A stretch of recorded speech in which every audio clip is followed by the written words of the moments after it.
Alright, move. There goes kitty cat on my table, my kitchen, not yours, guys. Sorry, I'm gonna get him out of here. Just give me 1 minute. Get out. So, I gotta go on my other phone so I can see you guys because I'm doing this in a different angle.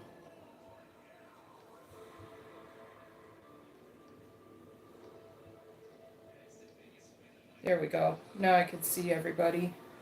There we go. I gotta turn the volume down now. It might echo. Little lag, but it works. Little lag, but it works.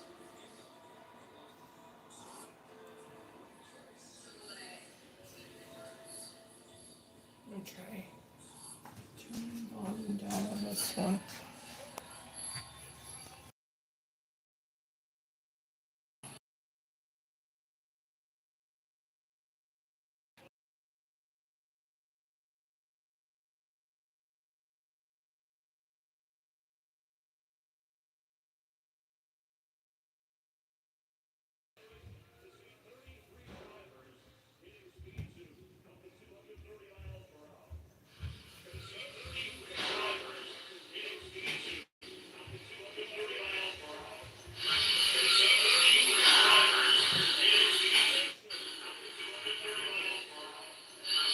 Hi everybody, welcome in. Double tap the screen as you're coming in. Hi everybody.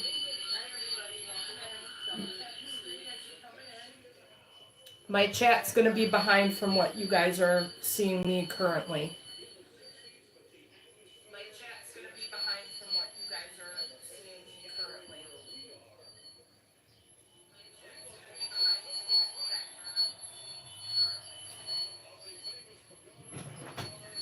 Let's see how get this apron out. We're going to debut the apron.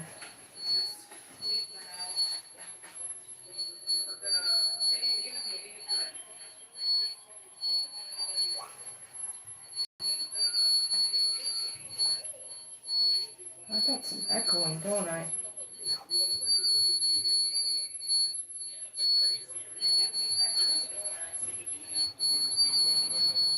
Let's try turning this one down and turning this one up.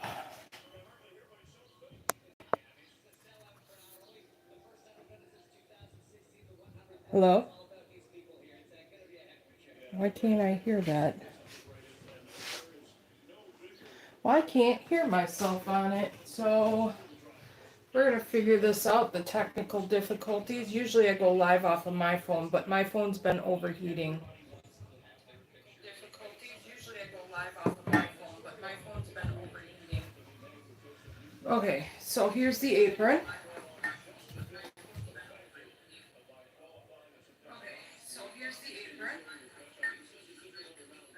I thought it was cute. I thought it was cute.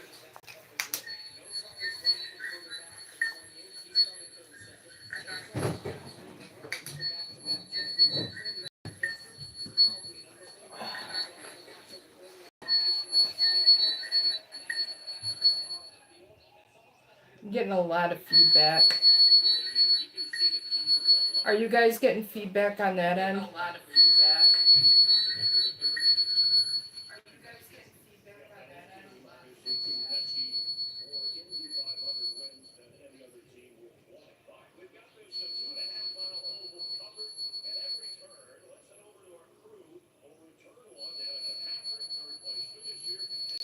Oh.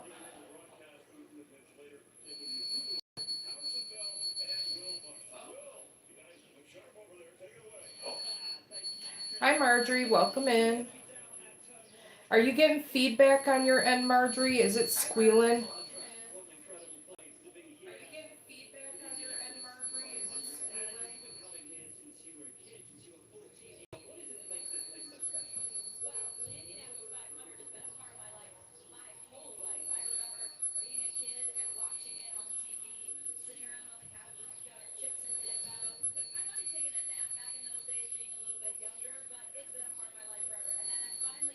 Are you hearing a high-pitched sound?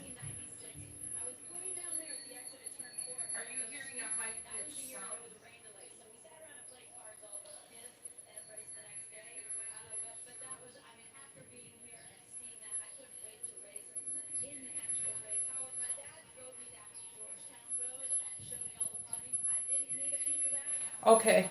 All right. Let me see if I can do something different. I'm gonna try switching the camera around a different direction.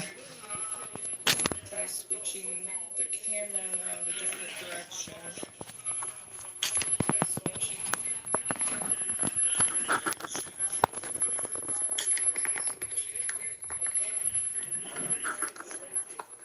I may have to go off and go back on. Good morning, Spice. I'm trying to figure this out. I'm getting a high-pitched squeal right now.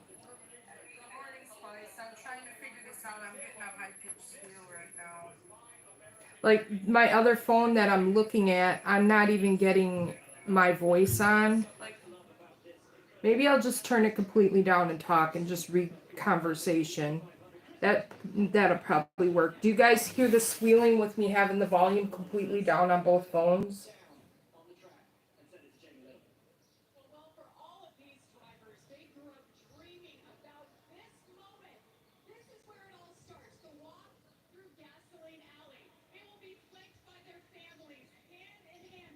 Spice, do you hear me and do you hear any squealing?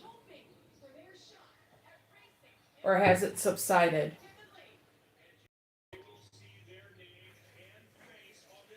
There's my apron. I don't know if it's gonna be back. It might be backwards because I'm facing the other way.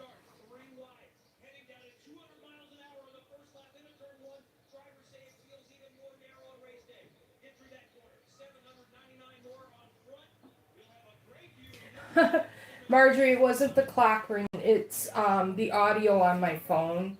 I had it turned up so I could hear myself, but I think with me having the volume off, it should go away. And the front it says subscribe to Dirty Stack and Deb. I'm gonna turn the camera back around because I think with the volume off, it should be okay.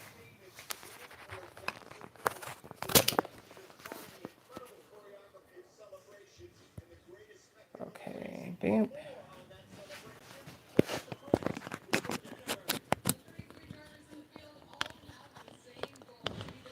There we go.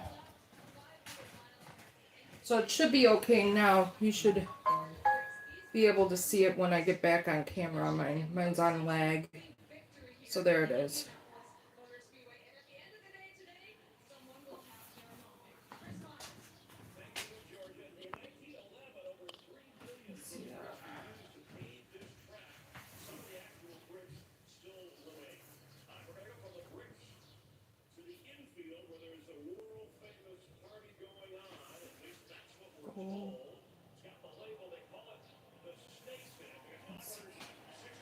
So I have to come way over here? No, something's not right in Denmark. Give me a moment. I think my phone's facing the wrong way.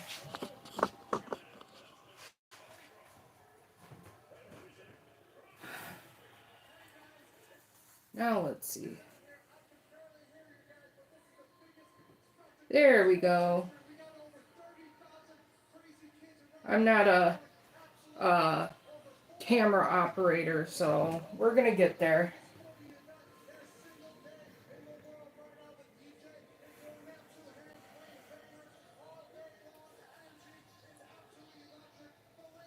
Bro's so cute. That's my new apron. I got it because I do sourdough and I don't want to have to keep repeating myself subscribe at. So this way I can just show you guys.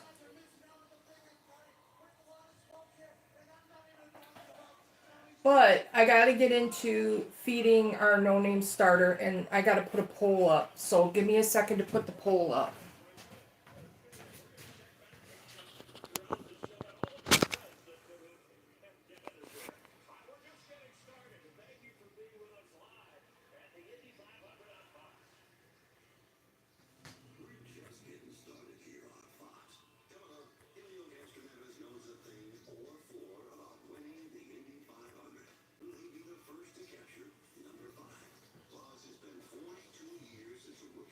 that's not the pole I want.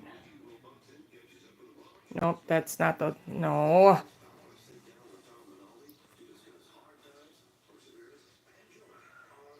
That's not what I want either. All right, let's do that.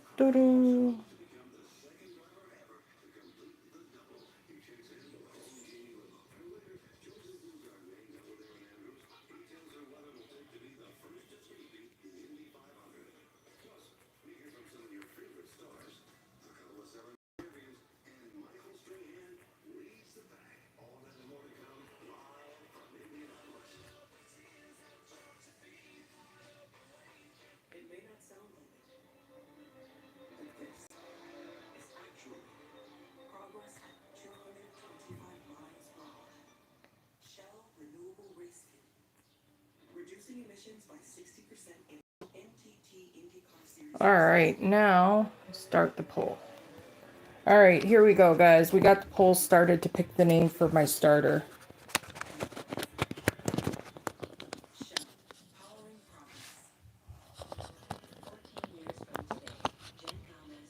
There we go. I think we got this. I think we're gonna get there. And then we got to feed the starter too here in a second. It's a Miyoki cup. I don't recommend it. It's one of those cups that you hold it upside down. It's supposed to be leak proof, but only without the straw in it. I don't like it and I don't recommend it because of the metal straw. Metal straws are very dangerous. I got it off TikTok. It's a Miyoki cup.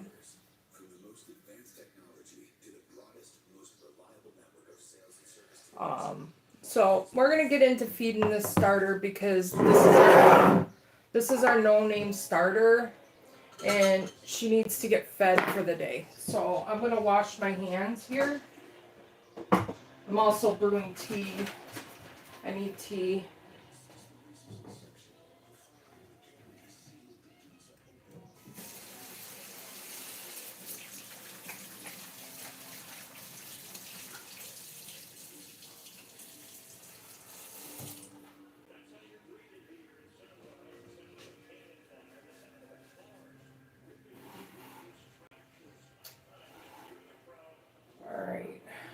So we will be naming this starter at the end of the day. I did put up a poll to pick the name for the starter. We have two different names that were picked by two different people. Mary Giggs picked Gracie and Sunny Chronicles picked Bubbles. So we're gonna, by the end of the night, whatever the poll reads is what we're gonna start calling our starter here. We started this starter last Sunday on my live with 50 grams of water and 50 grams of flour. And if you follow in my videos, and I also put them in a playlist, there are feeding instructions every day on what to do. And you want to feed it the same time every day. It doesn't have to be same time, precise time, but within like an hour or two of your time frame. So we fed it at 7:35 a.m. last Sunday. So I've been feeding it every morning when I get up around 5:30 a.m., which is okay. So I do have feeding instructions in there. She did become acidic at one point, so we stopped using the scale and did manual feedings, as I call it. And we were feeding her a little bit with heavy water, or no, light water, heavy flour. And that's what we're going to continue to do. Today I'm pouring in just a little bit of water, and this is spring water, and it is room temperature. You don't want to use cold water. Room temperature is fine. So I just put a little bit of water in, as you can see, and I just mix it. I'm an eyeball feeder, and the only reason I'm an eyeball feeder is because my measurements, my starter, sorry, I swallowed wrong. My starters, I like on the thicker end when I feed it. I tend to think they get healthier with the thicker feeding. And I'm not good with math on a scale when it comes to feeding. Now, when I bake bread, on the other hand, I will use the scale to the measurements. I got a hair tickling my nose, guys. All right, so I got a scoop in my flour bin, and my flour is King Arthur brand flour. I stand by this flour. It is the best flour when it comes to creating a starter.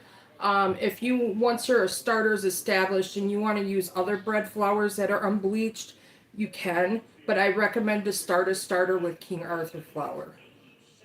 I do like a hefty scoop, and I put that in, and I start out with that and stir it.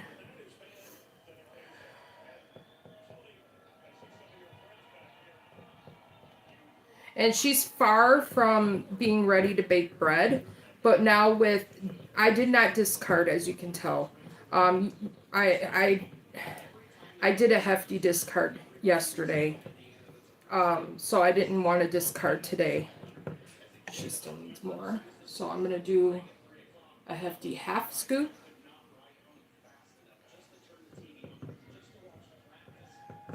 And you're just gonna mix it in really well. Yes, the jar looks ucky right now, but we will be scraping down them sides. Alright, that's about where I want her. And I will also show you the consistency of her too. Now, she is able to, and we are able to save discard now for discard recipes if you like. You don't have to waste your discard now.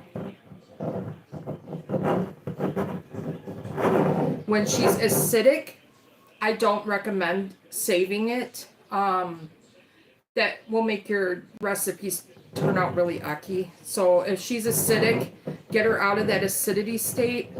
And when I mean get her out of acidity state, it means feed her heavy with flour. Less water, more flour. It will correct the acidity. Now, usually 1 to 2 feedings, it should correct the acidity level.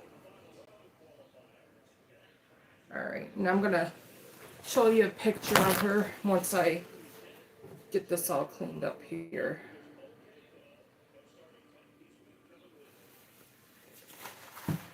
Do not put, I made a mess, but that's part of cooking. Get as much of the starter off of your utensils before you put them in your sink. You do not want to rinse starter down your drain. It hardens like cement, and it'll be a big plumbing bill. So I do not recommend putting starter down your drain.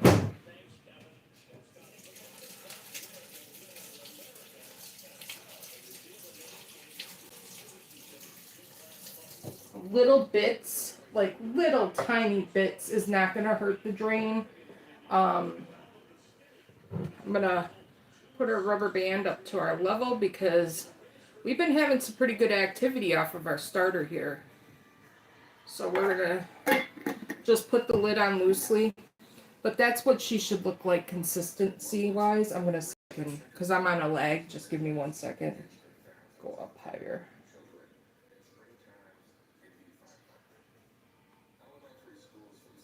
She's kind of thick. Thicker than a Snicker, as I call her. And you just set her aside on your countertop. Do not put her in your refrigerator. I don't know who taught somebody that, but I caught a video with a girl putting hers in the refrigerator. And I'm like, oh no. You want to build up your starter to make it strong. And when you put your starter in the refrigerator, it becomes dormant. And you don't want your starter dormant. Trust me. Get your starter going, get it established, get it active. And I would say maybe after having it active, completely active, maybe a month or 2 afterward, you can think about storing your starter in the refrigerator if you're not baking with. The only thing you can store in the refrigerator at this time would be your sourdough discard. You put it in a jar, loosely sealed in the jar. When I mean like loosely sealed, like if you've ever done canning, don't make it tight sealed, like finger tight. You want some of the gases to get in and out of the jar. And I literally use canning jars to store my discard, and my discard jar exploded on me, and it was scary. So you want at least something for the gas to escape, but you want it covered. And if you don't have a lid for your jar, I recommend dampening a paper towel and putting a rubber band over it, just to keep it where it can breathe. And don't put a dry paper towel, put a damp paper towel. Dry paper towel, your starter will dry out and get like this skin on top of it. These are just things that I've learned over time and experience with doing my starter. I'm new to this. I just started December 28th with my starter. It took me until probably about March to figure out how to do a loaf of bread. Which reminds me, we're going to do a loaf of bread on live today. We're going to bake a loaf. Let me take my tea bags out of my tea jug here, because this is a cold brew tea here.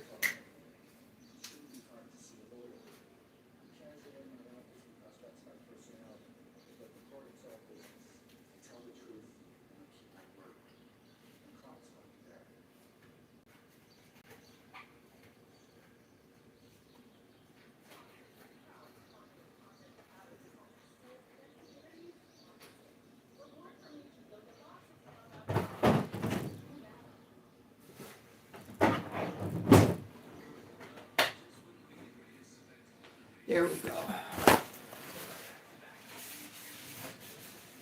This tea doesn't take long to brew, and I drink a lot of iced tea.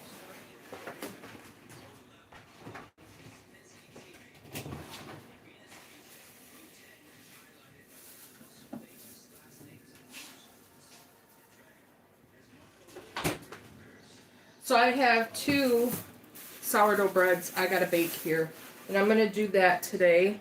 And we're also gonna start a loaf, but we're waiting for Gertrude to get to peak, and she's not there yet. She's getting there. I fed her probably about 6:30 this morning, so I got her to get to peak. Oven. All right.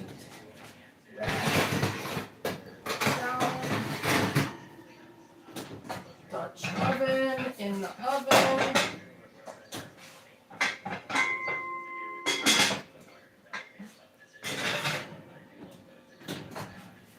These are chocolate ones, so we're going to do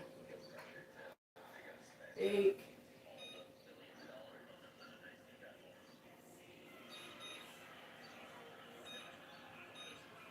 So I got my Dutch oven in the oven preheating.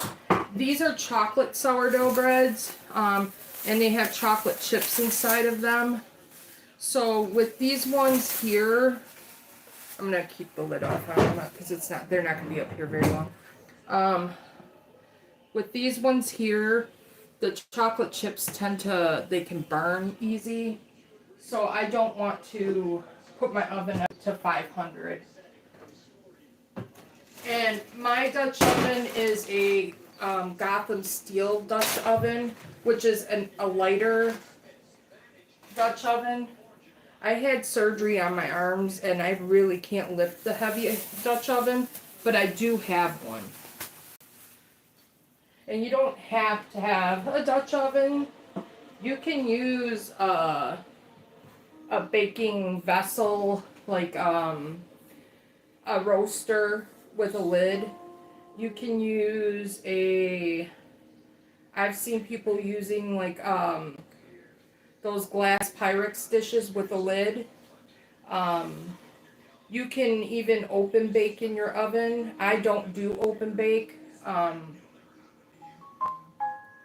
open bake, you pretty much so need like what do they call that? A baking stone or a aluminum baking pan. and you're gonna put a pan alongside it with water to put moisture in your oven.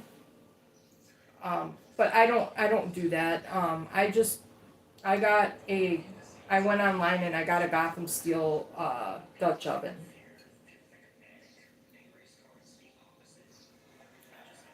In fact, I will turn the camera over towards my oven when I go and pull my Dutch oven out to put the bread in. I should have showed you guys my Dutch oven. I didn't think about that. I'm learning. And then I have a bread sling, and I use that to flip my dough onto. Also, where is it? I have a bread lamb to do my scoring, which I need to clean my blade.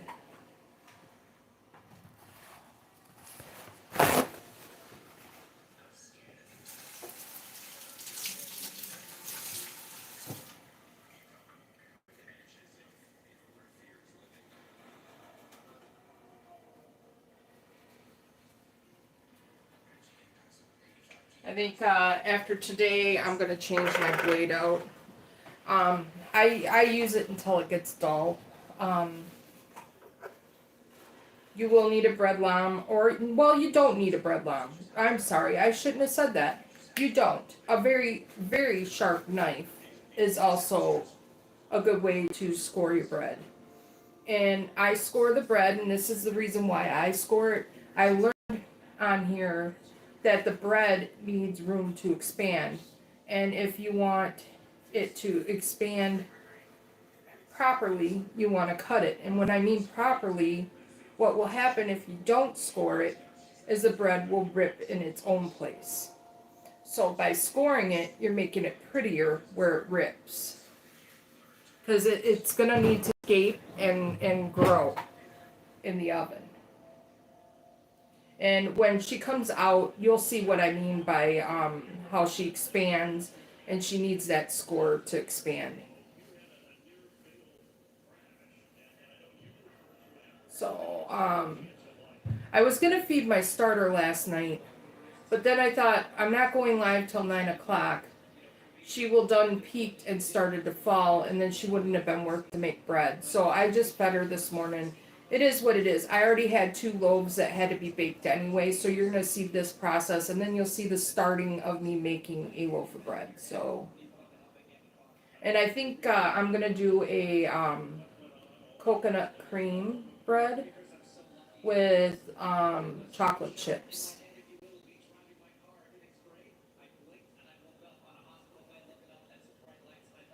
Kind of been feeling tropical lately. And I think it would be good probably with some pineapple in it too.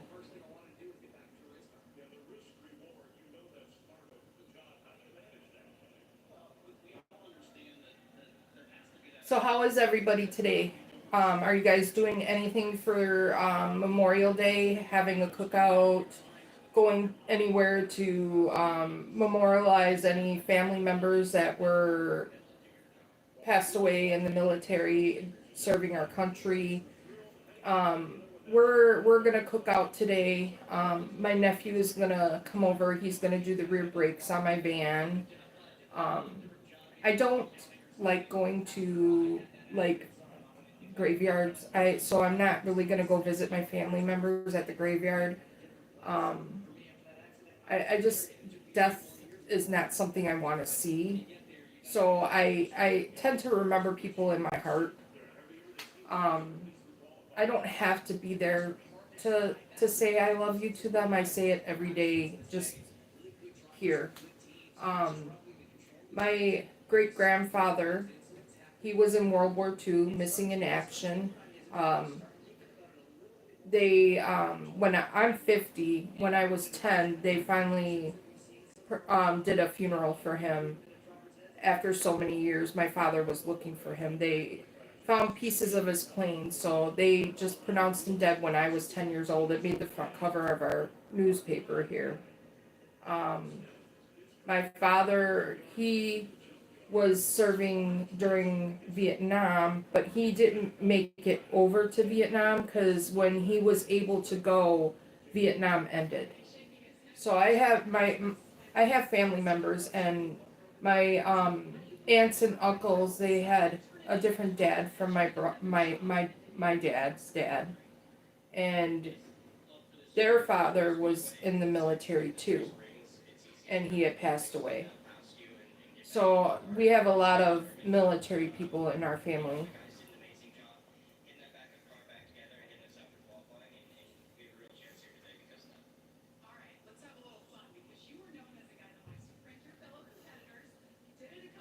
I did donate to. We went to the local Piggly Wiggly, and there was a lot of veterans there. I put some donation out for them. It was really nice. Oh, I'm sorry, Marjorie. My name is Deborah. I need to put my phone up and look at it. I'm just gib-gabbing is what I'm doing. I always forget to look at the conversation. My name is Deborah. People call me Debbie, Deborah. That used to be what my name was on here, but I got into gig work, and I used to go into the lives and say that I did a dirty stack today. Oh, it's dirty stack and Deb. So that's where that came from. But yeah, my name is Deborah. If you don't mind, double tap the screen and subscribe to my channel. Double tapping helps my video, gets my live out there. Um, I got my little apron, double stack Deb. All you have to do is type in my name. That's on my channel, and you should be directed to my channel to subscribe. Get my words out okay today. My oven's at 400 degrees, and I do preheat the Dutch oven inside with the oven heating to get that up to temperature too. Some people do it just they don't preheat their Dutch oven, but for better results, it's best to preheat the Dutch oven.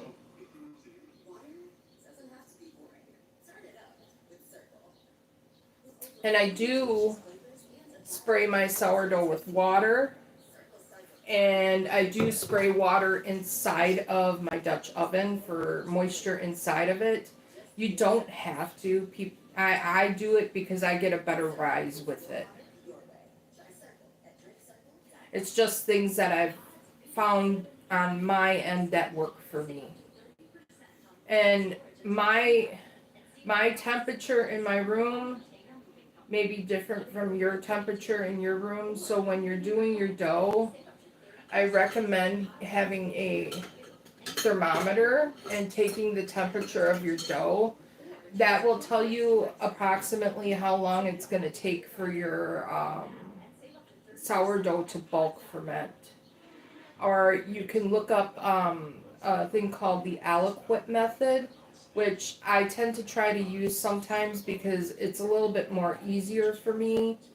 I never could get down the bulk ferment. So I started following somebody who on here, Liza Zykin. She does a no bulk ferment sourdough. So she basically keeps her dough at a very warm temperature, and when she's done with all her process, she goes straight into shaping her dough and putting it into the Benetton and into the refrigerator for her cold proof. I really like following her. I was struggling with my sourdough, and when I followed her, I tended to figure it out a little bit easier. So I'm going to turn my phone towards my oven.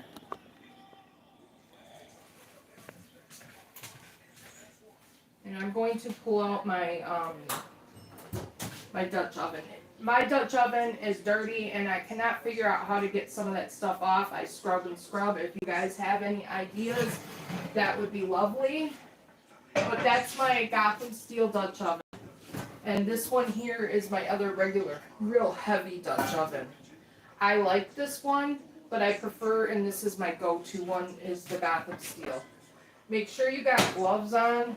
Oh, well, I'm going to keep it on there because I got to score my bread before we do anything. I'm going to turn you back because you're going to want to see this part. I had something that moved my camera with me.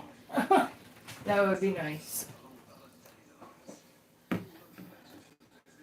Alright. So I just put this thing on top.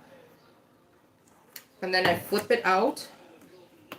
And I just take it like that. Now, I got a little brush. I use rice flour on my stuff to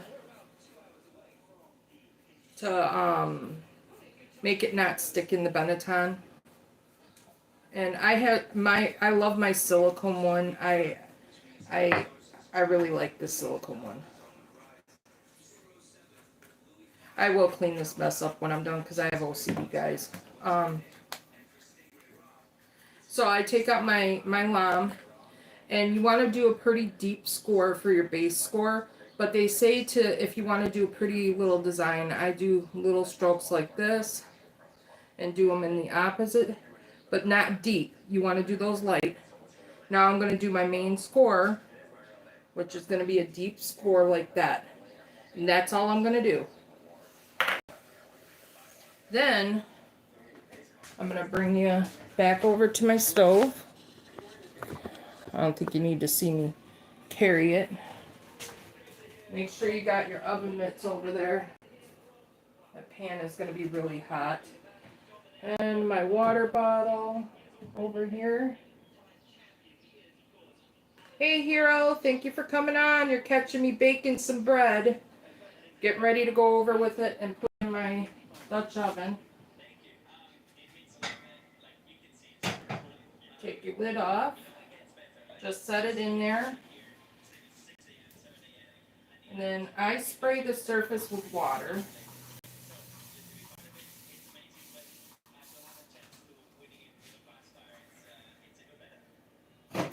And then I put my little flaps in, and I spray more water inside for humidity. Just be careful not to burn yourself. Remember, it is a 450 degree set thing. And then I just put it in my oven. My whole house is going to smell like brownies while this is baking. I set a timer for 30 minutes.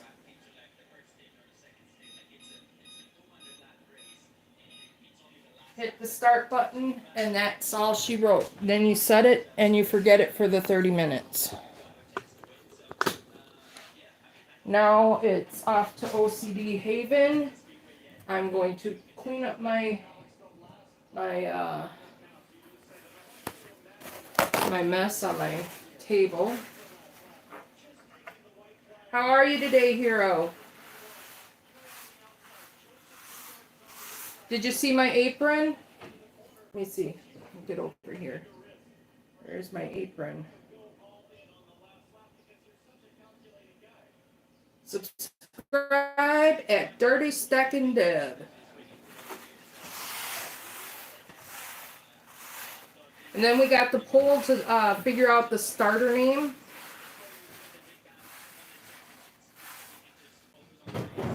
I love this kitchen island I got because it's so easy to wipe off.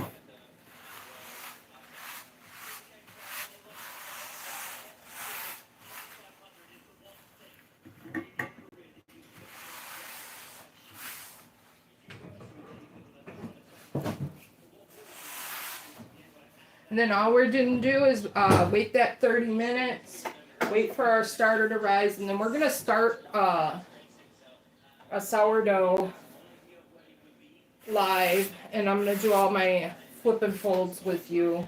And then I'm probably going to end it after I get them into the Benetton and into the fridge, because I'm going to also prep my grilling food while I'm live with you too, because we're cooking on the grill today.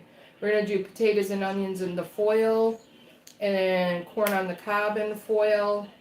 And then I got a steak, I got hamburgers, brats, and hot dogs.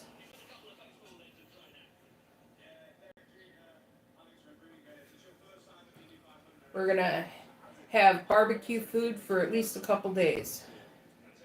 And it's convenient because it's easy to heat up. I have a little portable lunchbox and I take that out when we go dashing, and it'll heat the stuff inside of it, and we'll have a hot lunch and we don't have to go out to eat.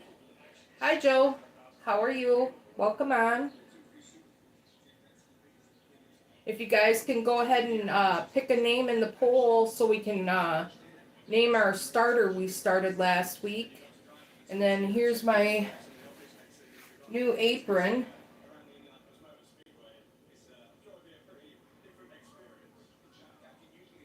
And this one fits me.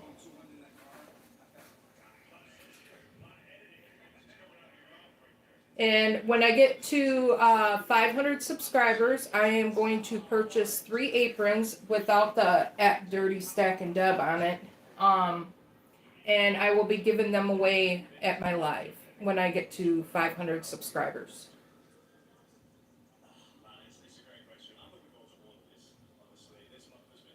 And I will also let you guys pick the color. You can get a choice of pink, white, or black.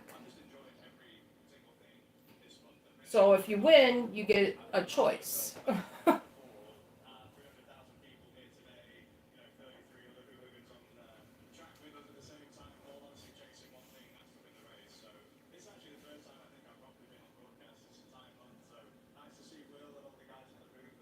The only problem I got is I don't know how to do shipping overseas. So it would have to be for my subscribers only, and my subscribers that are here in the States, because I don't know how to ship overseas unless I can figure that out. I'll check into that in the next few days too.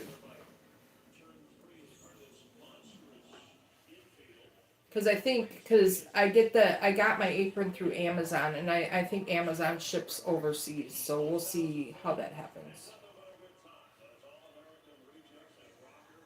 Because all I need is to program your guys's wherever you want it, your P.O. box, your address, whatever you feel secure with, and I'll have it shipped to you through the Amazon.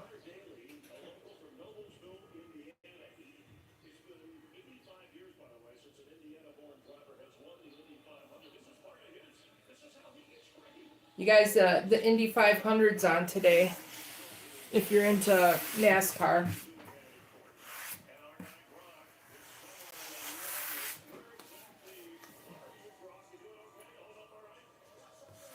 I'm not a big NASCAR. I like I like drag racing. I grew up on that. My uncle, he drag races jet fuel cars.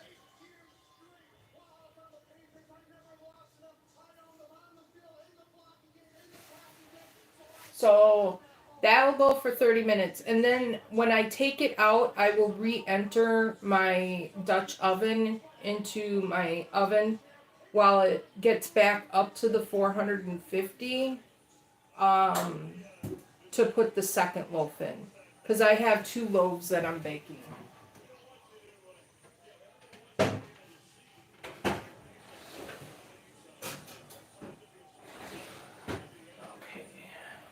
What I'll do is I'll put up here, I'm going to put paper towel under my bread rack. Because any chocolate, I don't want it to get on my stand. Melted chocolate's hard to get off. It's going to smell like brownies in here. It's going to smell so good.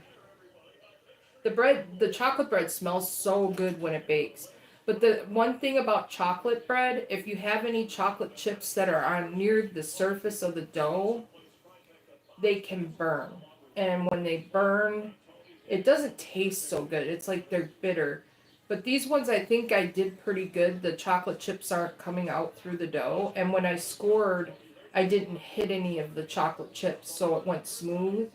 So I think when it does its expansion and creates its ear, it won't burn chocolate. So we're praying. Knock on the fake wood.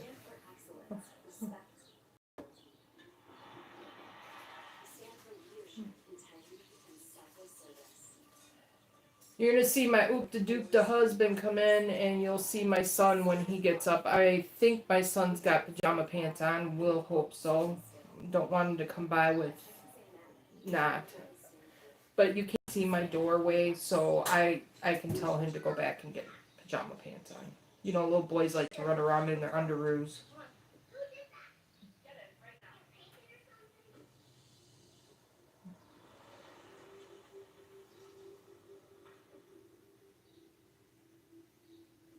I have burnt myself. I had oven mitts, and Lincoln, my dog, my beagle, went up on my counter and took them and chewed a hole in the thumb of my glove, and I grabbed my Dutch oven with it and burnt my thumb. Hi, Colleen. Welcome in. There is a lag from my conversation because I'm running off of my phone. I might see about going on my husband's and watching the live because maybe the chat will be more on point. How's your day today? Are you doing anything for the Memorial Day? Are you cooking out? Are you going to see any past veterans or anything like that? I don't know how to say that properly because I don't go to the place to see my father or my grandfather. I don't like. I get creeped out at graveyards, so I really don't go.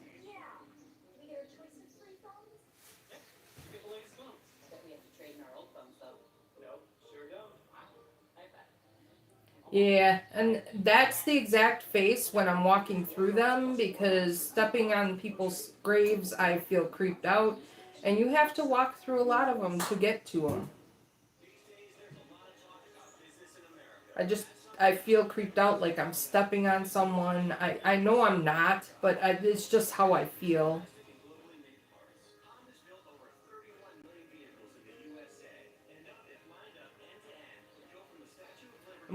I have my grandfather's picture somewhere around here. I gotta hang it up. I used to have it in my kitchen at my last place.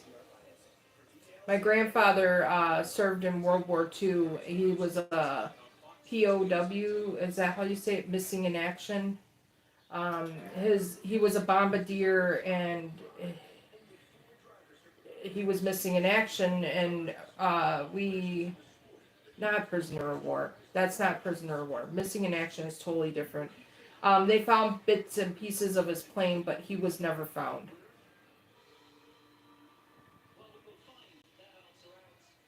I don't know. I think the guy at Piggly Wiggly confused me, and that's why the POW thing came in.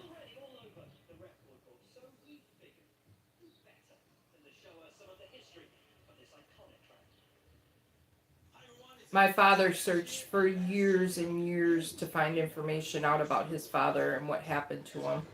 And all they did was find bits and pieces of the plane, nothing else. So eventually they ended up doing a full honors for him when I was like 10 years old. It was on the front of the paper here in town.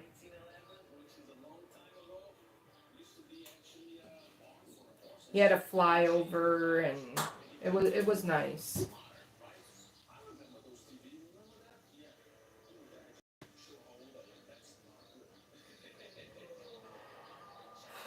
Gotta prep up potatoes in a little bit.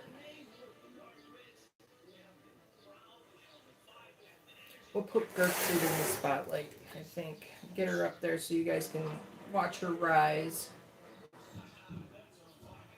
I'm only gonna do one loaf, so I only need like 100 grams of this starch. By the time she gets up to here, I think she'll be ready. So it won't take that long.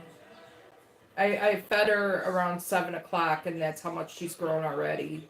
She's pretty active riser.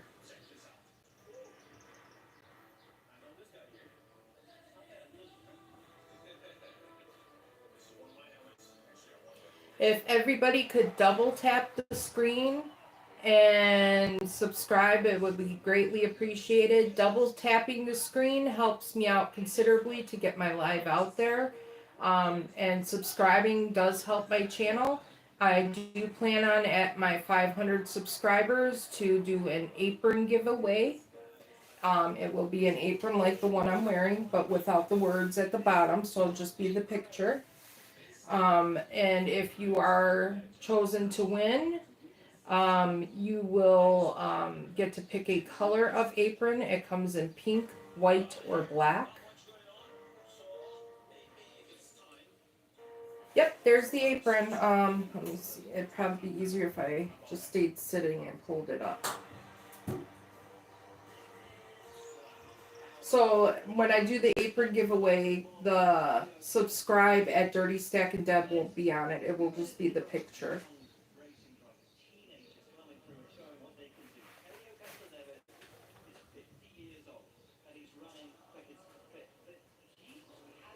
I I don't have a lot of money to give away because I basically work check to check and I do DoorDash for fun money.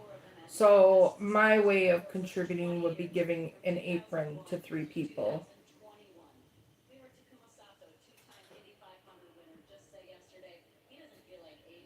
Yes, I'm staring at my phone over here because my other phone I had to turn it around the other way so you guys could see the wording on my apron in the way it's supposed to be. Otherwise, it would have been backwards.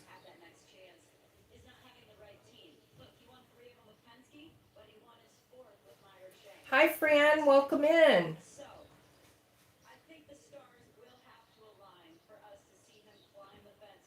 How are you today?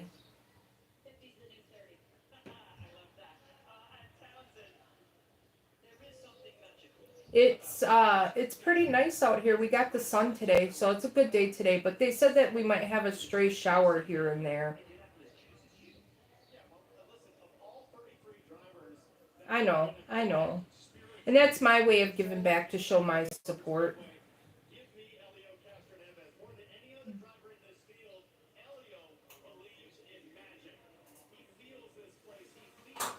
I mean, I can always do what they do the 2 DoorDashes and give away, but for me to drive around and gas and stuff, I can't afford to do all that.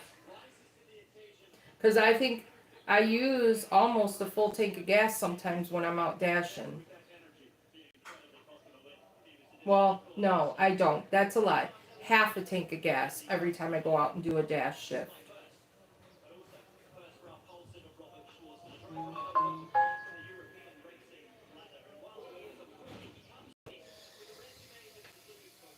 Are you doing anything special for Memorial Day? Are you cooking out or are you going to memorialize anybody or anything like that? Any parades going on today? I was gonna DoorDash, but I've been paying attention to the map and it really hasn't gotten red. So my nephew said he was gonna come and do my rear brakes, so I'm gonna allow him to do that, and then I'm gonna cook out.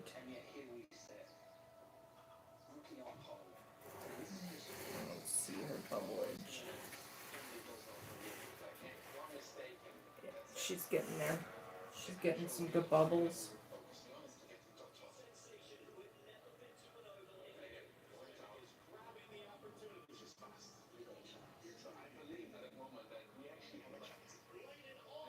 We have $1 incentive today, but I would have to bring the little dude. And I don't. Sometimes I don't even think the incentives are worth even going out for. Sometimes, because a lot of times you get more of the no tippers when the incentives are going on.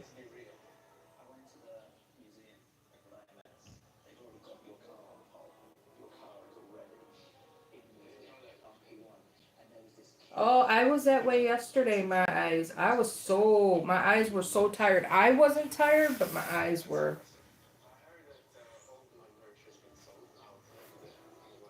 And I had the brain farts. Major brain farts.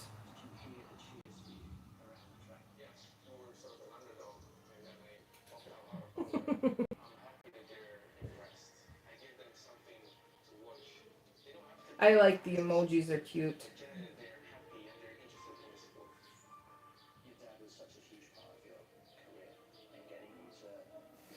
We got 13 minutes and I'll be pulling the first loaf of sourdough out the oven. I can't set it directly, I think, on my thing here, but I do have a cooling rack. Maybe I should set it in a baking tray, and then on the cooling rack in that. That'll protect more heat. Oh boy, lovely. I love that one.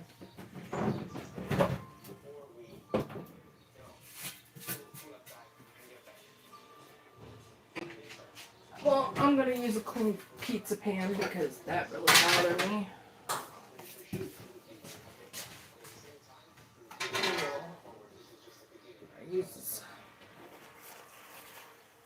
Yes, I have a very well seasoned pizza rack or pizza pan.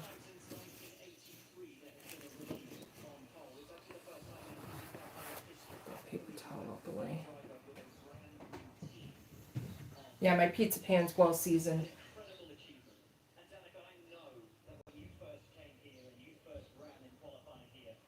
Oh, the peekaboo. Okay. That's usually, I do turn over. You know what I mean? Oh, I voted for Bubbles. Awesome. Mary Giggs picked Gracie, and Sunny Chronicles picked Bubbles. I'm from Wisconsin. How are you today? Welcome in, Sana. I think I said it right. If I didn't say it right, I apologize. But welcome in. Welcome in.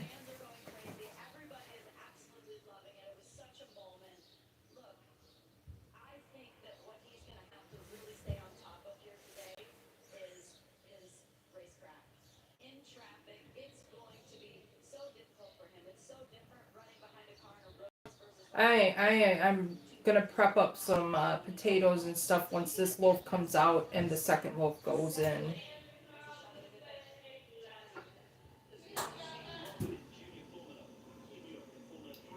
I think we're gonna be cooking out the same time as our neighbors.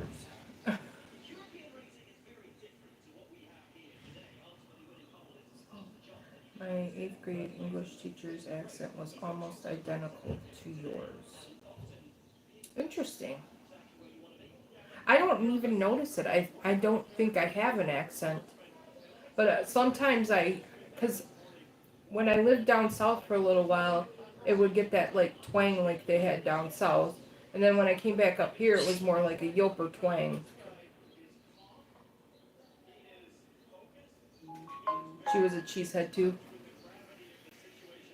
I'm not a Packer fan, but I like cheese. My ring camera's going off. I'm gonna check it out. I feel like. Okay, so they're leaving. Yay.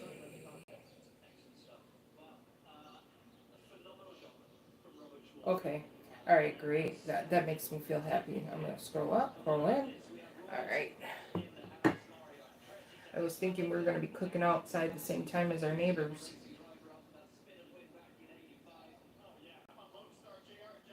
No, not a Packer fan. I don't really care for football. I like hockey, and the other sport that I kind of watch is drag racing, but otherwise that's about it. Yeah, she would wear a hat in class. Did she have the giant cheese wedge, or was it the baseball cap that was made out looking like cheese?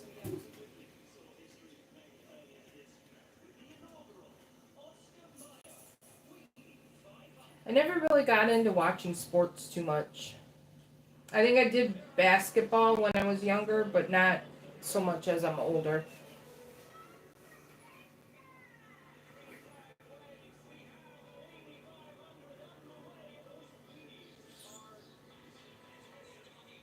Okay.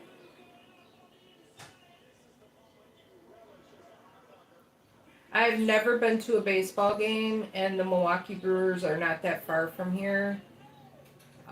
Never been to a baseball game, and I know Mad Matt would probably be like, "What?" You know, but no, I've never been to a baseball game. My husband's the same thing. We need to go, he said. I said, I don't know if I could sit through a Brewer game.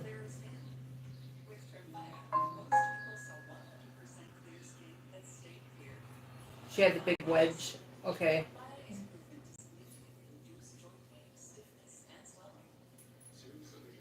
7 minutes and she'd be coming out, and I'll show you guys on camera what she looks like. She has to go back in for a few minutes longer after I take the lid off. So I'll bring out the pot. I'll show you her rise. I'm hoping she rose good because I'll be embarrassed. Because my dough was so sticky yesterday when I was shaping it. But I tried not to play with it so much, and I just shaped it real quick and threw it in there. Hi, Charity. Welcome in. Hey guys, this is Charity. She's from where I live. She's a good friend of mine I went to school with.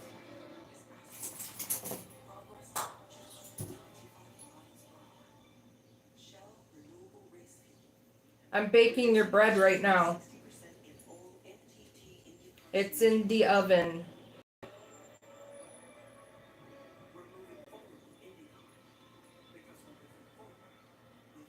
I used to be a diehard Arizona Diamondbacks fan. I could only watch it on TV. I don't even know who they are. I'm sorry. I don't mean to disgrace. I don't know. Are they're baseball, I'm gonna assume?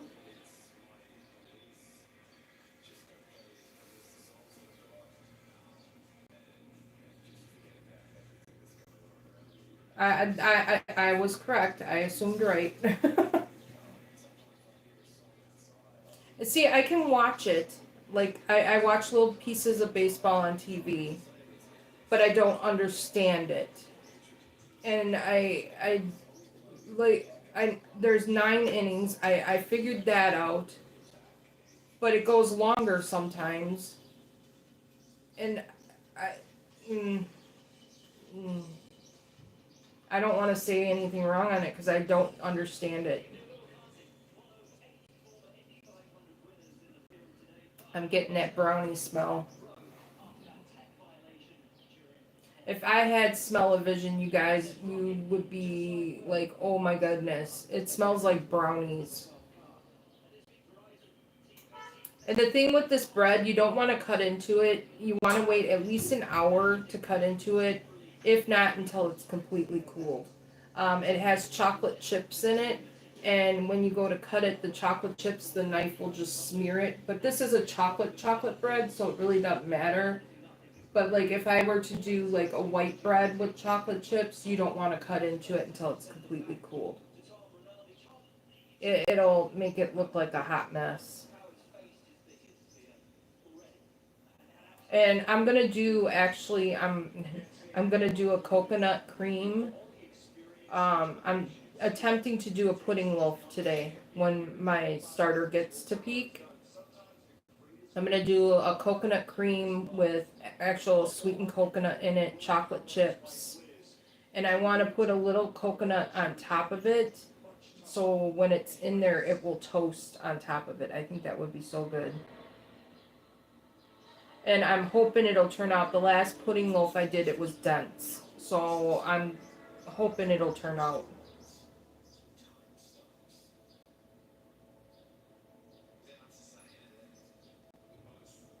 And if I don't have enough bread flour, we will, or all-purpose flour, we will do both.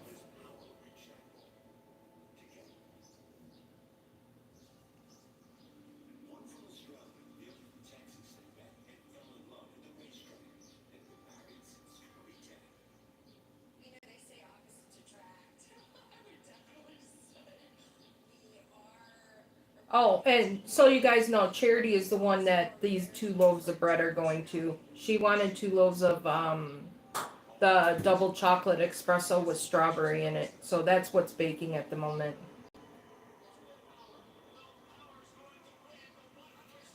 As of right now, I'm only doing bread for friends and family.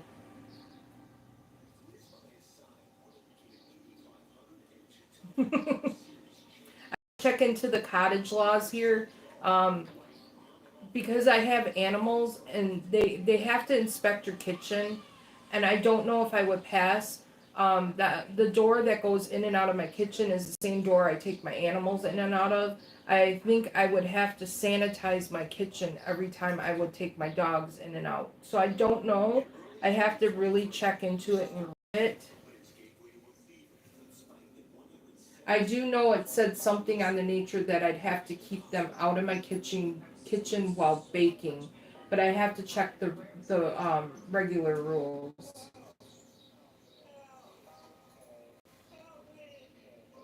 Because I don't want to do something wrong and then get a violation for doing something wrong. Because I worked many years in fast food and had a ServSafe certified license. And I know there's a lot of rules that you got to follow.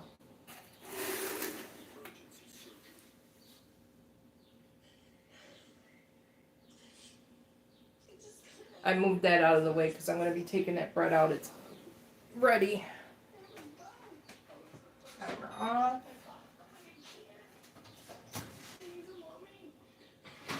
Ooh. She rose. She did a real good rise. Alright guys, I am going to get the slings out here. Alright. So this is her. I don't know if you can, it's kind of warm. I'm hoping I can get a good image with that. That's her. She rose. We're going to put her back in the oven for approximately another 10 minutes with the lid off. I'm going to keep the lid in the oven to maintain heat. Timer.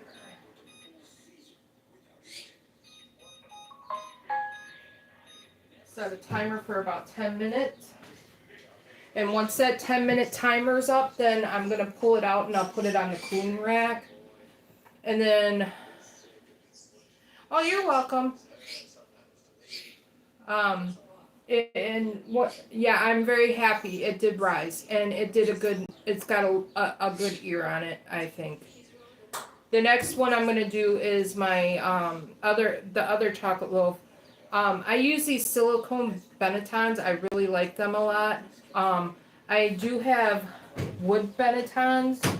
I don't care for them. They can mold, I hear, and that makes me nervous. So I'm just gonna stick to my silicone ones. They do the job, so I don't have a problem with them. And I bought that silicone one, and it came in a kit, and I got like this spatula, and I got a bread lom, and it came with liners for the Benettons. It came with a dough scraper, which I use frequently. I love it. And then that was it. I think that came in with it. And I think it was like maybe 30 or 40 bucks for the kit. You don't have to buy them. I wanted to have them, so I purchased them. You can use what you have. You can use a plastic bowl to do your, like a Benetton. What I do, I wet the bowl and I sprinkle my rice on it because it'll stick to the bowl. And then I put my dough in. Some people will put a tea towel, dampen the tea towel, and put the rice flour on. I don't do that because every time I've tried doing a tea towel, my dough is stuck to it. So I don't do the tea towel thing.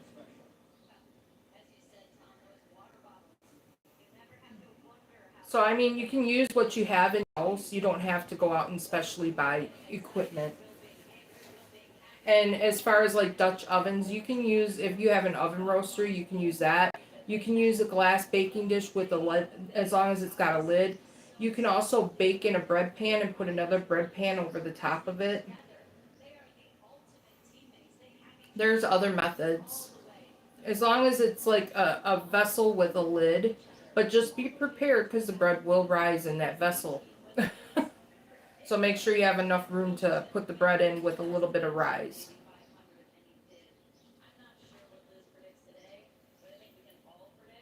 I bought a Gotham Steel pan. I stand by Gotham Steel. All my cookware is Gotham Steel.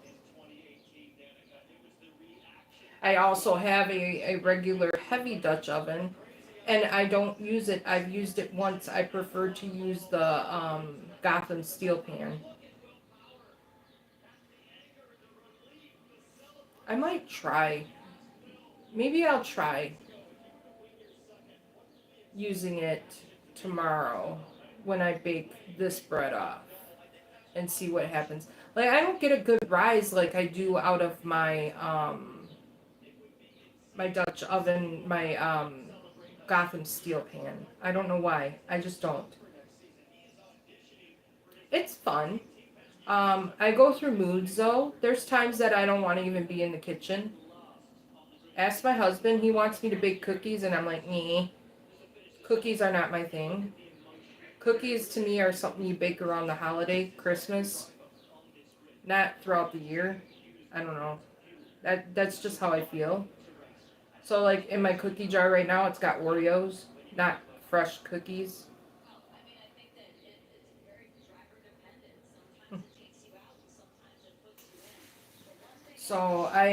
But the bread is an addiction. That Lisa Tarot, she says, "Oh my God, Deb, you're addicted."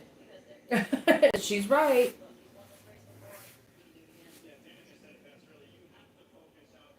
My son loves Oreos. Ever since he could say his word, cocky. I want cocky. That's all he wanted. And he's 9 now. He says cookie pretty well now, but when he was little, it was cocky. I want a cocky. I would catch him putting buckets, like mop buckets, up against my cabinets to climb up and try to get an Oreo cookie.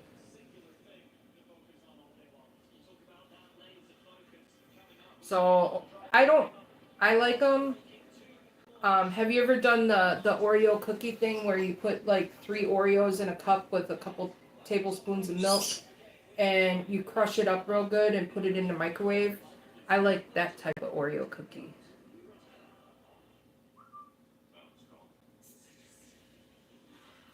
Debbie, I have to go feed my daughter. It was nice to join in your group. Thank you for coming in, Charity. You're welcome. You at least got to see your bread come out the oven after a rise. I gotta get my thermometer out because that's the other thing when you bake the bread in the oven. You want to take the temperature. You want it to be at least 200 to 205 degrees internally. Then you're guaranteed the dough has cooked all the way through. It is and it isn't. I think bread is easier than baking with all the ingredients. Um, Sourdough pretzels, that was a challenge. You gotta knead that dough.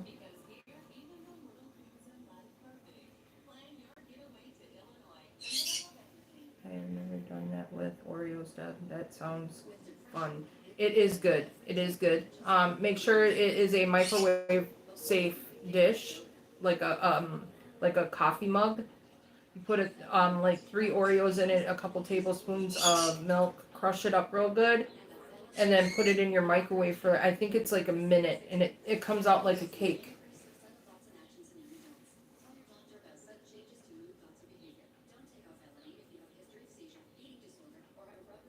But I really, since I've been on the weight loss journey, I haven't really been eating all that much sweets. I eat sweets towards the evening, but it's because of my night meds. They make me want sweets.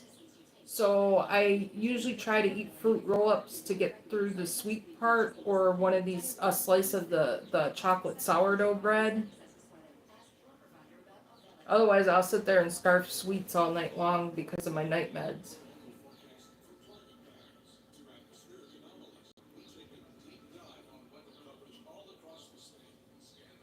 Okay. Yeah, you can. I will put the I'll set it to public after I get off, and you'll be able to go back and watch the live over again.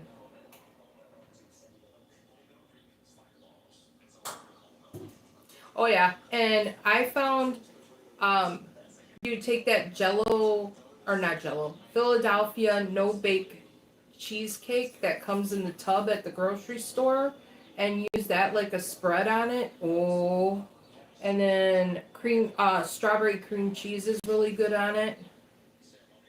Yeah, I get the good sweet tooth. All right, the bread's coming out.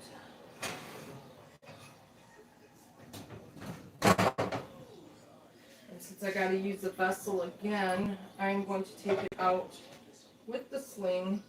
You guys are going to see it come right in front of you. See? There she is. I'm going to put her on the cooling rack. I got to be careful. My dog is notorious for grabbing bread and running.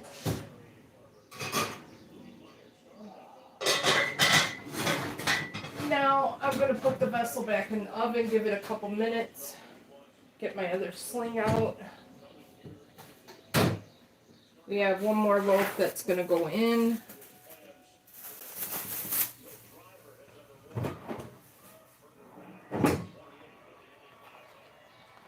Get the sling on, flip it.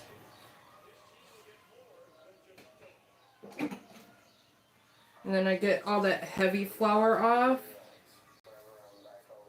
That's rice flour that I use to prevent sticking. Now, some people will put sprinkle flour on their bread and then score it to make their score more predominant, but I don't do that. I think I'm going to just go straight down the center on this one, and I'm going to make it a deep and just even score like that. And then I'm going to pull my pot out because my oven seemed to stay hot, I guess.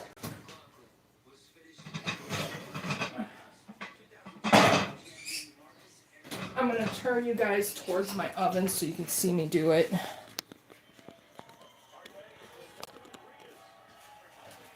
I'm going to take the lid off.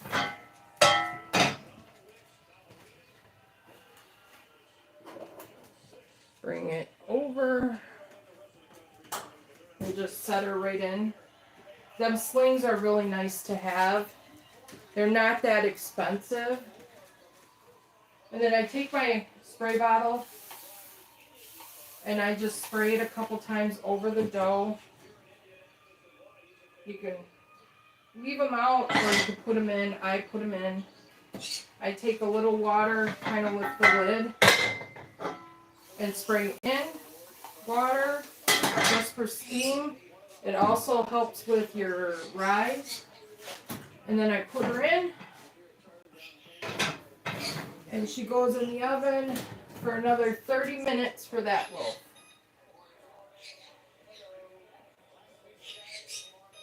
And I do have my oven set at 450.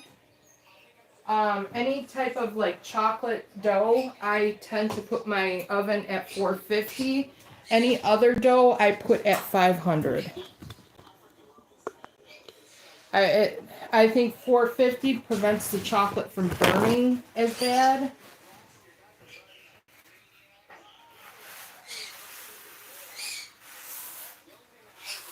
And then I gotta clean up my mess. I got OCD when it comes to having stuff on my countertops.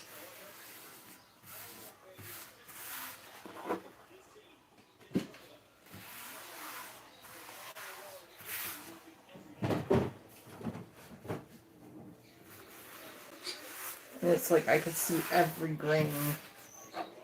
Alright. And then I have my handy dandy thermometer go right into the center. We're hoping she goes up to 200 because that will mean she's done.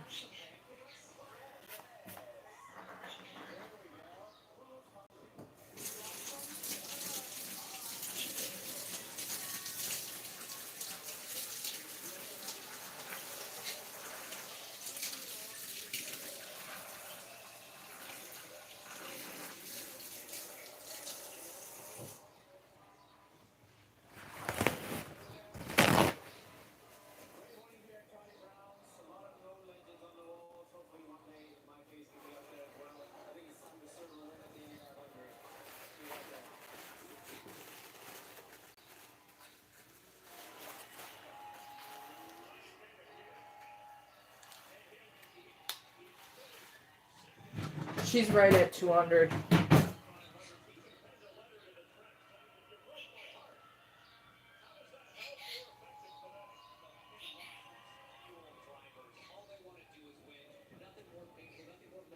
think I went into a few chocolate chips.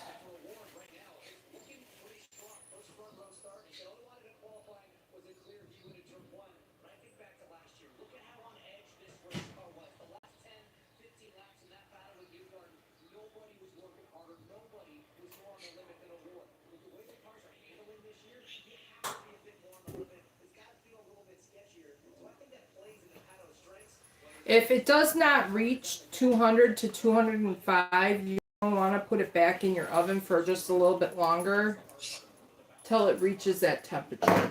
But she's good.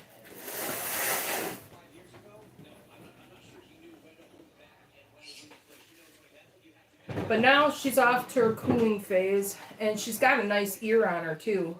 I think that's kind of nifty. Let me see. You can see she's got an ear. So when you do a smooth score and just consistent, just kind of swipe and go, and you want to go deep, she'll get a good ear. But don't be alarmed if you don't get one. It took me a while to get one. How many loaves did you have to try before one basically perfect? Okay, I started my starter December 28th, and I started actually baking with her in February. I didn't have a good loaf until March. I had many frisbee loaves and very dense loaves, and I couldn't figure out why, so I had to keep playing around with it. It took me about a month to figure it out. And a lot of it all led back to my starter was not ready, and I was not feeding my starter enough flour and making her extremely active. So if you're having problems with your loaves not rising or turning out, it is always pretty much so back to your starter or your bulk fermentation process.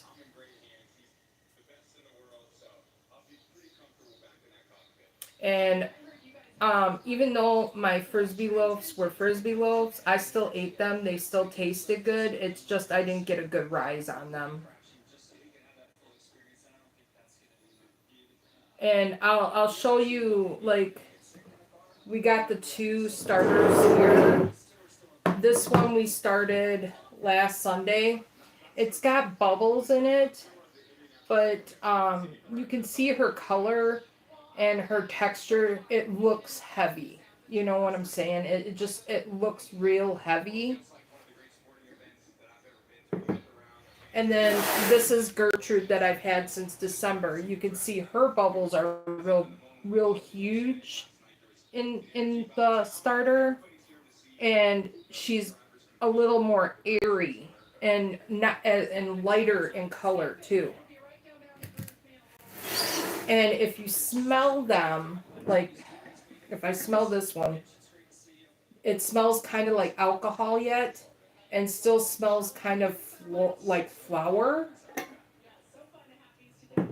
And then when I smell this one, she smells sour, and she smells like she's supposed to.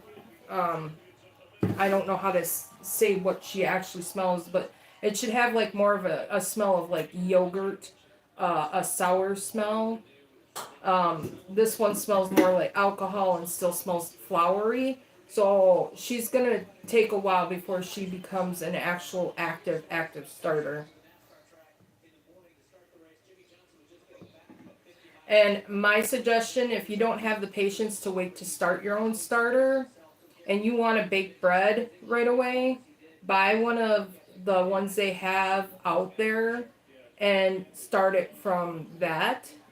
Because you should be able to bake a loaf of bread within 3 to 4 days of rehydrating that starter.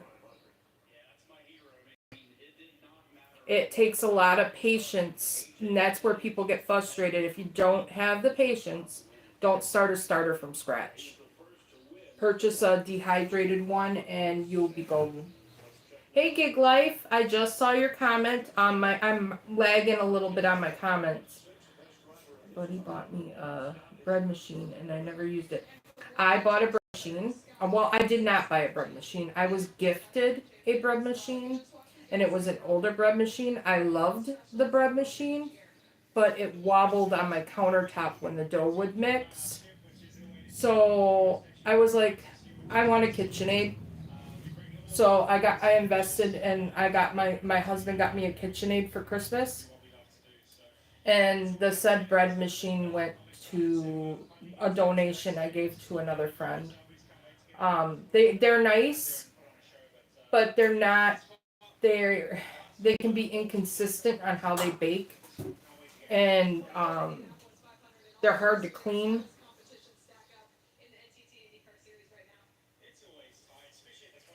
Wow, you didn't know it was this intense to make sourdough? It's not really. It's the process of getting your starter ready. If you get your starter active and where it's supposed to be, it's not that hard. It's not like making regular bread. I don't have to knead the dough or anything like that. It's more of a gentle process. The hardest part is getting your starter started. All right, Fran. I'll see you later. You have a good afternoon. If you're live, I'll catch you later. But I think you said you weren't going to do a live because of the holiday. But if you do, I'll catch you later.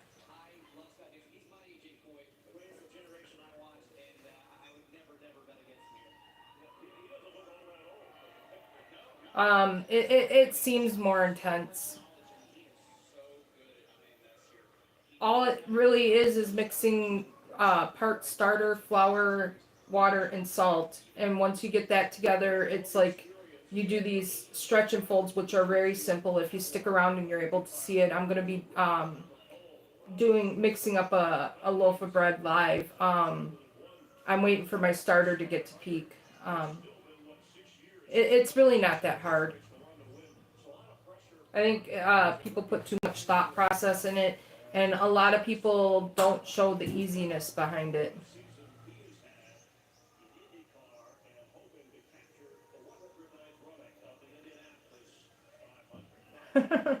All right, Fran, have a good day. Happy Memorial Day weekend. Hi, Universal. Welcome in.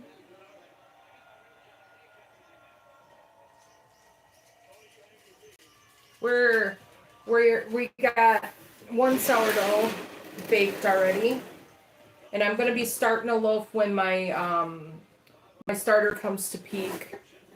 She's not quite there yet. She's actually kind of taking her sweet time right now. I might put her on a warming mat to speed up the process.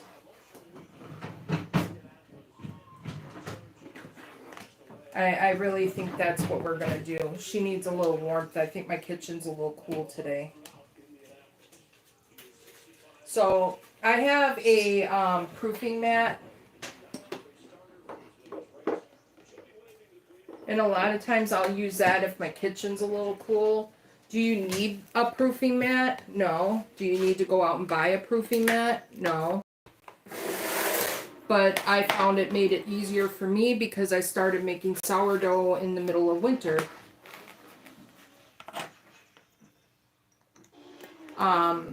Your sourdough likes a temperature between 70 and 80 to do its thing. You can always, if you don't have a proofing mat like I have, you can use your oven. Don't turn the heat on, just use your oven light. The oven light will also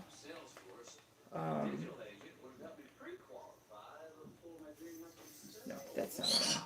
The oven light will keep it at a temperature that it likes. But just don't turn your oven on because you'll kill your starter.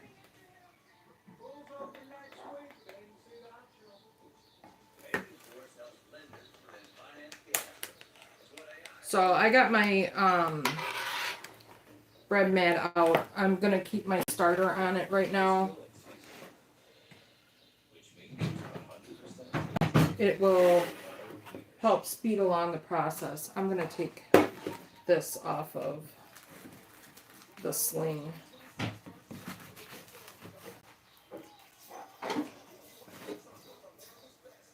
I have one more loaf in my oven that's going to come out, and I'll show you guys that too when it comes out. A friend of mine wanted 2 loaves of bread, so I'm baking her 2 loaves of bread.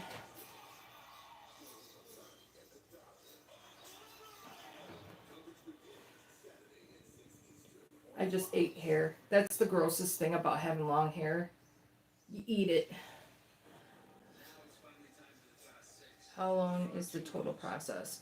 Well, if you do a timer and record it without waiting for your starter to get to peak and stuff, it actually takes 10-15 minutes to get a loaf ready and put into your fridge or into your oven.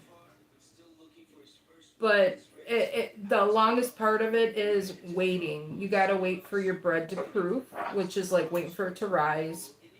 You gotta wait for your starter to get to peak before you can even use it.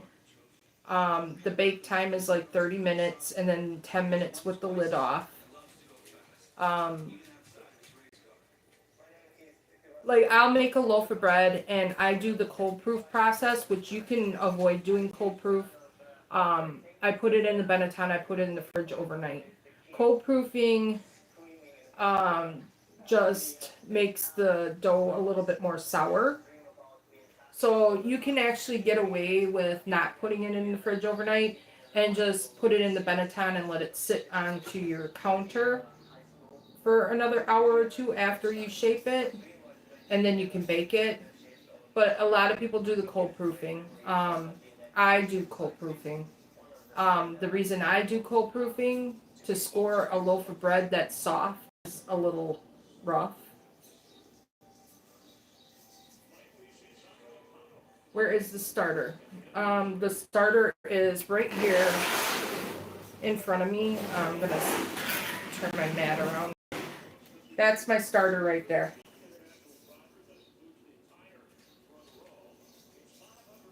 She's on my proofing mat right now.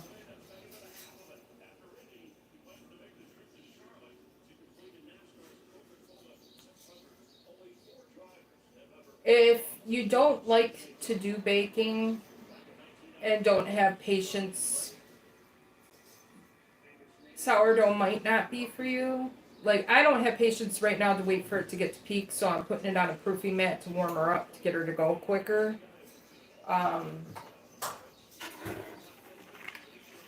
You can buy tools to make it go quicker.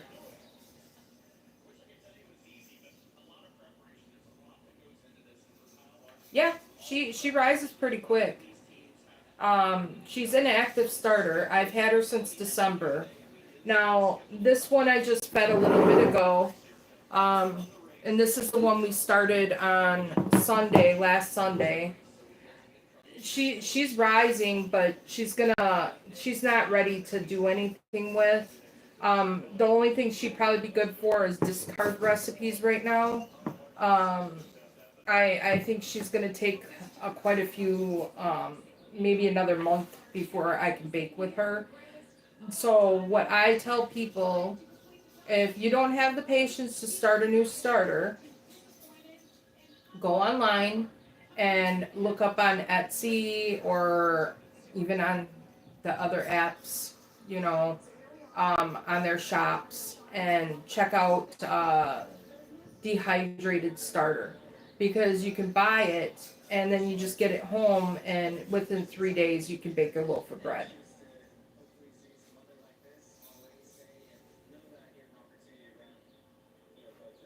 I do not dehydrate my starter yet because I'm still learning. I just started December. This has just become a really intense hobby for me. And if something doesn't turn out, I sit there and think, what can I do to make it turn out?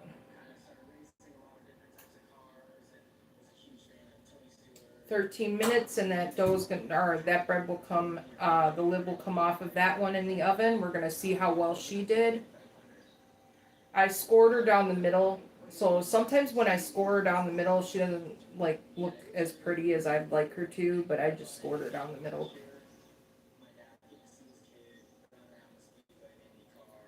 And we got a poll started for the starter that we did last Sunday. It doesn't have a name. My starter is Gertrude.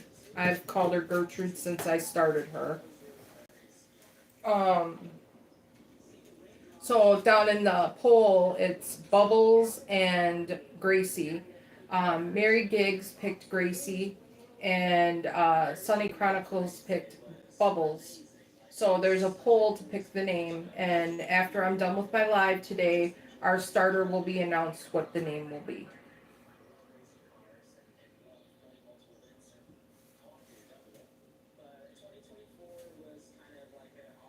And then when I get to 500 subs, this apron that I'm wearing, I am going to give away 3 of them without the subscribe at Dirty Stack and Deb. And that will be my prize when I reach 500 subs. I will have 3 of them. And to the 3 winners, I will let them choose the color because it can come in white, black, or this pink that I'm wearing. I really like the pink.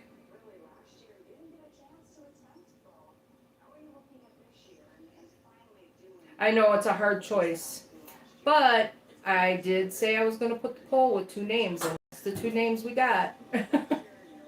How are you, Spice?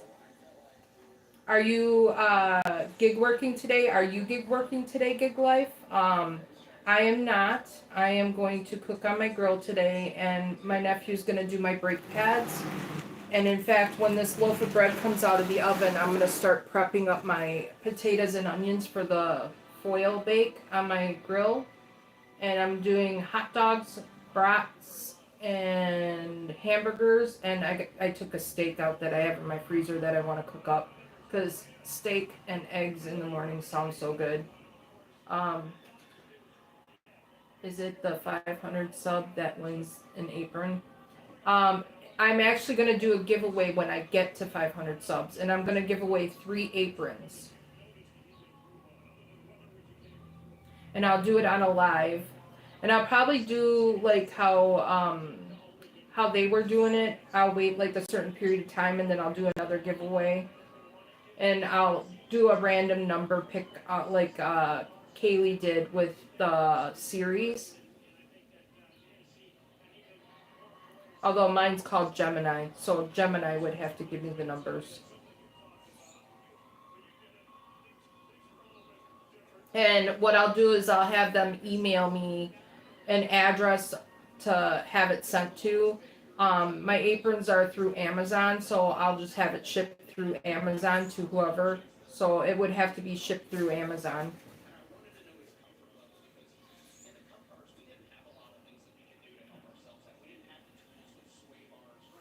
I'm not good with going to the post office and shipping things out, so it'd be just easier for me to enter an address on Amazon and have it shipped.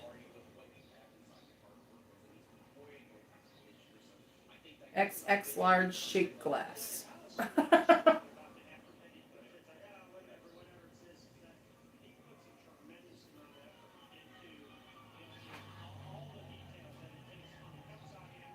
It's been a day. Yesterday, my eyes were so tired. My husband's like, well, what was it? Yesterday was Saturday. I didn't dash yesterday. I stayed home all day. I picked up and cleaned up around the house. I told my husband I really think I'm going to take a break until Monday before I dash again. But I'm only going to go out like during noontime, like noon to 1 or 2. And then I'm going to stop, and then I'll go back out for dinner rush from like 5 to 7 on Monday.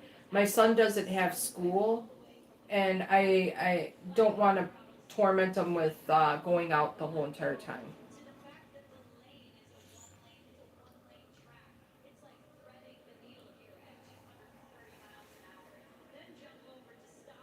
I don't know so much I was tired as much as my eyes wanted to close a lot.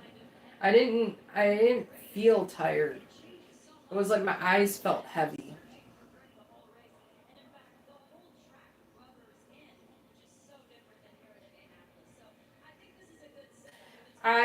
Well, when my son's in school, I go Monday through Friday, and when he's in school, and I usually start at 8:30 and I do EBT until 11. And then at 11, I'll switch over to earn per offer, and I'll work until he gets done with school. But now summer's coming. He gets done with school June 12th. And to minimize how much we're in the car, because I live really close to a lot of hot zones, I can just wait until it gets busy and just go out. Because I got the platinum. I try to keep platinum here because is really not easy to get on here. And I got rewarded with a platinum pass. So if I don't dash for a little bit and my rolling falls under and I go out of platinum, I can kick in one of my platinum passes and platinum pass until I get it back up. I get it for like a week, I think. A free platinum pass for a whole week. Which that's amazing. Then I don't have to worry about the schedule, even though I would put myself on the schedule just in case anyway. I don't know if it's in every market, but it's under the platinum rewards in my market right now. So I ran platinum for 20 or 30 days, and I got a pass. And you get up to 3 of them. So if I maintain it for like I go through, I think, let me see. I'll go on here and see how many more days I have till I get my second platinum pass. No, that's not what I want to do. According to this, I have 24 more days, and I'll get the second platinum pass. And then I go through another so many days, and I'll get a third one. But I can't get any more after that. But I don't know if I can reaccumulate them if I use them. So that's something that I have to wait and see. And Hero told me I should go live when I activate a platinum pass, so people can see how it works, or even do a short on it or a video.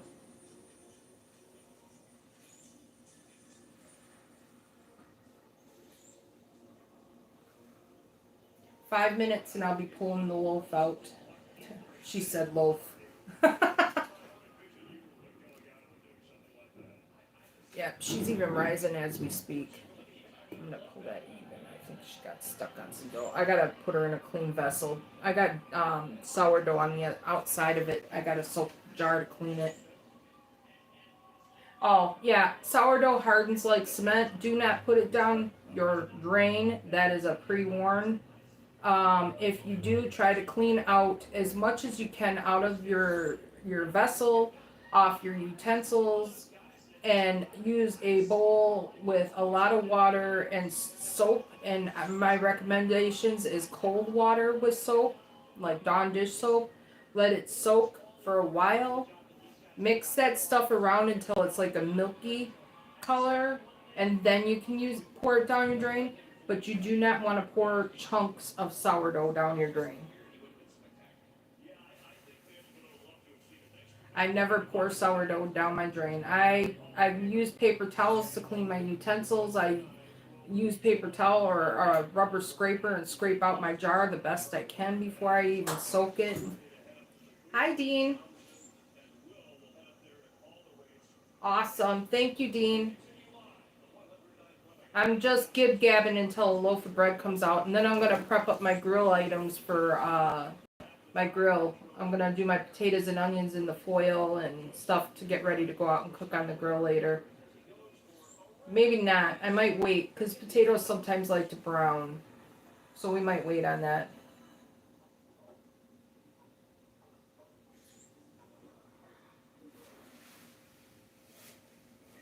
And I'll show you guys this loaf of bread. I'm hoping it could rise too. I was really nervous because my dough was sticky. And I found out it was because my dough was also at 87 degrees in temperature. So it was a little high. So instead of letting it sit on the counter waiting for it to bulk ferment, I actually shaped it and just put it in the Benetton and put it in the fridge to cold proof right away. It is the strawberry double chocolate espresso sourdough. I might be able to bring my loaf that we got already out. My friend requested she wanted 2 loaves. So, there she is. That's one of them.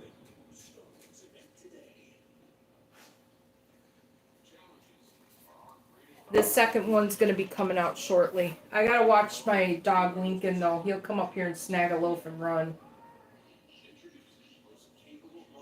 I've caught him numerous times cooling loaves, and I found him hooked down the hallway with a whole loaf of bread in his mouth.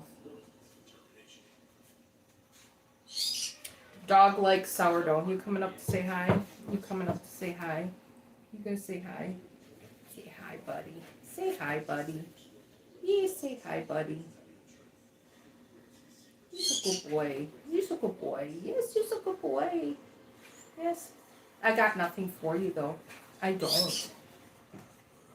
No, you cannot have my sourdough. If I have to, I'll put the baby gate up. Gotta watch him. Thank you, Dean. Do you wanna... I can pull it out so you can see it a little bit better.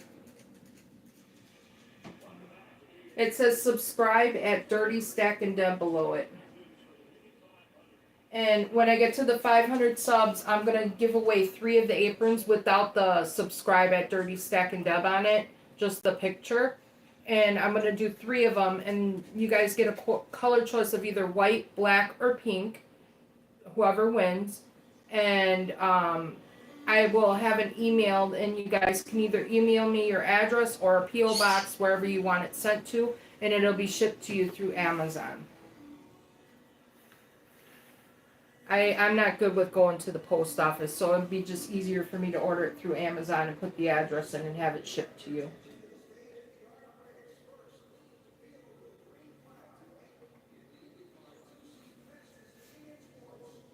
Let Amazon do the work.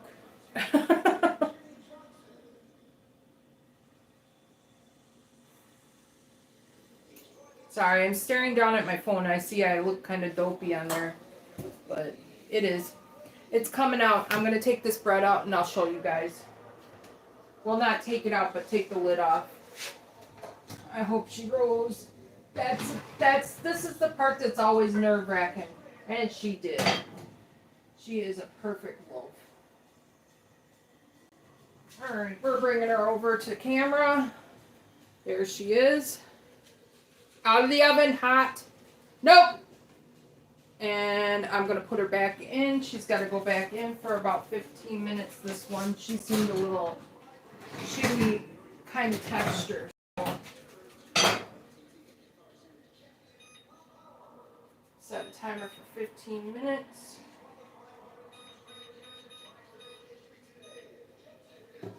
And she goes in for another 15 minutes with the lid off.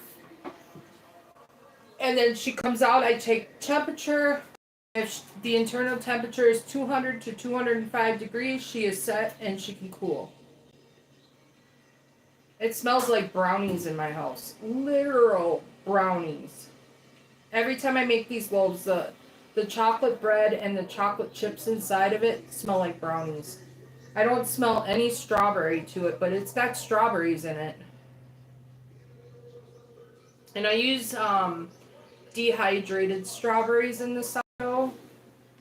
And like I got blueberries too. I'm gonna do a lemon blueberry loaf with the dehydrated blueberries.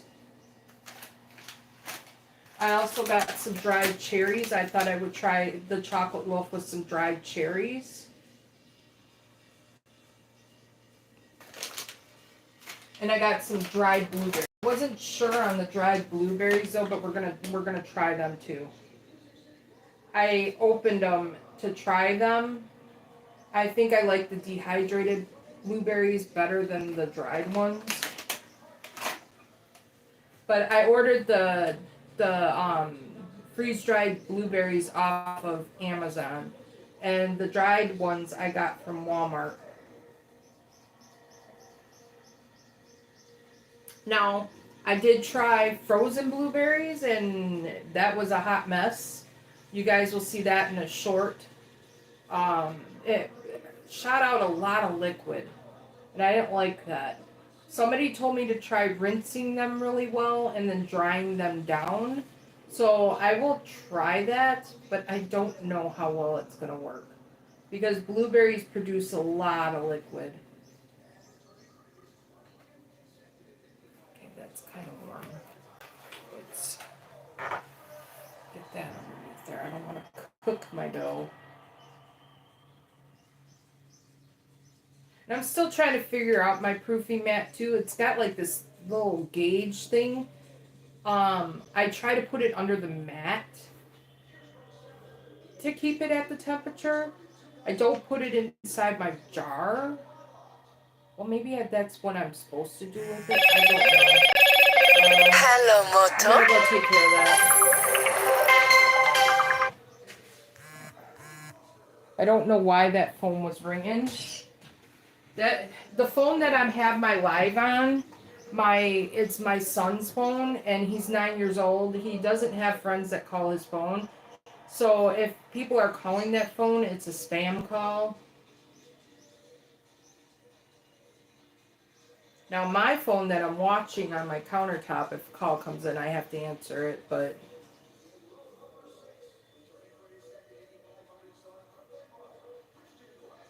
yeah, my house smells like baked goods, like brownies. Like Matt always says, Deborah's house has got to smell amazing all the time. Smells like the chocolate chips cooking in a cookie, like a brownie.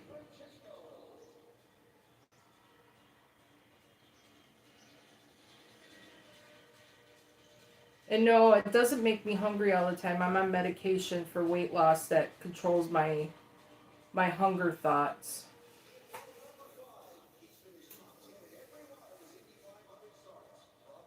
The Indy 500 starting. They're introducing people right now.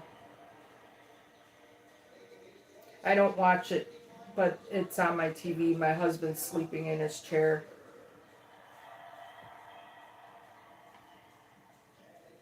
Alright guys, I'm taking a bathroom break. I'm letting the camera roll. I'm just going to go use the restroom. I'll be back.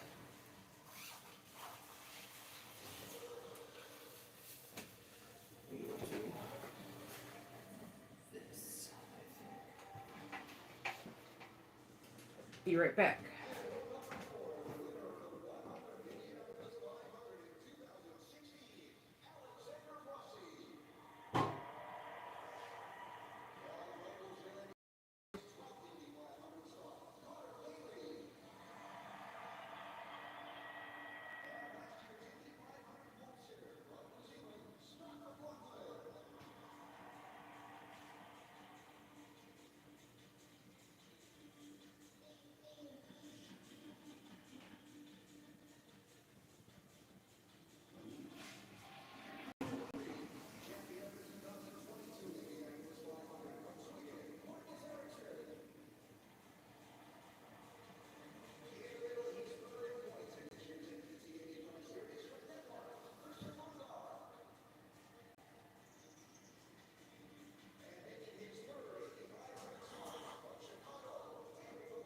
Steven, I did move the grill to the front yard, and I put the new grate in it and threw away the old one. I don't know what time you want to start cooking on it. It's like 10 o'clock. About 3. Okay. Awesome. That works. Setting my apron on the chair as I go to the restroom. Hey, Matt. How are you? Did you see my apron?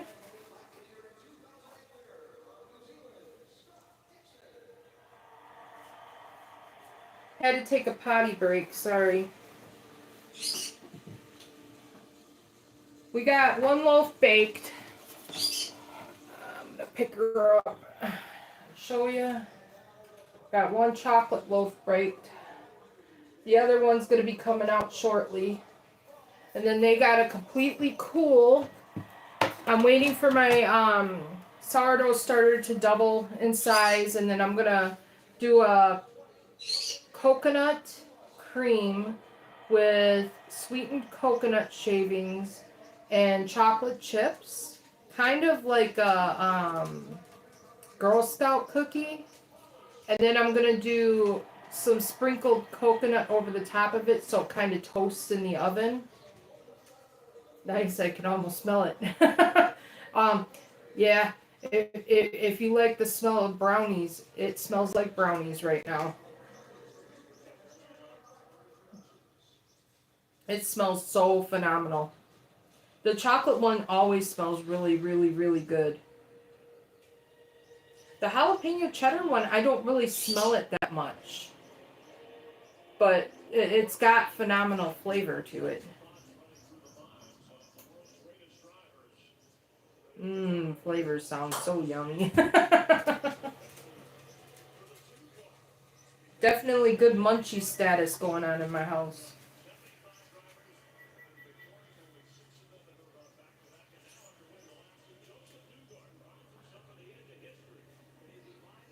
Waiting for my nephew to message me saying, hey, I'm on my way. I'm going to do your brake pads. We'll see if that happens. He went fishing yesterday, so that might not happen for a while. I didn't ask him to do it. He volunteered to do it today.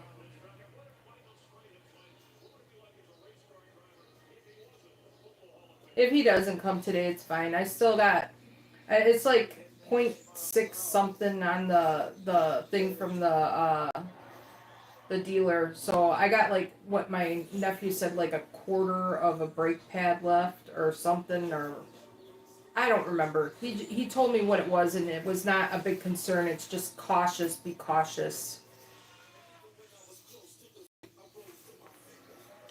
I still have numbness in my arm from my surgery, but it's not like uncomfortable. Like last time I had it, it was uncomfortable.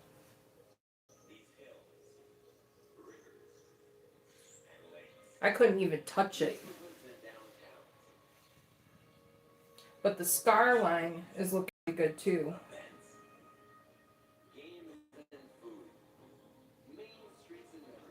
A lot better than what it did. Hi, Tawny. How are you? Yep, there's the apron.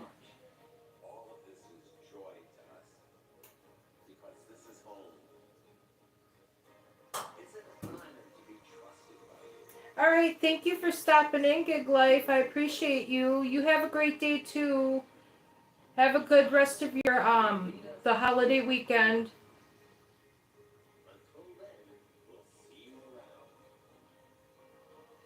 Today and tomorrow are the best days to support your local VFWs and stuff. And if they're out wanting donations, donate. It's for a great cause. They served our country, so.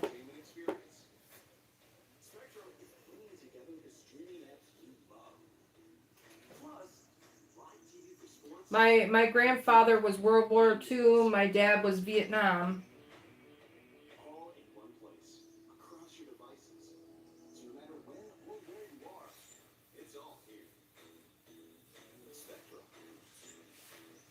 We're going to be pulling bread in 4 minutes. I'm going to take the temperature of it first to make sure it's up to temp before I pull it out.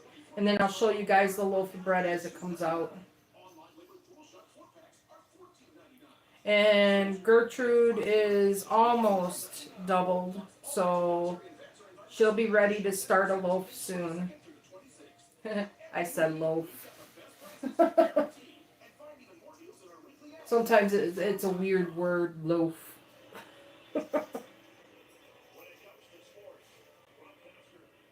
made cold brewed iced tea, and I'm having my iced tea today.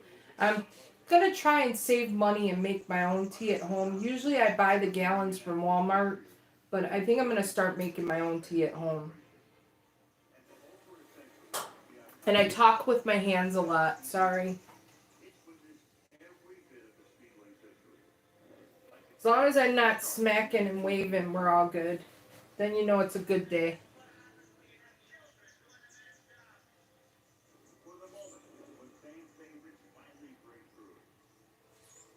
My husband's tired today. He's been napping all morning. I gotta get his morning meds together, I think. Yeah. You guys might have a little apron pause as I get his medications together for the morning. A little behind on that. I'm going to take her temperature real quick.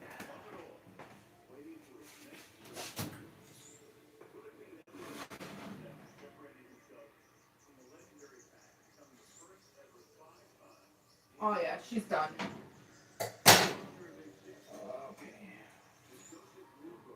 Okay. Alright, she's coming out the oven. I'm going to bring her in front of you guys on the sling. She came out really nice. There she is. It's phenomenal. I don't think my friend's going to get her bread. I might end up eating it before she gets it. Alright, now she's off to cool. Oven off. Hot pot back so my son doesn't get burned. And I got a meat thermometer I use. Now I gotta clean her off because she's full of chocolate. It's magnetized, so I can actually put it on my refrigerator. But I went and I got this cookie jar. I thought it was so cute because it had my name on it, Little Debbie. And I got it to put my son's cookies in, to put on top of my kitchen island. Well, my son put the lid down on the kitchen island and bumped it, and it fell on the floor and broke. So my butt ordered another one. And now I use the one that has the broken lid for my utensils, and the other one I put cookies in. So I got Little Debbie jars all over my kitchen island. And of course, you know, gotta have the dog oven mitts.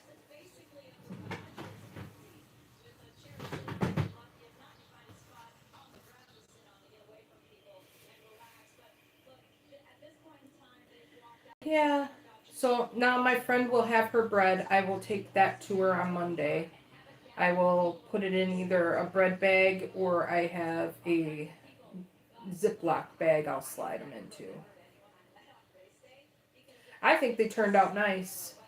I think they're a photo moment. I probably should take a photo and do a short. I especially like the one that I had in the loaf shaping Benetton. It actually held its shape. I'm surprised.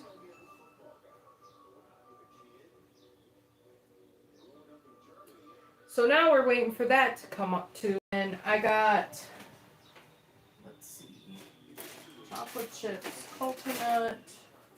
We're not doing the banana. Whoops. I'm klutzy. As it is, it wouldn't be me if I wasn't. I got coconut coconut cream pudding. And then I got sweetened coconut flakes. And of course, I got tons of these in my cabinet, which are milk chocolate chips. So this is just a half bag, but I got more if I need more. And we're going to do a coconut, like kind of like a Girl Scout cookie, I'm going to call it. A Samoa's loaf of bread. I think that's going to be fire. I think that's going to be really phenomenal. I'm about trying different things. My favorite loaves are this, so far that I've tried, is this strawberry double chocolate espresso, which I do with coffee. And then I got the jalapeno and cheddar. And the jalapeno and cheddar, when I first started, I used to cube up the cheese that I would put in it. But I found shredding it and doing it in the stretch and folds of my dough, it gets throughout the loaf of bread, and so do the jalapeno pieces that I chop up. And I don't do spicy, so seeds and membrane come out. Some people will just dice up the jalapenos whole. I don't do that. I'm not about the spice, even though I'll eat it. Um, so I do it that way, and I put it through my chopper because my chopper will cut them really small. And then I just do them throughout the stretch and fold process, and it goes throughout the whole bread. It's really good that way. I gotta take a picture of this bread for my friend. She's gonna like that.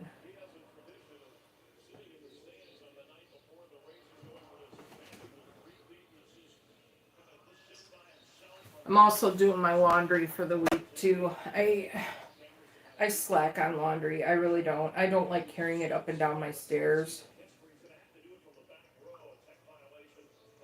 I think a lot of people do agree with me. Laundry is not fun to do, especially folding it. Washing and drying it's easy. It's folding it and then having to put all that stuff away.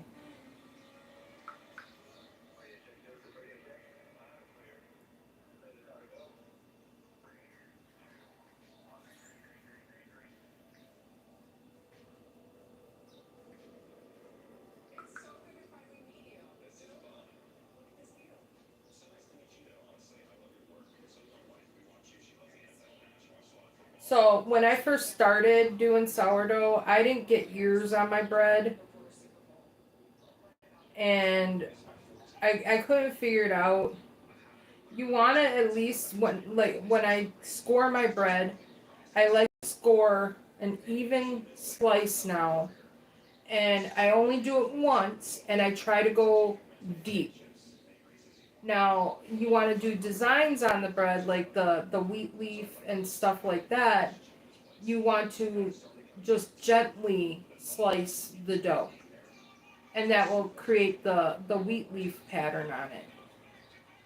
Um, you don't need to do the decorative, especially on chocolate sourdough, because it really doesn't show that well. Unless you really flour it, and I don't flour on top of my dough. I just don't. I brush off. The only time I put it on is that rice flour to keep it from sticking to anything in the Benetton. And then I just dust it off really good. And so the only flour is that white rice flour you see on it when I bake it. My house be smelling good though right now. It really does. And it's good temperatures to have the oven on right now. When it's going to get like 70, 80 degrees outside, it gets 10 degrees hotter up in my apartment because I'm up on the second floor. We haven't put in our AC yet. I have a portable AC unit that goes from room to room with us. I had a window unit, but I didn't like having that. This will, I can pull it, I got it in my hall closet. I just got to pull it out and put it in. I got to change the filter or clean the filter. I think it's one that you can clean.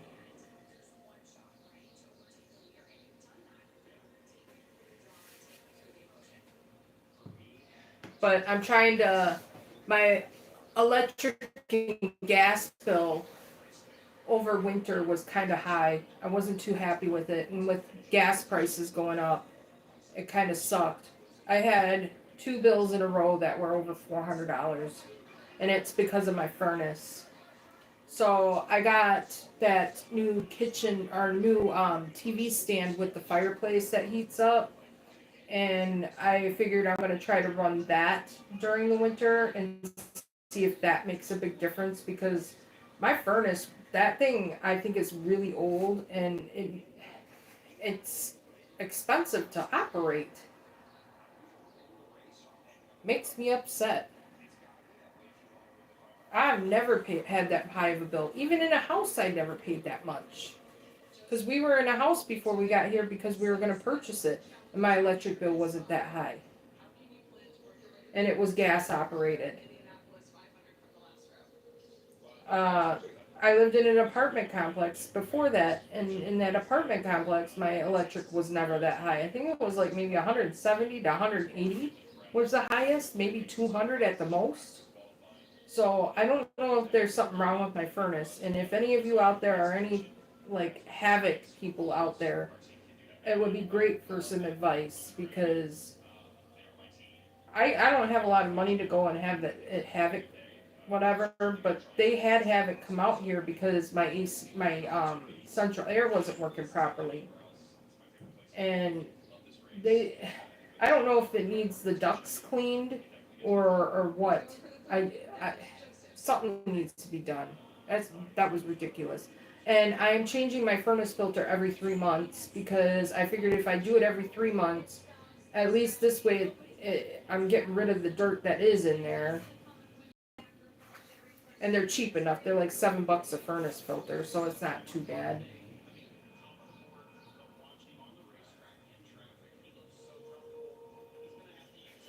But I think $400 is a little too rich for my blood, and I will sweat my ass before I turn that shit on. I do a lot of crock pot cooking in the summertime. I tend to try to steer away from using my oven a lot in the summer.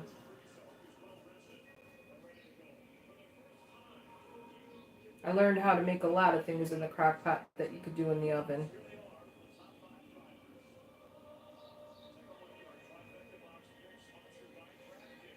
And then my husband will cook on the grill too. We'll get like hamburgers and hot dogs and make them a bunch of them, and we'll have them for the week. So that saves on using the oven and the stove. Sorry, I get anxiety. I'm sitting here talking and gib-gabbing.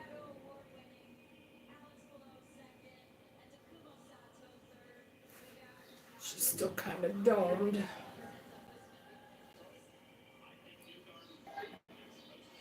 But we'll get her there.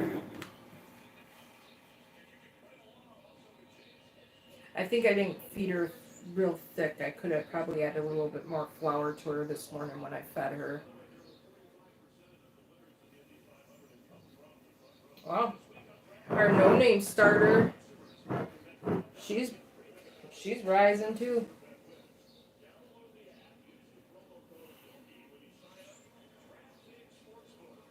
Well, I think we're gonna have a winner chicken dinner coming.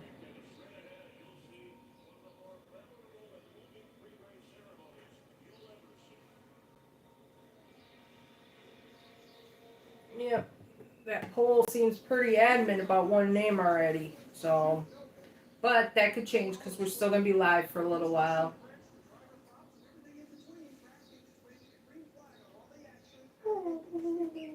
I might go down and do a little laundry while I'm sitting here waiting for her to peek. And then you guys can look at the apron while I go down and do that. Gotta be productive while we're doing this too. I took out my hair there a little bit.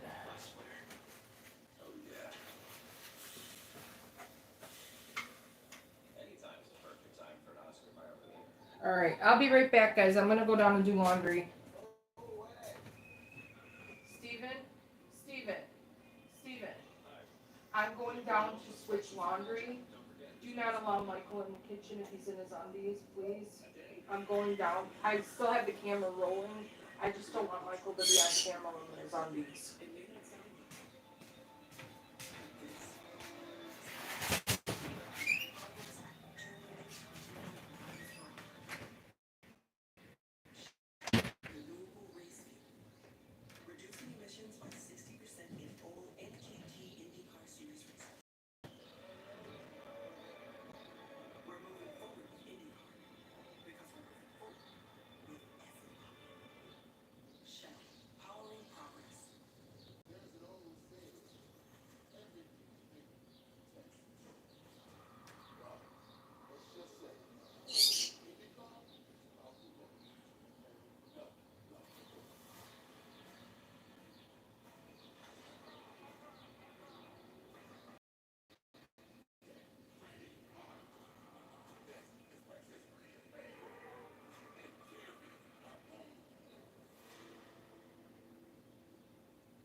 Okay, guys, I'm back. A little winded, but I'm back.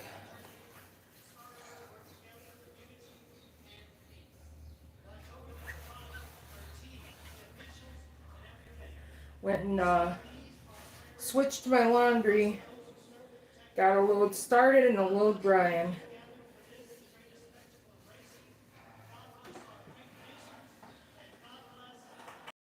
So then I'll be good for the week on laundry.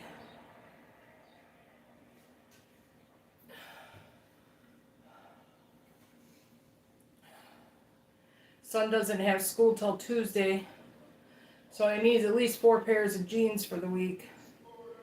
At least 4 or 5.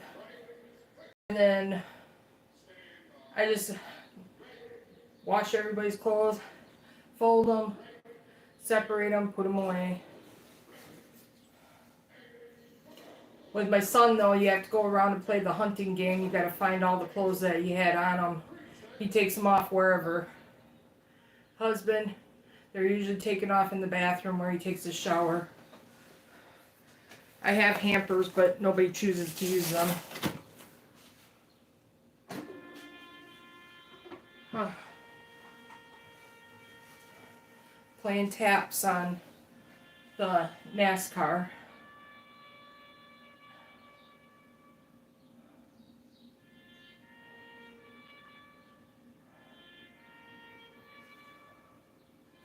So one day I will bake sourdough in my heavy cast iron Dutch oven.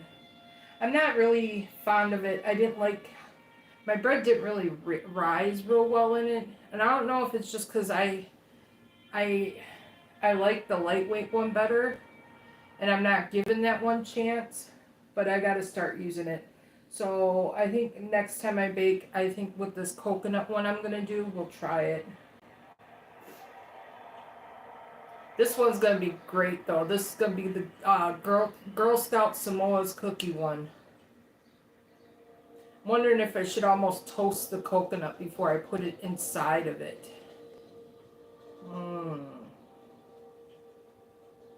Yeah, that might be an idea. We're going to toast coconut.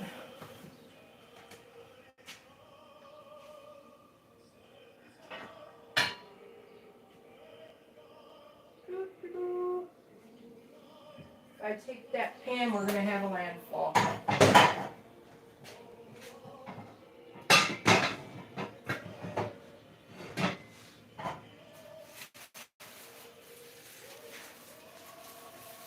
One problem with limited counter space.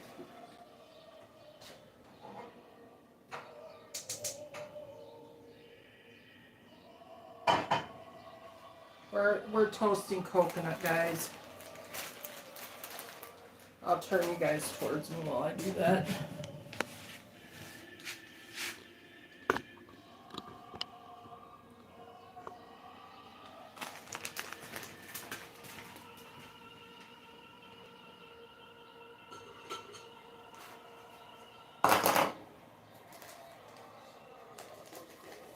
Because if I toast the coconut, it'll be more like a Samoa cookie.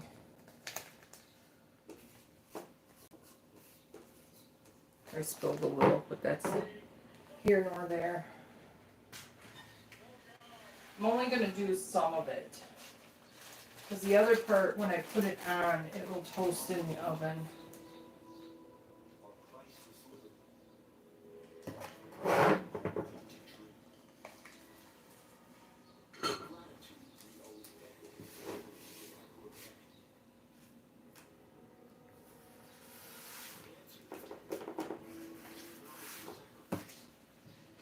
Now, when I do this, I don't know if I'm going to make my sweet dough or if I'm just going to do a regular dough, because I think the coconut cream pudding will have a sweetness to it.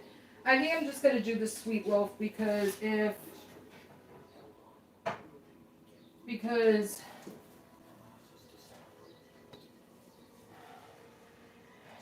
If it's not sweet enough, I don't know. I think that's what I'm going to do. I'm going to do my sweet belt.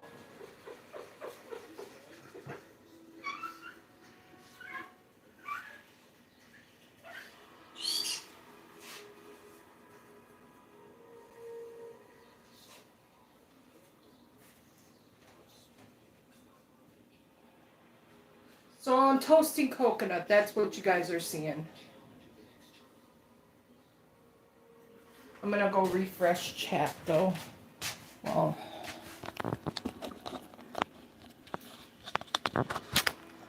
refresh chat. Chat filter. All messages. Chat filter. Top messages. And then see where my battery's at 100, so it don't need to be on the charger.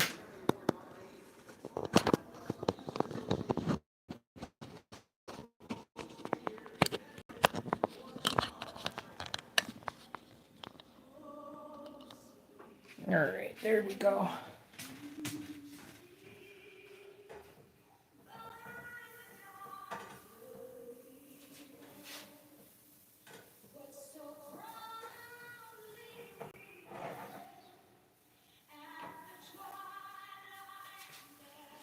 I think I kind of got to take my pan off the heat because coconut doesn't take long to toast.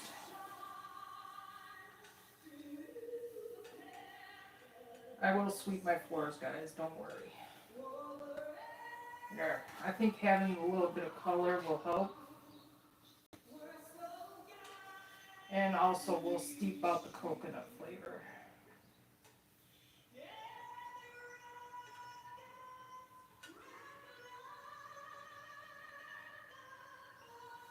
Yep, I think that's where I want it. Fresh coconut. Alright. So I got my coconut ready for my bread. And our sourdough is almost ready to bake with. She is just doubled, but I'm gonna wait for her to get a little bit taller. Let's come over maybe this way. Oh, that was creepy. I don't know. Let's bring her like that maybe. I'm trying to figure this out because I'm looking at my camera to see where I got it. Well, you guys can see it. I think I'm just gonna move my thing a little bit more.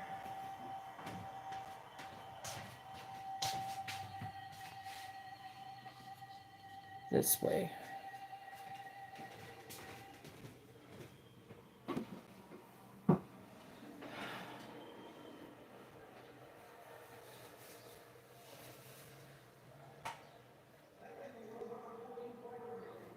I have my windows open and I don't know, this is the time of year, but I'm getting them black ants and they come in from my window, I think. I don't know where else they're coming from, but I don't have a lot of them. I see one here and there. So that's why I'm thinking they're coming in through my window.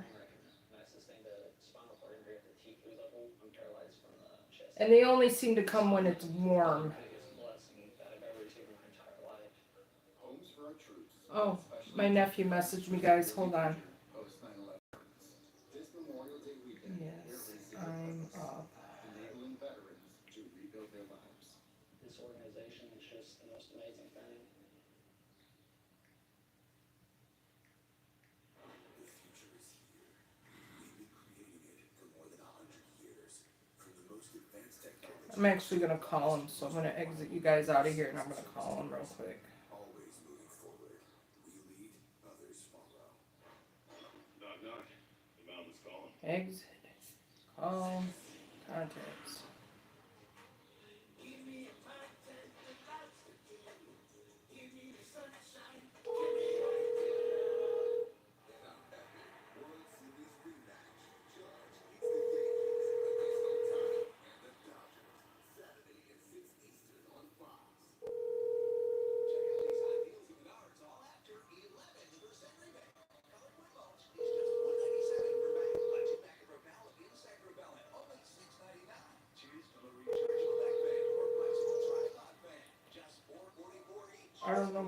messaged me. I need to look at that message. 11:25. Oh, it wasn't that far away.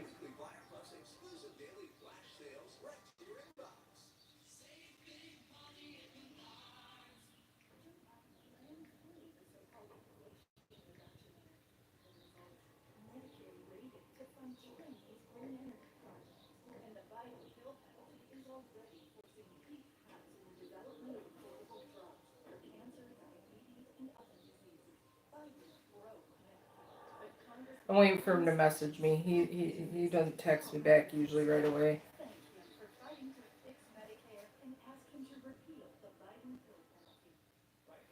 There we go. I'll just wait for a message to pop up.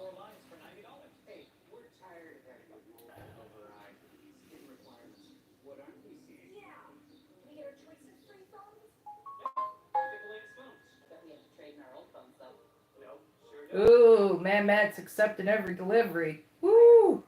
That's rough. $2 hollers, here we come.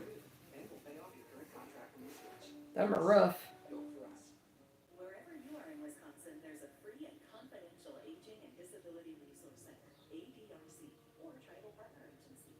We're here for older adults, adults with disabilities, and your families. ADRCs are a bridge to support for benefits and financial assistance, transportation, and home care, and more. Get to know your local ADRC and connect with resources now. That's the hardest part, is waiting for your starter to get to peak. Because you don't want to do it beforehand, because a lot of people say peak, but some people say just at doubling would be sufficient. So that's probably about where I'm going to do it. And I think I'm going to use a little bit more starter than what my recipe normally calls for, because I'm using pudding. Well, no, I think I'm going to just keep it where it's at. Don't mess with something that's good.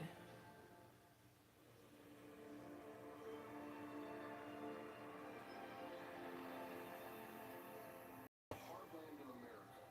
Ride with this visionary in a quest for freedom. This founding father, convinced he could create what the world had never seen. Even if automobile racing is the future, we know it is. Even if it is, we can't continue to ask drivers to race on a track that isn't safe.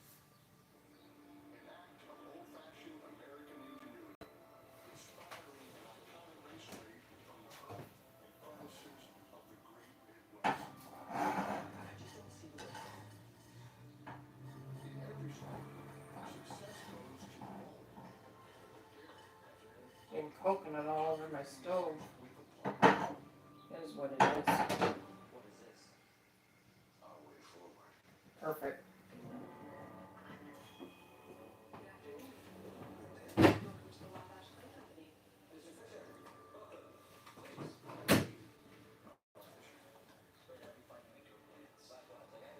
Alright guys, I think I'm going to get ready and start making this loaf.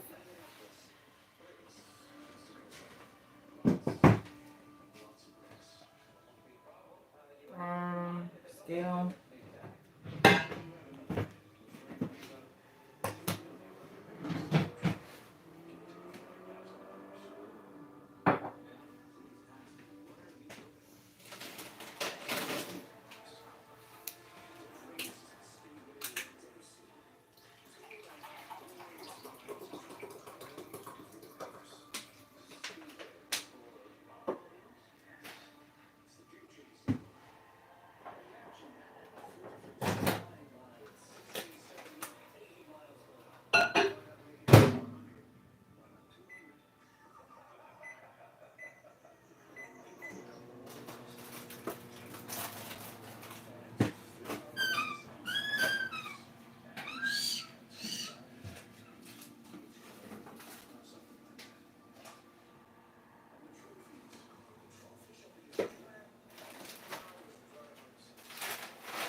Alright.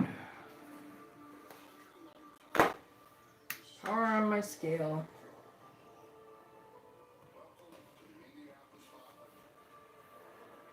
Zero out my scale.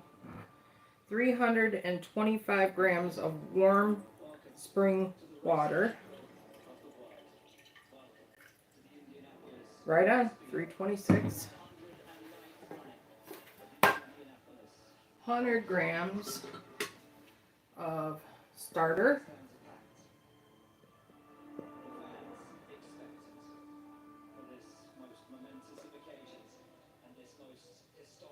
Or we're gonna just leave it. I did a little extra, but I wanted to do that anyway.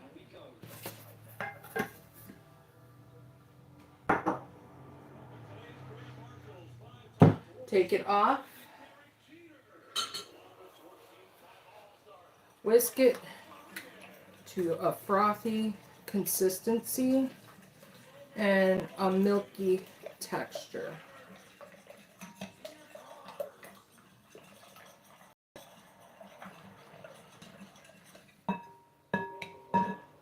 Get me a paper towel to set my Danish dough hook on. Do you need one? No, you can use a fork. I like mine though. I started with this one and then I got that wooden handle one. I really like it. So I'm not putting dough on my countertop. Put it back on the scale, zero it out.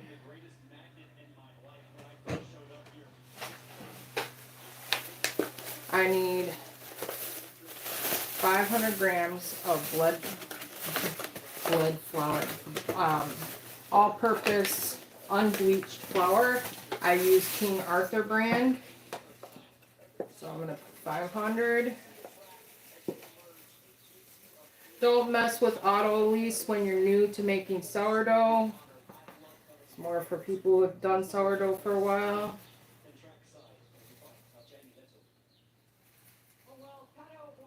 Just mix it and forget it, you know. Just put all your ingredients in and mix it.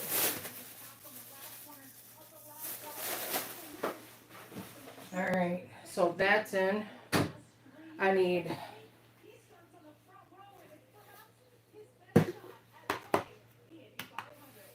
I put 40 grams of sugar, 40 grams of sugar.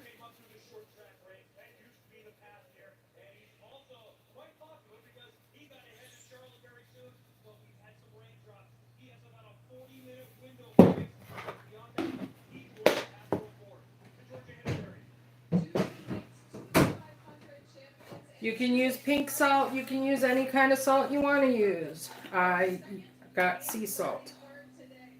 I use fine sea salt. I'm going to do 10 to 12 grams of sea salt. I got 11. We're good. Then we're adding our pudding mix. This is a 3.4 ounce box of pudding mix.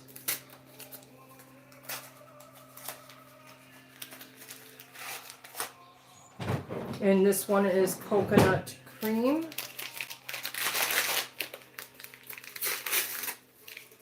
I'm just gonna dump that in.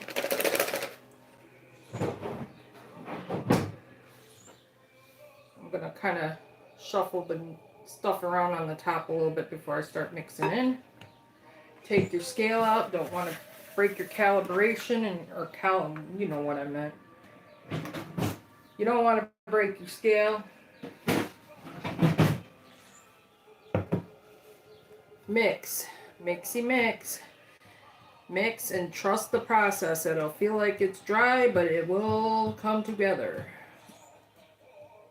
Just keep going. You feel like you're going to want to add water, but do not. Recipes are made for that reason with what they have.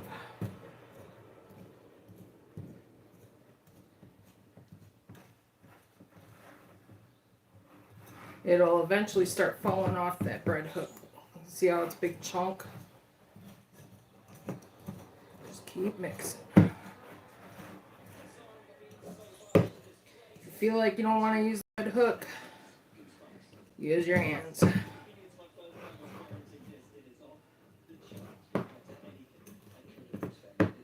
See, I get to that point where I don't like using the hook. I have one of these rubber scrapers. Take all your dough off your hook.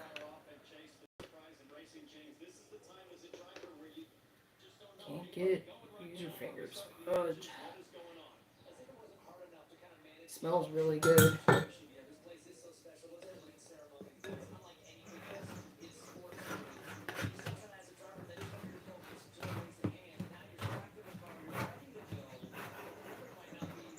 Still hasn't messaged me. He'll message me back. Probably thinking, don't want it done today.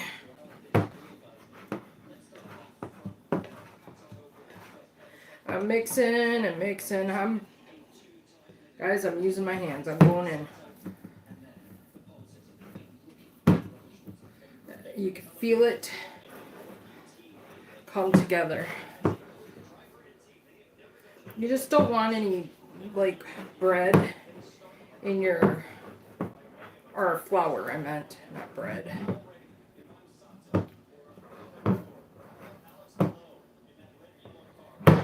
Alright, so she's come together. She's shaggy. Just trust the process. Do not add more water to the recipe. But you're going to want to adjust it, like, when it's humid. You might want to keep a little bit of the water out. Alright, so see what I'm doing? Taking all that excess dough off my hands. Because I don't want to put it down my drain. Because I'm going to wash my hands. I should have worn gloves because I don't like this feeling. I really don't. But she wasn't coming together like I wanted her to. I think it's that pudding though.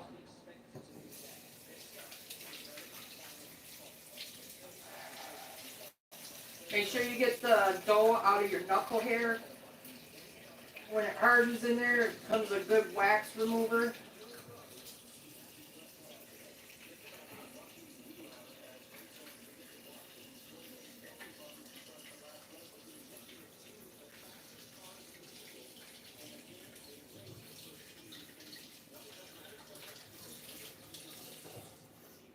Now, I used my,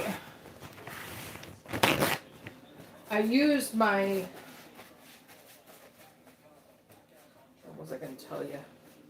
Brain fart. Happens with old age. Sorry, guys. I'm scraping down the sides of my bowl.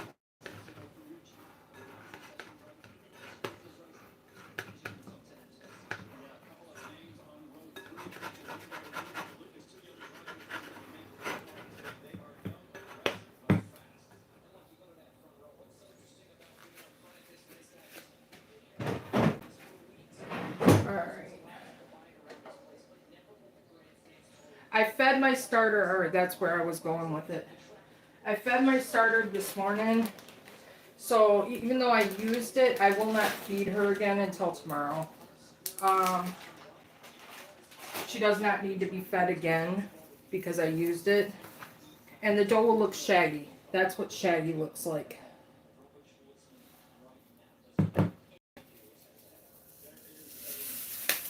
I have these disposable shower caps. You can get hundreds of them on Amazon real cheap. And that's what I do. But my butt needs to take temperature of my dough. She's at 80.9. Okay.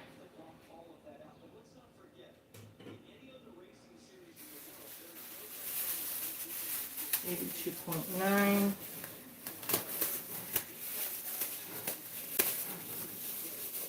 I always struggle with that struggle bus. Alright, I am not using my proofing mat today. Guys, I refuse to today. It's warm, my dough is warm. So I'm going to put her up. 82 is right where you kind of want your sourdough to do anything anyway. So I'm just going to keep her on here. I'm going to put up my proofing mat. And cord.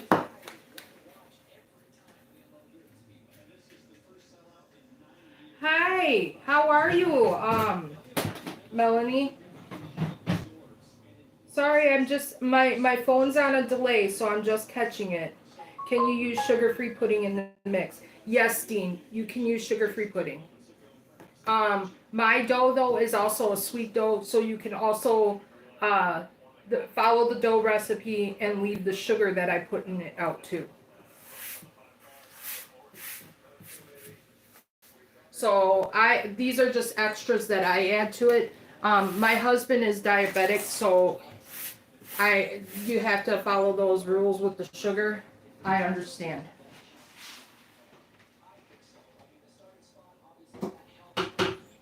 I am going to put my flour up here.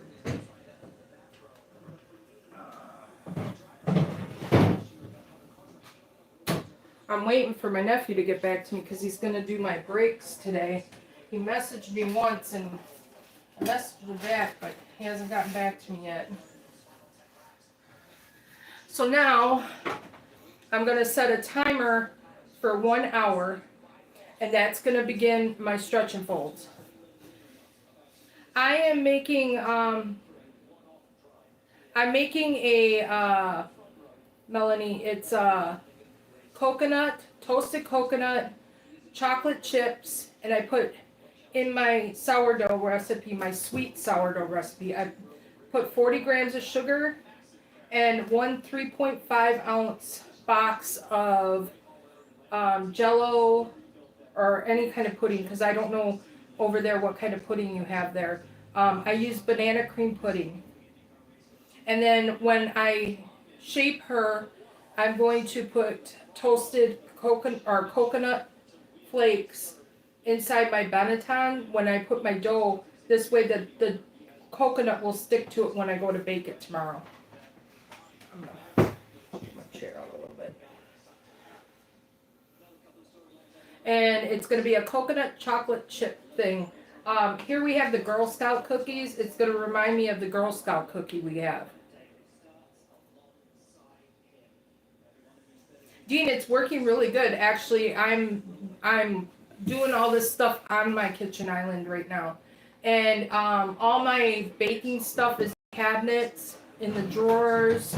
I got a garbage can that's on it too, which is really nice. And it's got a leaf to make it bigger or smaller. It's really nice. I really like it. It's been a big help. I have more space to work on, where before all I had was in front of this microwave.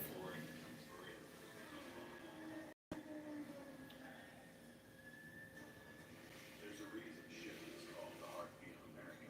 The heartbeat's strong, steady. All good. I am live. Like the people who keep this country doing Thank you. You see my apron, Melanie? I got an apron. It's got my face on it. It's cute.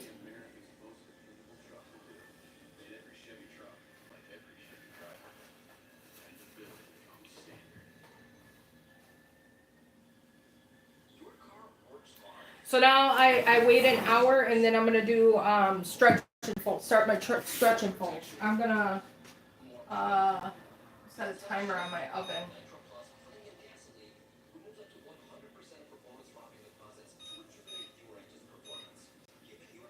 So I got 1 hour set on my oven. I'm gonna be live until I get my this bread into a well, I'm gonna be live and up until it starts its bulk fermentation. Oh, I'm not gonna probably be live for the Benetton part of it. I might come back on when I go to shape it because it's gonna take a while, and then I gotta cook dinner yet. So we'll see how that goes. And in my stretch and folds, I'm gonna add coconut and chocolate chips. And I can't put it on my proofing mat to speed up process because the chocolate chips will melt in the dough.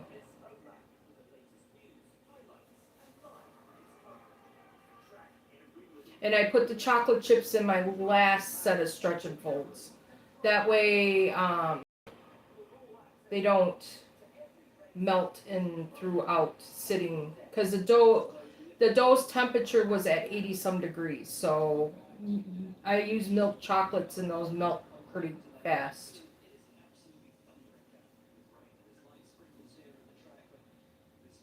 Yes, my nephew is gonna he's gonna do my rear brakes. My front brakes are fine, and I was worried about rotors, and because rotors are very expensive, but because where the dealer had said my brake pads were sitting, they're fine.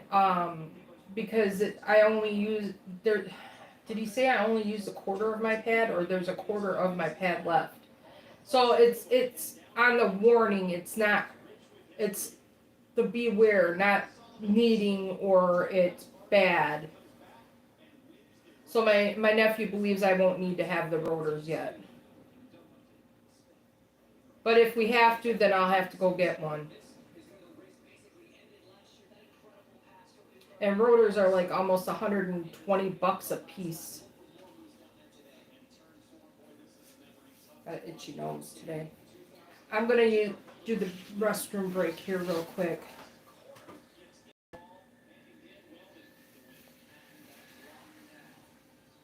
So we able to get the nephew? Yep, I'm able to get him. I'm gonna use the restroom real quick. I'm gonna put my apron on the seat. It won't take me long. I'll be right back.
All right, I'm back.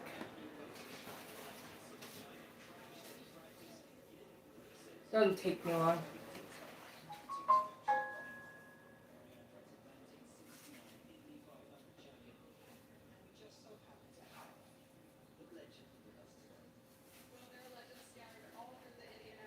Okay.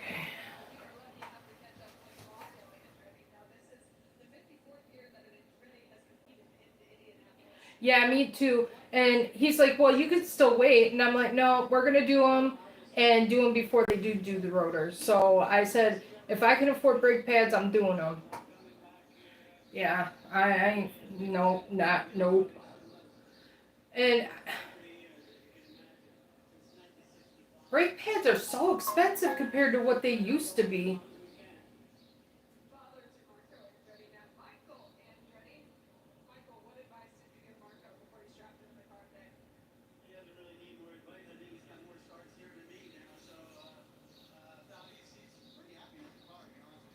Way more expensive than what they used to be. Because $120 a rotor, wow.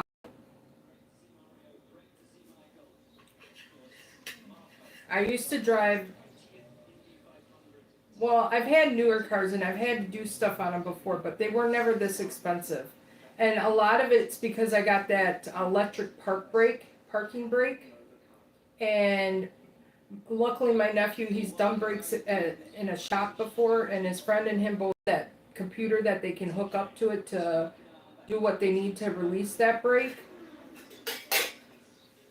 makes it a good thing. Otherwise, I would have had to take it in, and it would have been over $500 to do the rear and $400 to do the front. Okay, now he's messaging me, so I'm gonna have to read that. Let me get my tea. I need to save my jug. So he just messaged me. I'm gonna check that message. Just give me 1 second.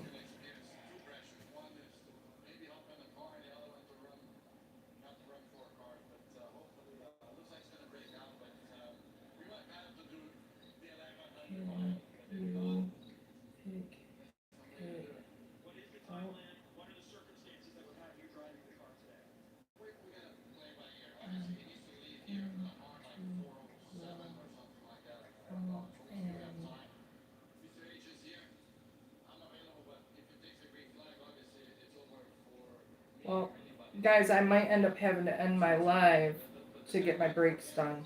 So I'm gonna call him real quick and figure this out. Let me exit this off my screen.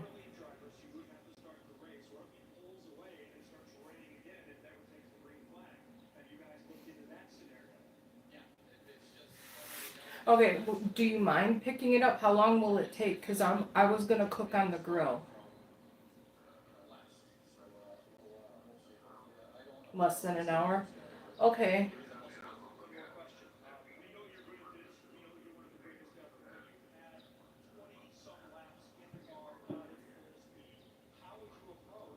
Okay, do you need to take things off to look at them, or do you you gotta take the wheels off? Okay. All right. When do you want me to head there? Cause I am on live right now. I'm gonna end my live to do that. I'm making sourdough. It can take forever, so I can actually end the live and come back on later. That would be fine.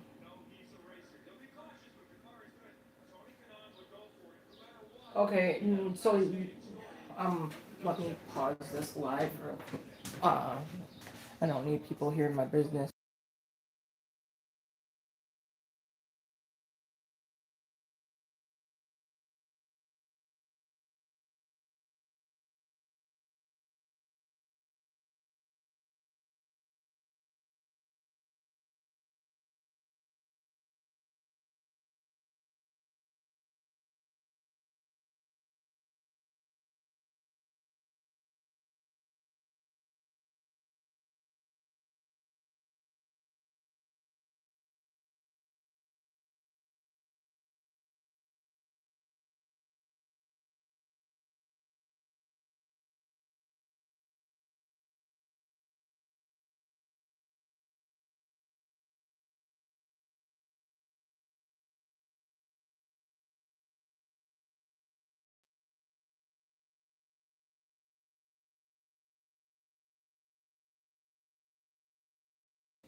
All right, guys. Sorry, I had to mute it. My nephew's gonna come pick my car up, and then I'm gonna bring him down the keys. He's gonna look at them. He said if they're beefy, he's not gonna do them right now. We'll wait. But that's if he can check it out with the wheels being on. Otherwise, he's gotta take my van to go take the wheels off. But I don't want to end my live, so he's gonna come get my car. Things you gotta figure out in life. And sourdough is pretty flexible. So like even if he wanted to, and he said it would take about an hour for him to do the brake pads, I could have left, came back, and did my stretch and folds in that time. So I mean, sourdough can wait on me. I don't have to wait on it.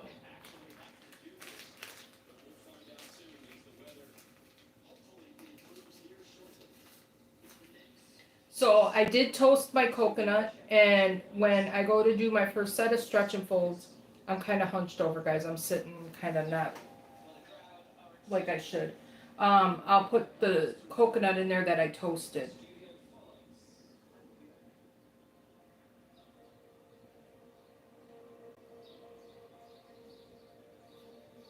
I am I'm not tired, but I feel like I need to do things. I'm not used to just sitting unless I'm doing deliveries, but then I'm still keeping busy and doing things. So I got dishes. I could wash some dishes because I'll have to clean my Benettons before I can use them. Speed on the track. Simplicity on the rack. But I gotta keep an eye out for him on my thing because I'll know when he's here so I can run my keys down to him. If my mortgage lender used Agent Force, powerful AI from Salesforce, a digital agent would help me pre-qualify. Plus, I want to cook on the grill, and I can't cook on the grill if I leave.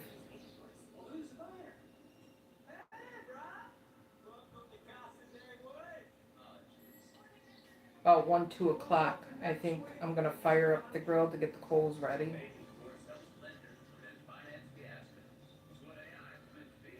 Hamburgers, hot dogs, brats, and a steak, all cooked on the grill. It's grilling season, which means it's 100% tasty. And potatoes and onions in a foil pack. So I'm more than likely gonna do the potatoes and onions first.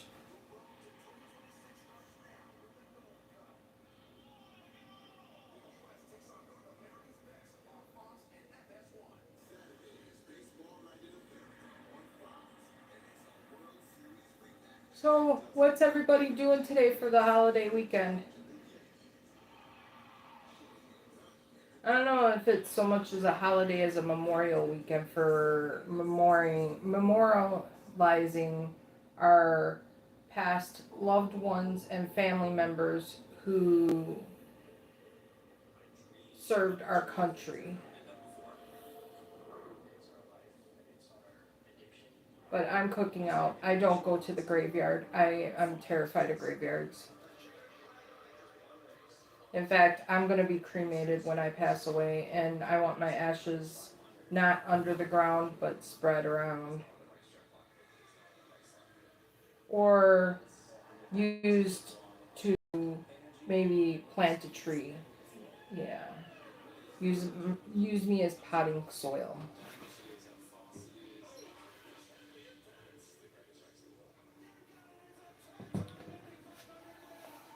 Just the thought of sitting underground just creeps me out.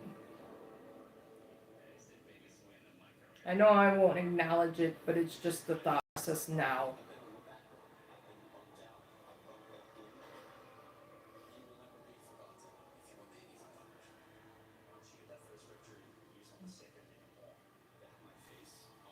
So I did use a clear bowl, and you can kind of see all the little air pockets in the bottom of the bowl. That's good. That's a good sign. That means my starter's doing its thing. And our no-name starter is active and doubled. But she's not ready to use. She's far from it. We're gonna go through a lot of stages with that one. She's gonna stink. She's gonna go through all kinds of changes before she's ready.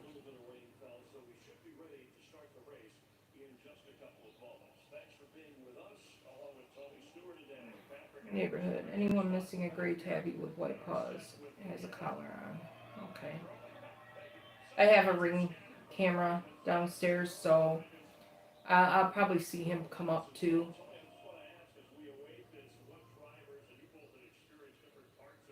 But in order for me to be able to see your guys' comments, I have to have another phone in front of me.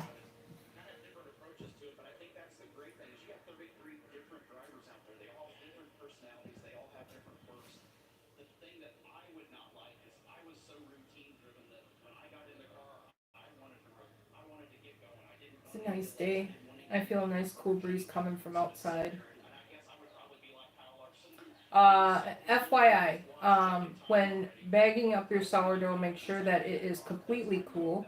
It will put moisture in the bag, and you don't want moisture in with your bread because it will mold faster. Breads with inclusions are good 3 days on counter or up to 5 days in fridge. Or you can slice it up and put it in a Ziploc bag in your freezer where it can last up to a month and possibly longer. And then you could pull out a slice every so often and just heat it. Um, Certain inclusions though, like the jalapeno and cheddar, the strawberry one, like stuff that you can't really keep on the counter. So like this coconut one, I could probably keep on the counter. Um, the strawberry and the jalapeno one, I recommend to put in your fridge. And if you're not going to eat it within 5 days, slice it up, put it in a Ziploc bag, and put in your freezer. That's my recommendations. My pretzel bites, on the other hand, I let completely cool, put into a Ziploc bag, and get as much air out as I can, and I throw it in my freezer. And I pull out how many ever pretzel bites I want and heat it up with whatever dipping sauce you want, mustard, cream cheese, whatever you want to dip your soft pretzels into. So I I really like my soft pretzel bites. They're a good snack. And I can take out how many I want, heat up in the microwave a little cream cheese, and I eat it that way. These guys, from the moment they roll off the grid, and Danica can tell you this, they are already in fueling mode. So every move they make from the time they pull off the grid is calculated, and it's very important. And what they tell you when you're the pace car driver is they're like, look, as soon as you come around turn two for that last lap, you need to go as hard as you can. And even for myself, I was like, oh shoot, like, I don't know, I haven't tested the limits of this car. How hard can I go? So I'm sure Michael's sitting in the car thinking, did I really want to be a race car driver? Oh, sorry guys, I'm starting. I have nobody in here to conversate.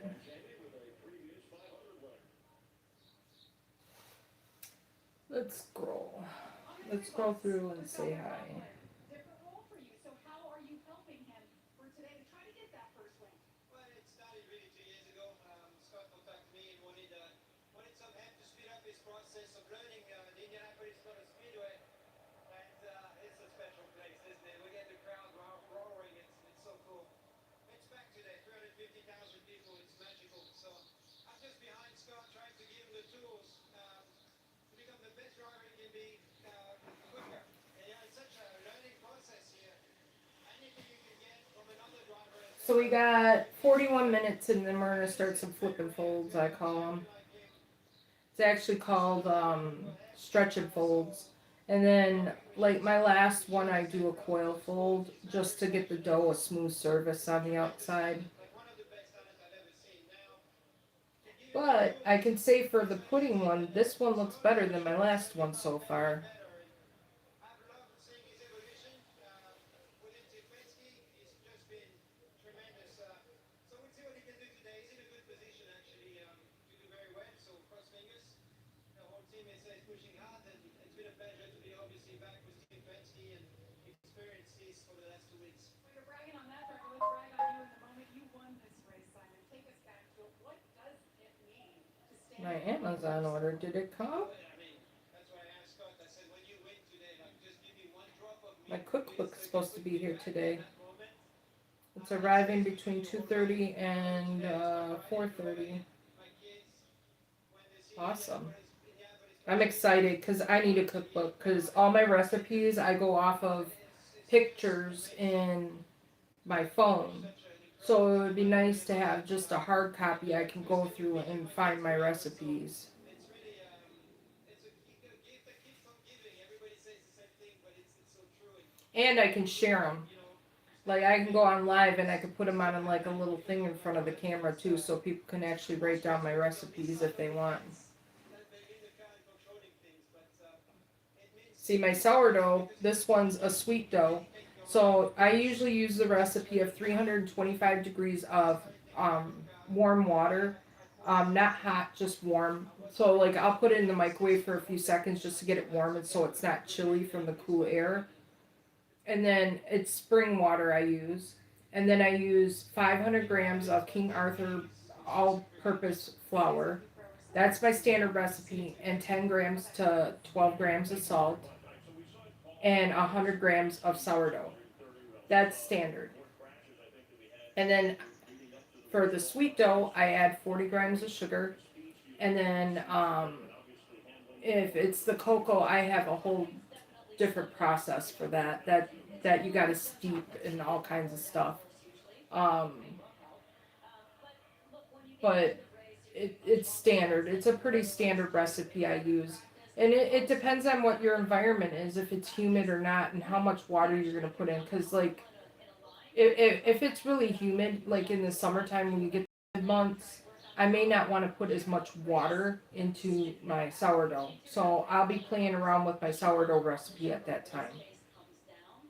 Right now, it's not humid, it's not hot, it's just perfect temperature. So my dough was like at 80 degrees, so that's good.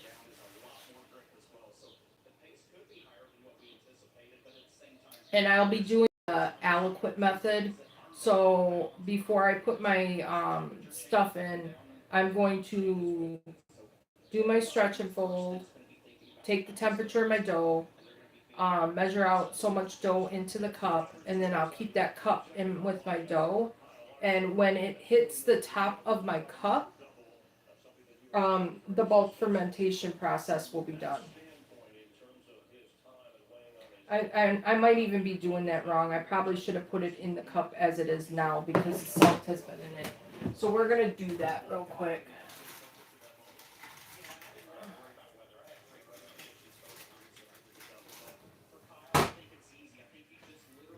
Because then it gives me the accuracy.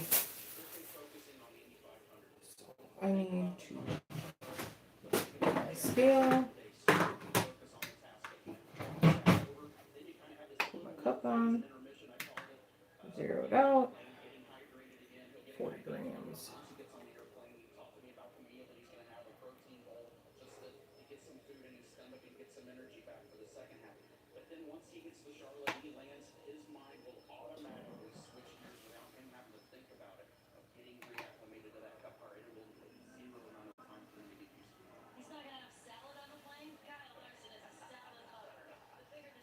It's 42. I think 41 will work. I'm not really worried about. Take dough off my fingers before I rinse them.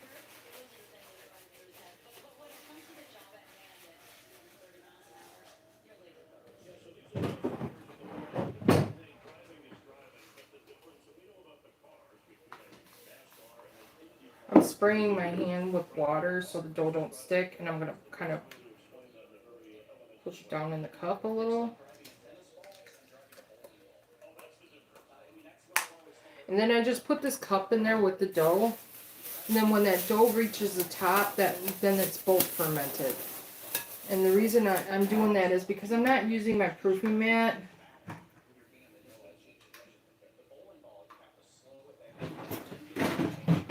Keep it simple. If you're gonna struggle with bulk fermentation and you can't figure that out, really do the aliquot method because it'll keep it accurate for you. It does work.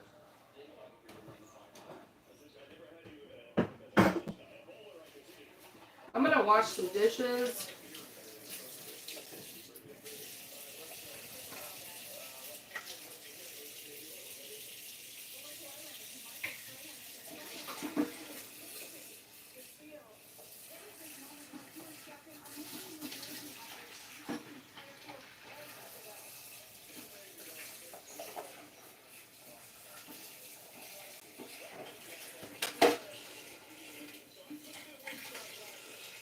Oh, wait a minute, if you don't come while I'm doing dishes. He does, he'll come in, I think.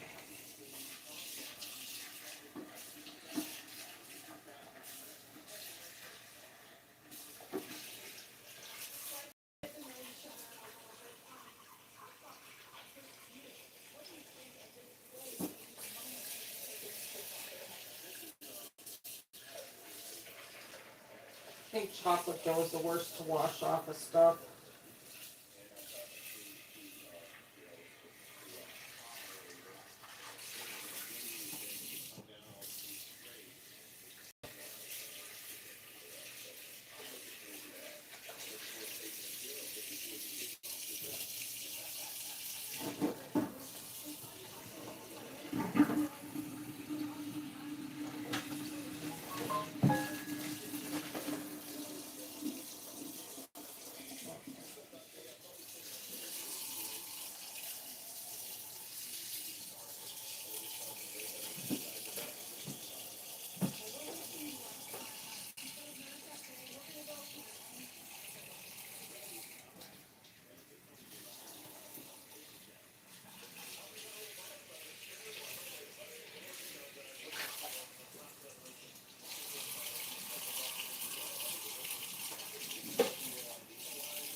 Dang of dishes here.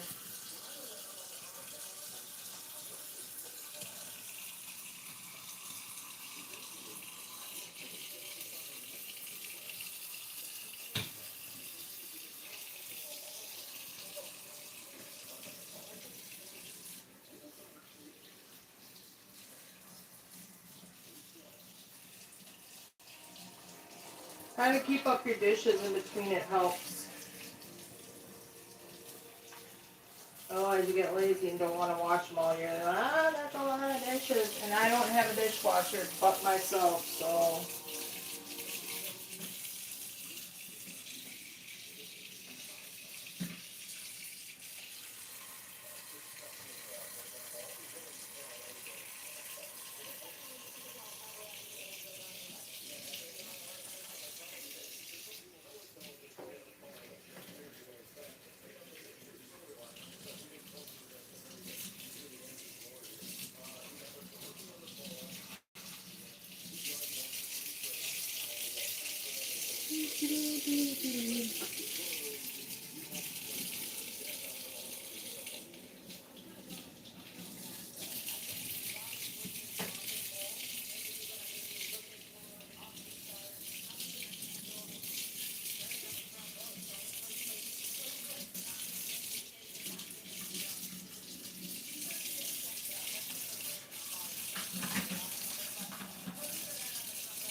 I have to put my bread hook stuff on the soak.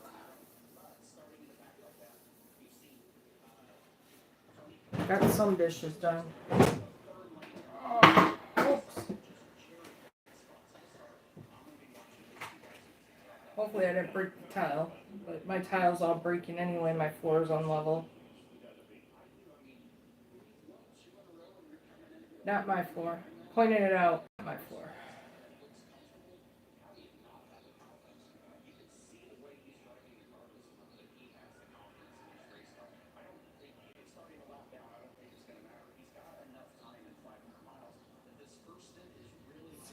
On the ring camera. 5.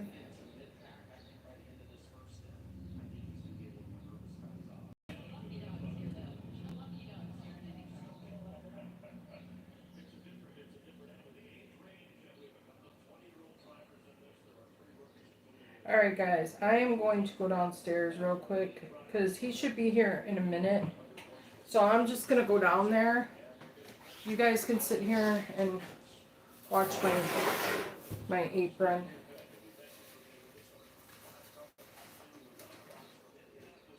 Well, and I'll bring conversation with me. You just won't hear me. I can type in there, I think. Yeah, I can type in there. I'm gonna go out there. I'll type in the conversation.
Are you on my camera? Huh? I'm live. Oh. Go in the bathroom and clean your face. You got stuff all over it.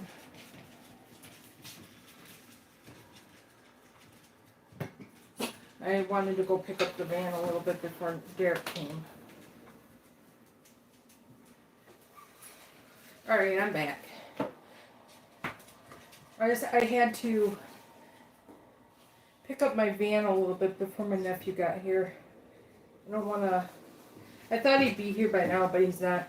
I just didn't want him to get a messy van. Because last time I was in it, I don't remember if we picked up after ourselves. And a lot of times we don't, we just come right in. And then I spend my time cleaning it before we take off.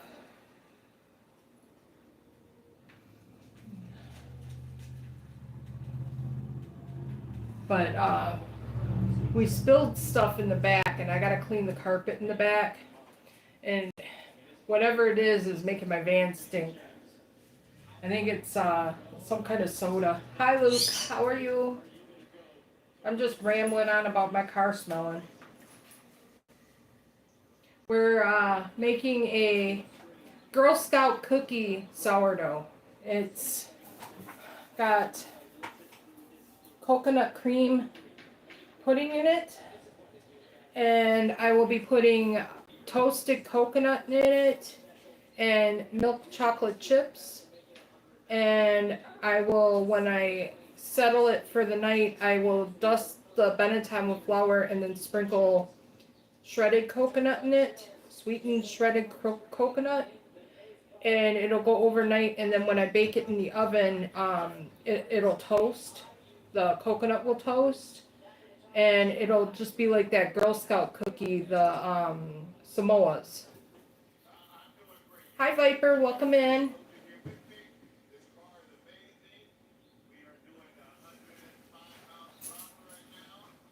I'm waiting for my nephew to come. He's supposed to do my rear brakes, so if he shows up, I might have to go outside, and then you guys are be staring at my bowl of sourdough. Hopefully my dog don't come up and get the loaves I baked already on my table. I think I'm going to put the baby gate up to prevent that.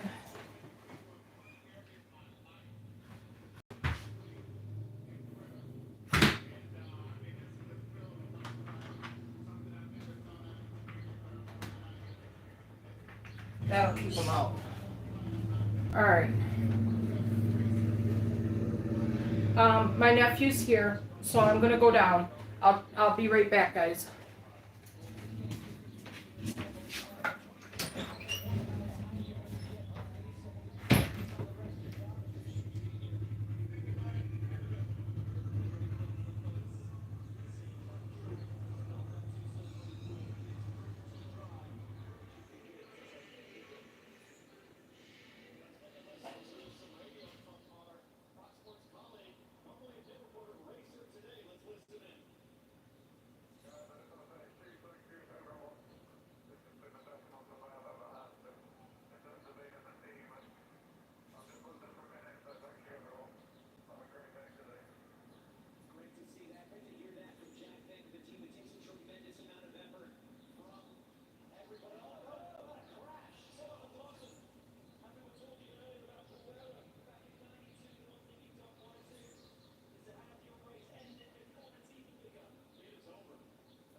Alright, I'm back. Oh, brake day, getting the brakes fixed. Let's see. He's supposed to take my car, so let's see. I'm looking. Yeah, there he goes. He's going with it. Yeah, he's got to take it because he can't really see through the wheels, so he's got to go take the wheels off, and you can't do that stuff in the streets here.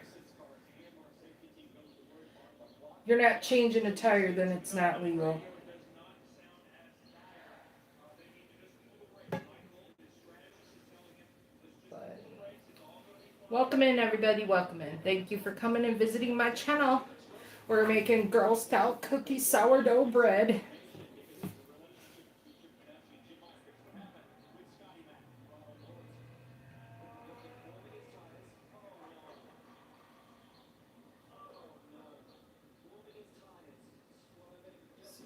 Let's see where we're at on that pole. No, I don't want to do that. I think we got a definite name on our hands.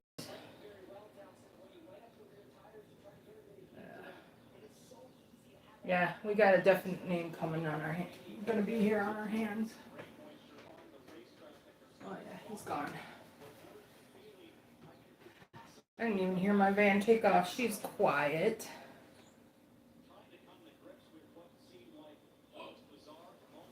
What I don't like with my van, and I always turn it off, is how it comes to like you come to a stop and it just kills. And then when you take your foot off the brake and you go to put your foot on the gas, it fires back up again. So I turn that off. I don't like that.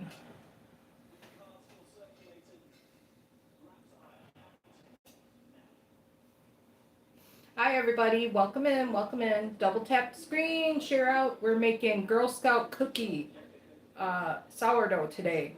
It's coconut, chocolate chips, and toasted coconut. The only thing I think, caramel. I have caramel, I think. Ooh. Do that on the lamination. Oh. Yep. She's gonna be good. What's my date?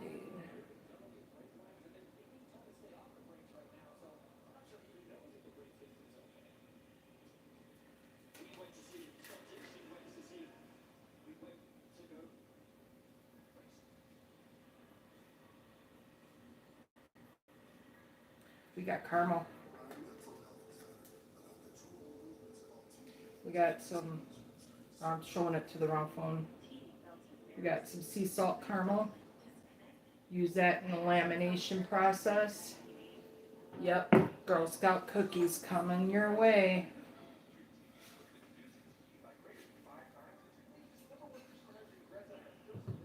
This will be a sourdough that has not, or I have not seen on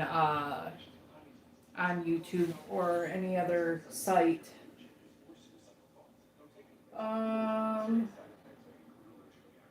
16 more minutes and we will be doing our stretch and folds. And then she sits for 45 minutes and we will be doing another set. We're going to be doing an inclusion during the stretch and folds. So we will be adding coconut in our first set of stretch and folds. Chocolate chips won't be done until the last portion because I do not want them to get messy and are melty in the dough. Because my dough is at 85 degrees and these are milk chocolate chips that we're going to be putting in. I want to try to maintain some of the shape of these chocolate chips as much as possible. I have a cup in the center of my dough, which is called the eloquent method. I got so much sourdough inside that cup as per directions for the temperature. And once that sourdough reaches the top or busts that lid, it is ready to be shaped and put into a Benetton. That means my bulk fermentation of the dough is complete.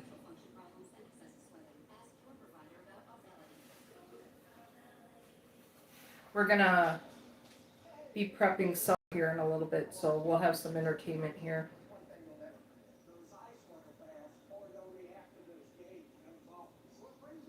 Then I might just take you guys outside to watch me cook on the grill for a little bit. I'm not the best griller, but I'll attempt to try.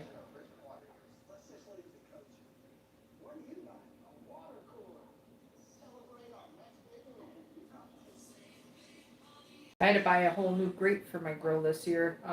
For some reason, I bought a new one last year, and I have a Weber grill. It's charcoal grill. It rusted over the winter, and it shouldn't have, but it did.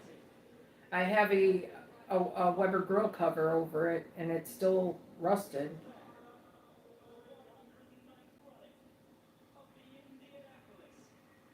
So I went out and got a new one. Hi Mel, how are you? We're making a Girl Scout cookie sourdough bread today.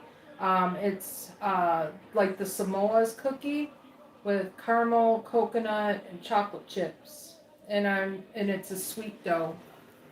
We got the dough. We're gonna get ready to do our first set of stretch and folds here in a minute, and I'm gonna put in coconut on my first set of stretch and folds.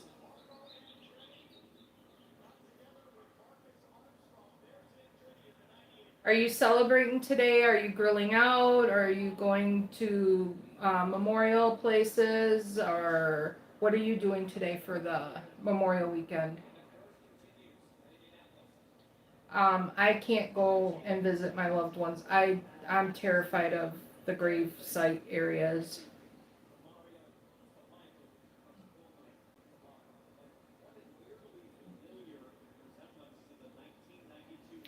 I get creeped out. I don't want to walk on anybody. I feel very not comfortable, so I don't go.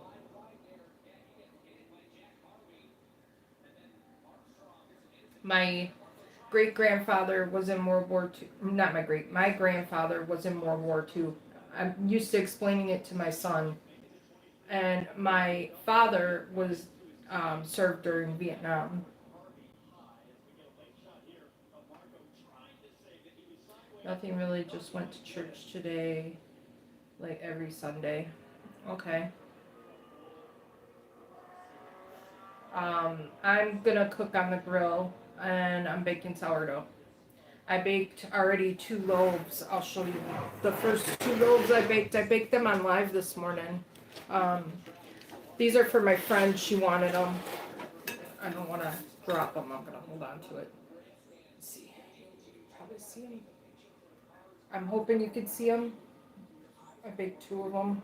I'm gonna go side to side, make sure we get it in there. They're heavy. Them are the strawberry double chocolate espresso loaves. They're just cooling. I gotta wait for them to completely cool, and then I'm gonna bag them. And then I'll probably take them by her tomorrow. She came on my live early this morning. I was shocked. She came on and I was like, I'm making your bread.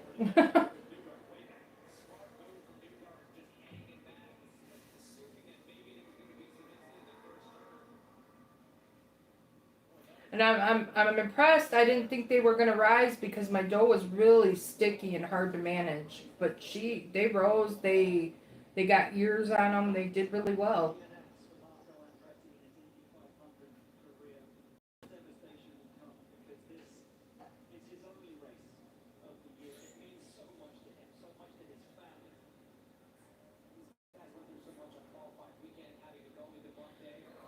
My husband's been napping the most of the day. But we're gonna get ready to, I'm gonna start cutting up potatoes and onions and season those in the foil with a little bit of butter to put on the grill. Because that's gonna take at least an hour on the grill. I don't know what's going on, but that's not normal for you. I'm live. I don't want to discuss anything that's not right. Yeah.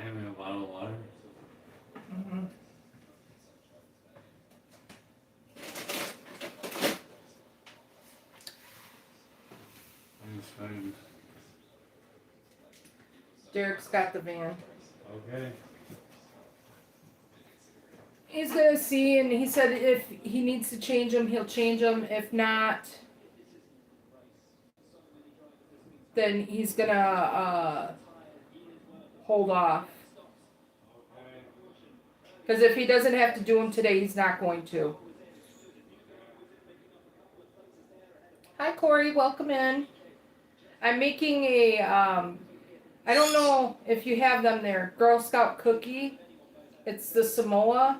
It's got caramel, coconut, chocolate chips, and it'll have toasted coconut on the outside.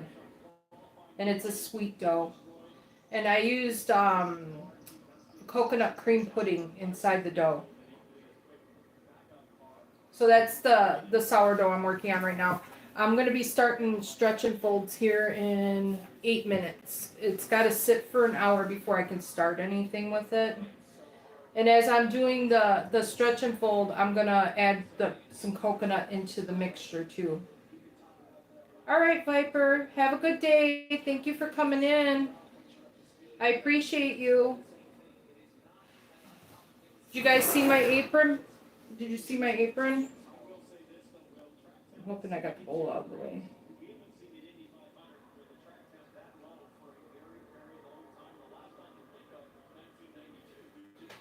That's my new apron. When I get 500 subs, I'm gonna give away 3 of them.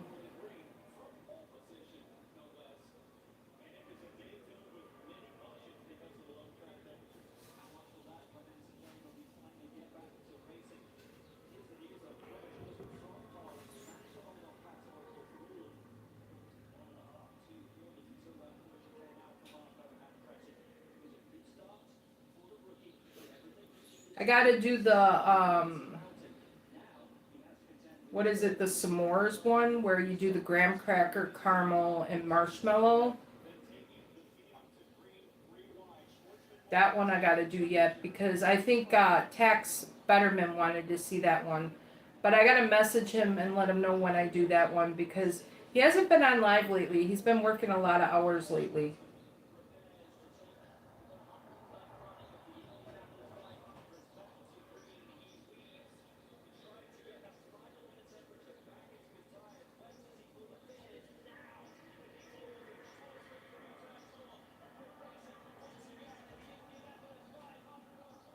Our schools will be out June 12th. Last day of school.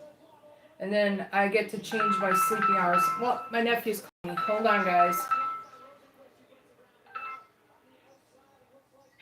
Hello?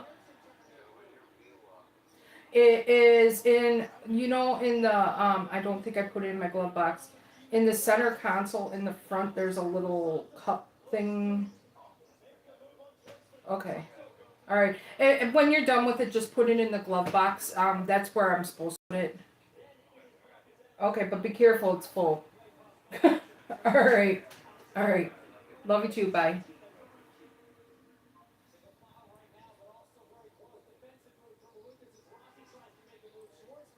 All right. Let's get back on. All right. I'm back. My nephew needed to know where my wheel lock was. I forgot about that stuff.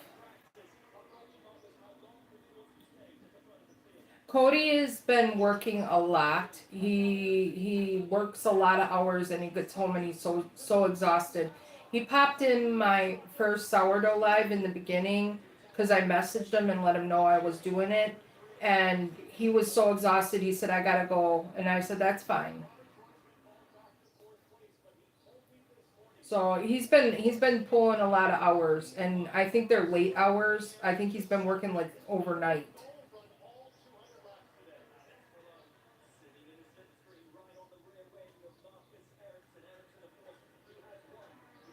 But I've been going on like I'll go on his page and I'll put like a comment and I'll be like, I'll tell him, hey, I hope you're all doing well, and I'm going live on Sunday, and he messaged me back and he popped on.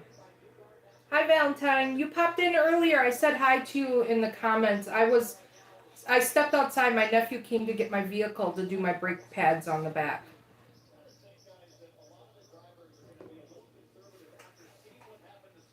We're doing a Girl Scout cookie one. We're doing a Samoa's.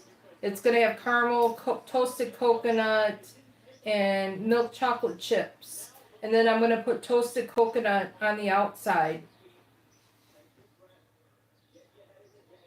And then inside the dough, I used a coconut cream pudding mix.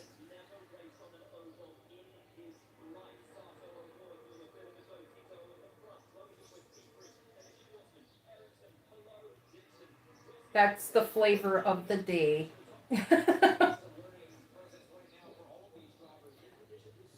Hey, Michael, I'm on live, so if you come in here, I would like for you to put on a shirt, okay? Thank you. My son's just waking up. It's the weekend. He gets to sleep in on the weekends. There's Yoshi yelping. You'll hear him chirping in the background. And 3 minutes, and I'm not going to wait the 3 minutes. We're going to start a stretch and fold.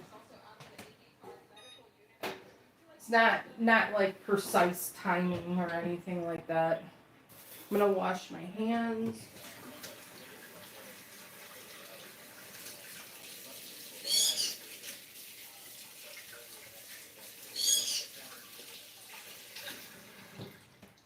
I am leaving my hands wet because it really works well with the stretch and fold process. I have a cup in here for my aliquot method. I'm just going to set it on plastic for now. This is toasted coconut. I'm going to put a little bit of toasted coconut inside here. I have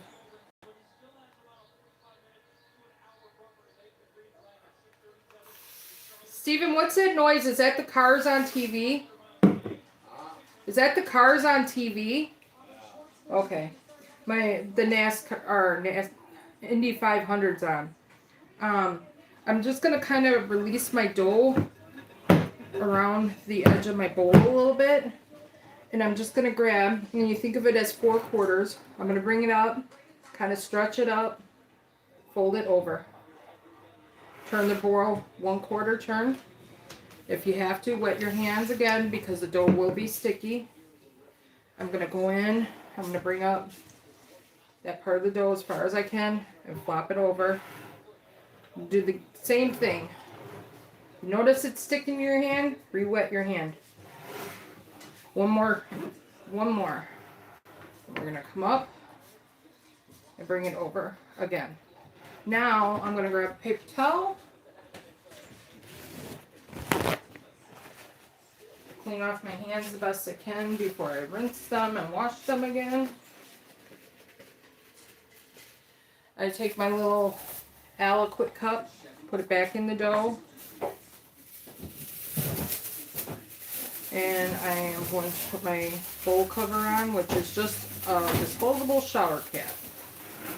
You get them real cheap on Amazon because I don't have bowl covers and it was just cheap.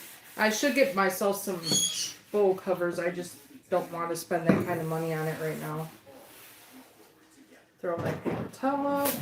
Oops. Don't grab it like I did.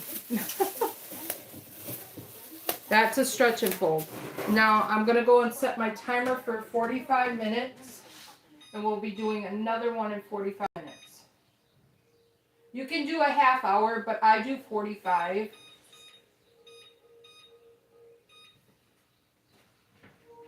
And then I'm going to wash my hands again. Make sure you get all the dough off of your...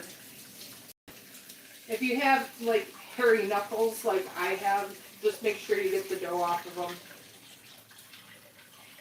I have a little toothbrush I sometimes scrub them with. But I didn't go knuckle deep, so we're good. It becomes a, what do you call that? Like a wax? Getting your hair waxed. It's not pleasant. And if you don't want to touch dough and you're uncomfortable with touching dough, you can wear gloves.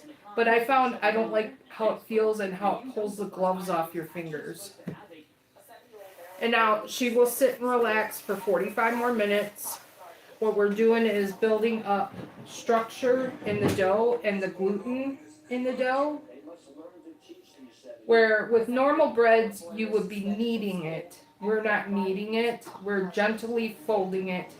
And it's going to put air and bubbles all throughout your dough. So it's going to sit 45 minutes. We'll do another set of stretch and folds. At that point, I'm going to add more coconut. And I'm going to add some chocolate chips at that point. Then my last set, I'm just going to do what they call a coil fold, which is the same thing, but it's just going in the opposite directions. I'm just going to go in, pick the dough up gently, and fold it in on itself.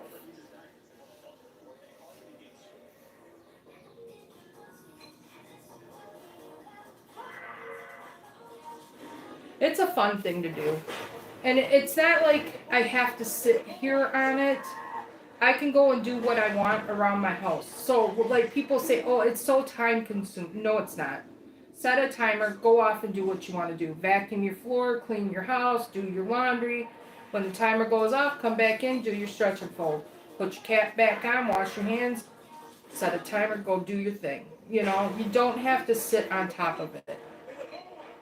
And it's not exact timing. If you can't get to it in 45 minutes, do it in an hour.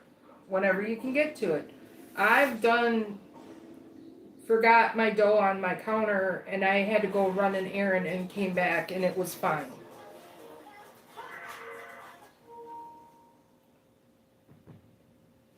The longest portion is getting your starter going. Once you get an established starter, then you're good to go to make bread.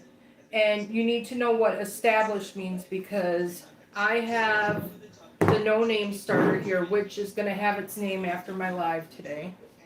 Look at how much she's rose. But she's not ready to use yet. And the reason I say that, you take the lid off. She smells like alcohol. Well, not like alcohol, but like kind of acetone. And she's heavy looking. When I'll do a short or a video explaining it, holding both of them up together side by side, my established one with her, and you'll see the difference in their textures. So she's going to take at least a month or so before she's really bubbly and airy to where I would bake with her. But as of right now, I can discard half of her and or more if I need, and save my discard for discard recipes. She can do discard recipes, but she's not ready to bake a loaf of bread. I will not get a rise on her. I will not. She won't get the crumb I'm looking for. She will basically be flat frisbee bread. And you don't want that. Hey, Adventure, welcome in. Welcome everybody in. Don't forget to double tap my screen. That helps my live, please. I appreciate you. If you haven't subscribed, please subscribe. Make sure you hit the bell. Get notifications when I go live. Ding, ding, ding. You know, those traditional things. And I'm showing off my apron today.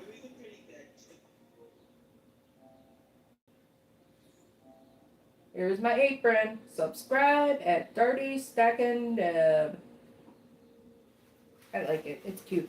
When I get to 500 subs, I'm going to do a apron giveaway. I'm going to give away 3 aprons throughout my live. And what I'm going to do is have people email me that win their address, and it will be shipped to them directly through Amazon. That way they get their apron through Amazon. And I don't have to worry about going to the post office, ordering it, getting it to my house. And there will be 3 colors you can choose from. There will be black, white, and pink. You coming to say hi? You need the charger? Go ahead and take it. Mommy's phone's good. Actually, I need to check your phone. That's my live phone. Everybody's watching me from that phone. 70. We're good. What about this one? I'm at 70. It's good. You're all good. Say hi, everybody. Bye, everybody. Guys got to meet Michael.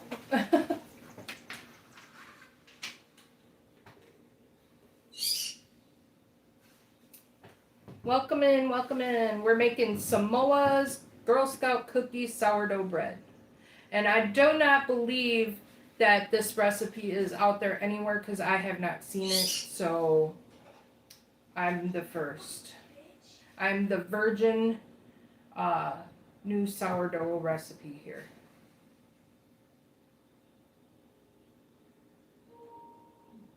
I get it. I don't usually show him on lives.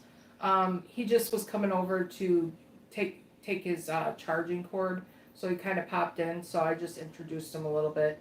I don't put him on very often because it is uncomfortable for some people, and there are pretty nasty people out there that you shouldn't do that around. Have your kids on the live for. He just woke up, so he wouldn't have known any better anyway. He just came and grabbed his cord and went out. He wants to play his video games. 50. Okay, my nephew's messaging me, so give me 1 second. Wayne, we just talked about this. Wayne do that to your eye? No, this. The reason I have this is because Wayne isn't here. I mean, we don't go to the movies together. Wayne's my boy. Whatever you think you did, it's innocent.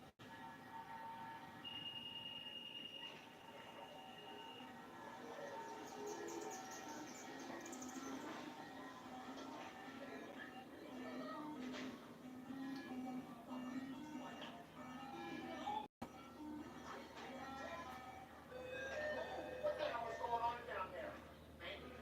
Wayne, we just talked about this. All right, let me call him because I don't want to. I'm not right now. I'm sorry to bother you, but there was a creepy guy who's been following me for the last 10 minutes. Can I start your place until it's done? I just don't think I can see me going here.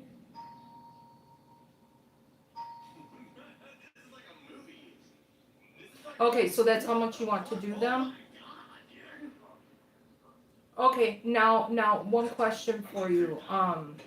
Do I have to go to an ATM because I don't have that on me, or do you have Cash App?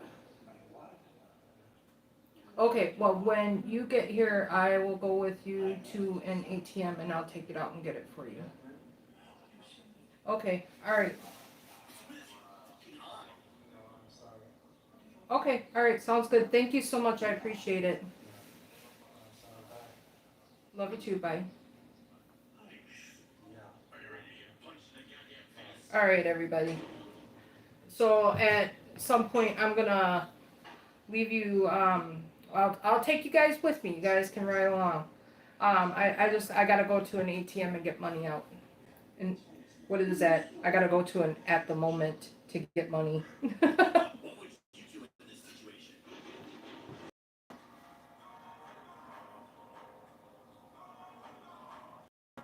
I'm not gonna end the live because you guys need to see how my sourdough goes.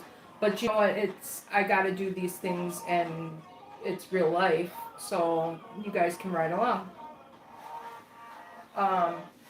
And this is what I'm saying. Sourdough ain't no precise timing, so like 35 minutes is when I gotta do my next stretch and fold.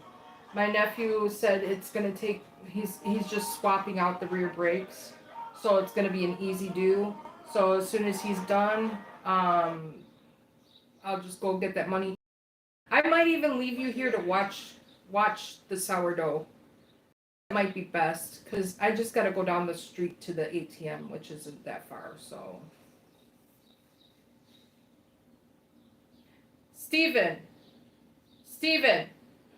where's the nearest time machine or ATM? Well, you usually go for John, so I'm asking. That's pretty far. I'll ask Derek. Derek will know. I'm gonna go to the quickest one, and I'll just leave you guys running live while I go and do that. But it won't be for a little bit yet.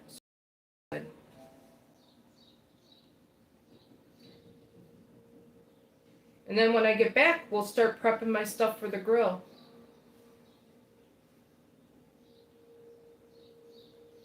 Because I don't want potatoes too soon, because potatoes tend to brown if you cut them too early. And I gotta do a potty break before anything. So we're gonna do a potty break, and I'll be right back. Drinking too much tea.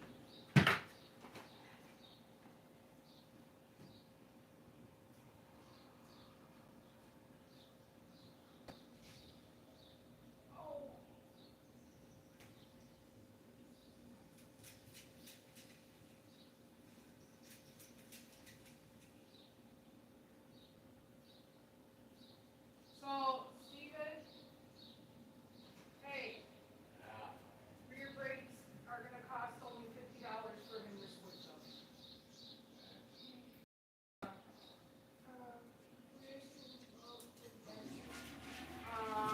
That I don't know.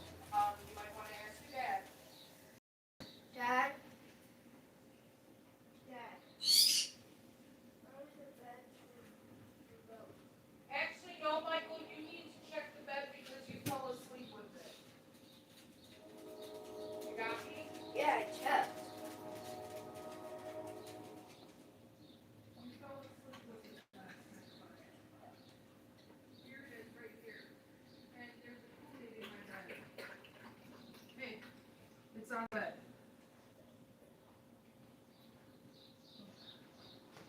Oh, sneaky, sneaky. Did my dog come up and visit, guys? He's sneaky. Out you go. Go on. Go on. Go on. Sneaky bugger.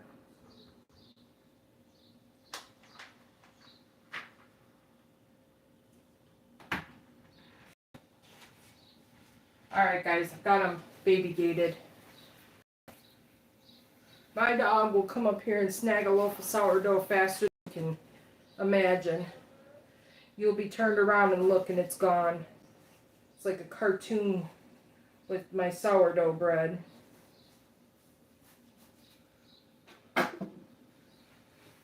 So, how many of you all do the potatoes and onions with the butter and salt and pepper on your grill? I do. I also do ears of corn that you get frozen because it's not in season yet. So I get the frozen corn and I put butter in there with salt and I wrap that up with foil too and put that around on the grill too. That way it doesn't get burned but gets that grill char flavor on it.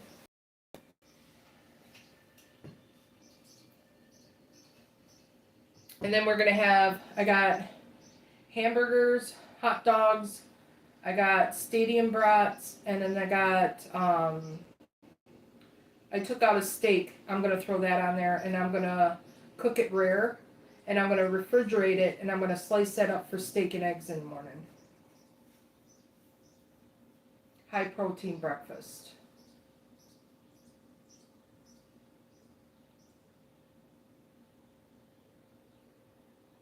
When you're on, like what I'm on, Zepbound or any kind of GLP medicine, you want to have a lot of protein.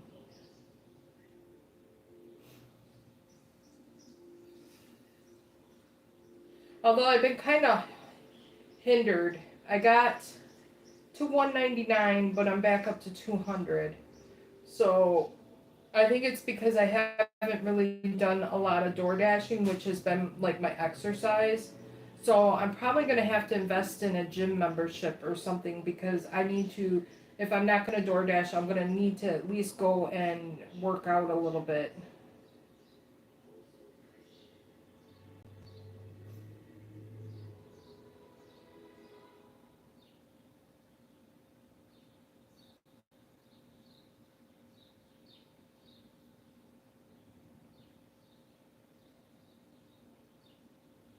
I'm probably also due for a med increase on my Zepbound.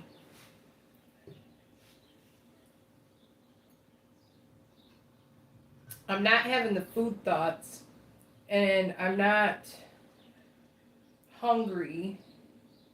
So I think I'm not due yet. I think I'm kind of a pause. You know what I'm saying? Like, I need to give time and I'll start losing again. I'm at a precipice, or I got to get past it.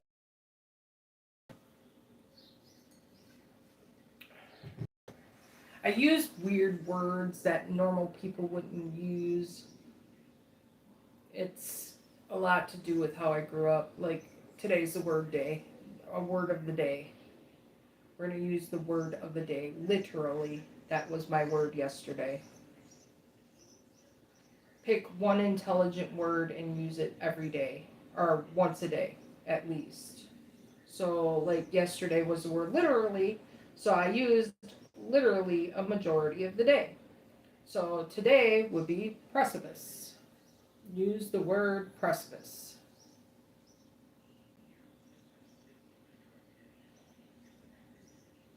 Keeps you going. Pick a word, any word.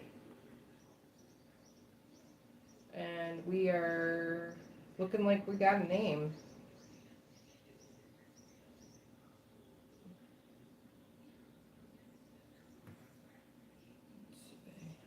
I'm gonna go refresh chat. Good to do that every so often. Connecting.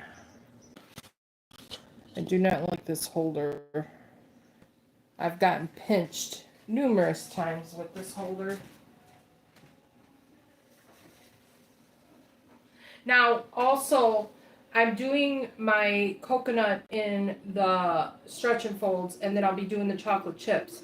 But when I also go to laminate my dough on my countertop, I will also do some chocolate chips and coconut at that point too. And I am using an actual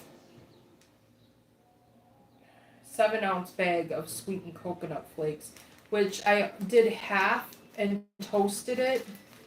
And the other half that's not toasted, I'm going to sprinkle on my dough and put it in the Benedict, because then it will stick better when it goes through the baking process. We got company. Okay.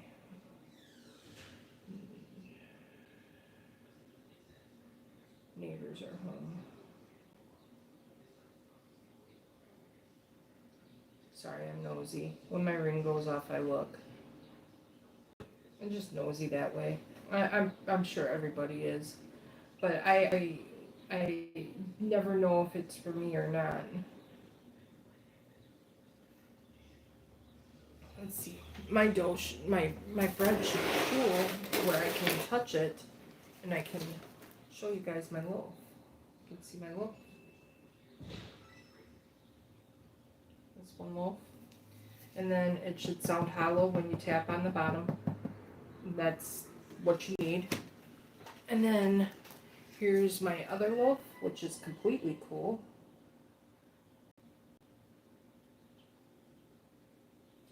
And then she should sound hollow when you tap on it, which is a good sign. So those are cooling completely.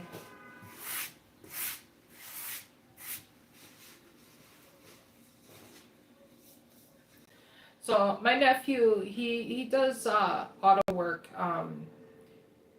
He doesn't like to do it as much anymore because the newer vehicles, with all the technology and having to have all these different computers hook up to it to do certain things, he doesn't really care to do it much anymore. But I'm very grateful that he decided he wanted to actually do my brakes. I really appreciate him so much. Which I need to go and do something here. I need to check things. How's everybody's day so far? I hope it's going good. A good day is a good day. Okay, now I need to go to da da da da da da da da da. Where are you? There you are.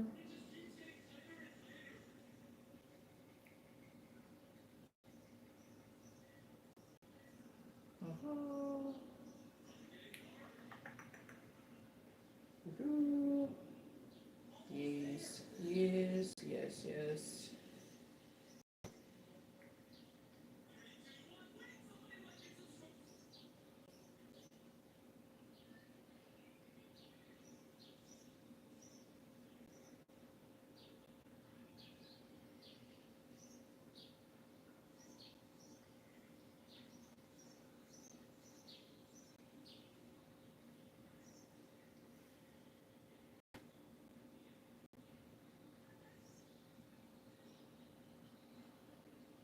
Yeah, we'll just go with the flow.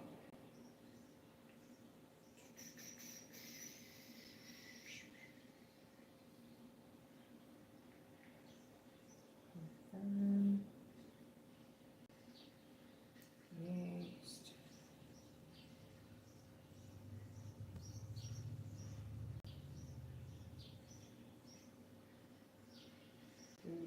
Confirm.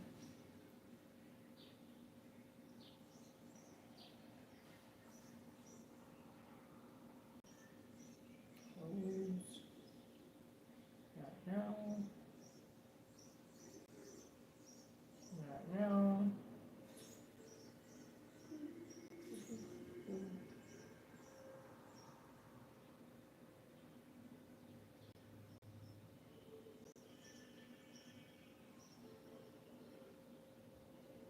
Alright, we got that done. Okay. I gotta get things figured out. Hi Mike, how are you? Welcome in. Hello, my friend. Sorry, my phone is turned the opposite way, so I have to use this phone, and I was messing around on it, so I didn't see you pop on, but I'm saying hi. Hi Val, you back. Yes, we did. We did our stretch and fold and added some coconut. Now we're gonna go off to the second stretch and fold in 20 minutes. Right now my nephew is doing the brakes on my car, so I have to kind of pay attention and wait for him to message me. And doing good. It's raining by me now, but I made almost 60 bucks. That's good. That's real good. Yep, that is real good. All but the rain part. I dread when it rains here because you have to dodge puddles, mud, and the dog bombs. So I wear boots and a raincoat when I'm out. I don't want to step in dog bombs when it's raining because done that with tennis shoes. This way my feet stay dry and my boots take the brunt of the dog bombs. Not my shoes. Oh, and bread is the Girl Scout cookie Samoas.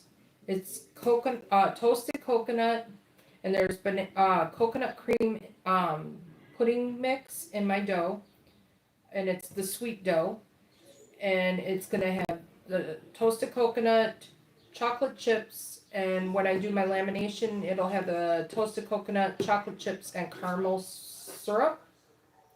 And then I will shape it, and then I will coat the outside with just regular coconut, so when it bakes, that coconut will toast. Awesome. Thank you, Mike. I appreciate you.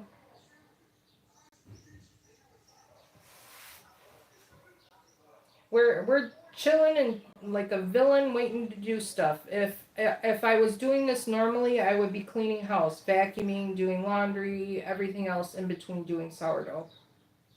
It does not have to rule your life. You can still do things in between. But I'm sitting here live, so I don't want to kind of leave the camera too much.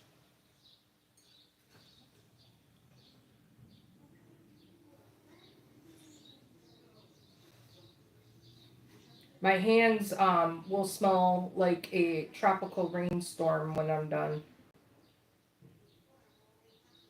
from the coconut, I'm sure. I was even thinking maybe the coconut cream with pineapple and put some maraschino cherries on the top while it's baking. Like a pineapple upside down cake.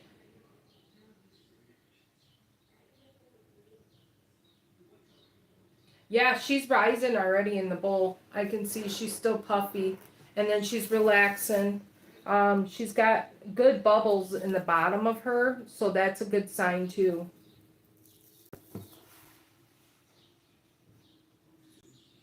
My last pudding loaf I did it, and I didn't do a live with it because I just wanted to test it. Because everything I gotta test before I show you guys.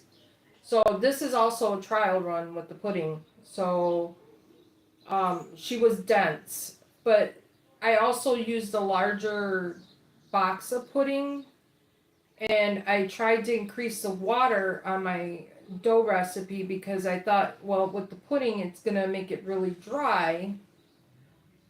Well, this time I'm not messing with my dough recipe. I'm just doing my standard sweet dough, and I did the smaller box of pudding, which was the 3.5 ounce box. So we're just gonna go with the flow that way. And I did bake my friend's strawberry double espresso sourdoughs, and they're sitting in front of me cooling. I'm gonna show you those. That's one of them. And then this is the other one. And that one got an ear, a real big ear on it. So she's doing good. And I gotta take those by her tomorrow so she can get her bread. I'm addicted, Valerie, to making sourdough. Ask my husband. There's times during the week I'm door dashing and I'm like, I want to just be home making sourdough.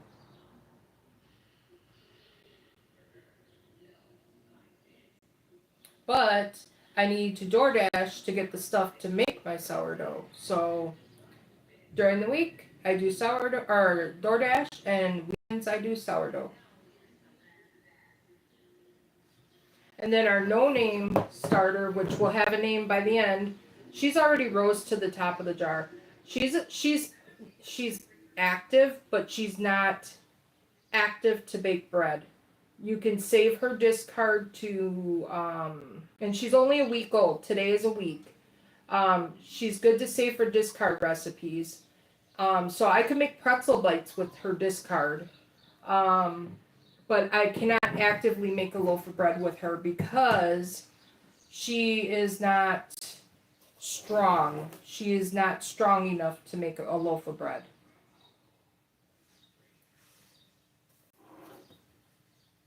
Okay. Can you bring them around 3:30? Because Melina wakes up around 3:30. It will be tomorrow that I bring them. My car is getting brakes today.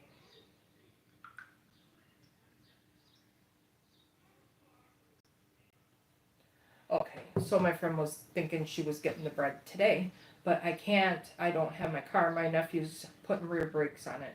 And then I'm going to cook out on the grill. So tomorrow will have to be the day. I'm going out dashing during lunch and dinner tomorrow so I can bring the bread to her before I go out on my lunch shift. My son doesn't have school tomorrow, so that's the only reason I'm gonna do dinner shift tomorrow. And it's not like I go out at dark. I'll go from like 5 to 7 when it's daylight.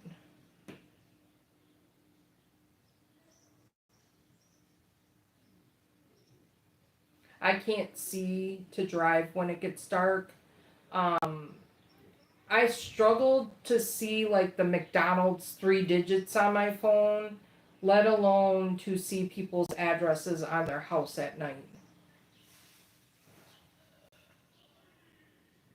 I need readers just to read, and you can't really drive with readers on.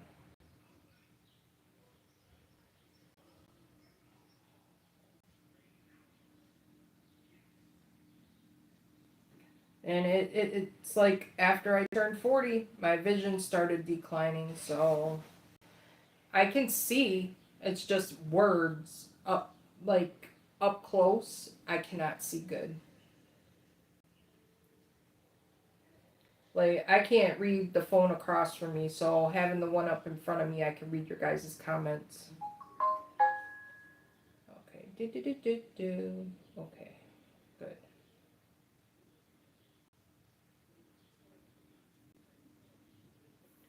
I have to. At one point, I'm going to leave you guys running and let my husband's son know to stay out of the camera view, because sometimes they won't remember I'm live. And I'm gonna go to get money to pay my nephew for doing my brakes. He doesn't have Cash App. That would be the easiest way, but he doesn't have Cash App. So I need to teach him how to do that, because then I can just Cash App him the money.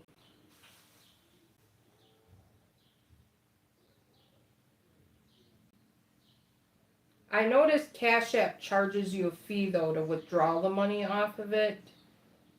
So I need to, if I Cash App somebody, I need to Cash App them the fee, because that's not right that they have to pay the fee for me to give them money.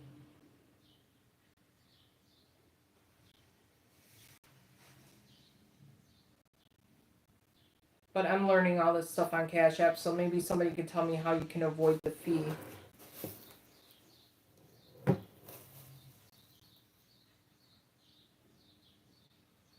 So I tried mixing the pudding in with the flour when it was on top, but I noticed like little chunks of it. So I'm hoping it's not chunky in here.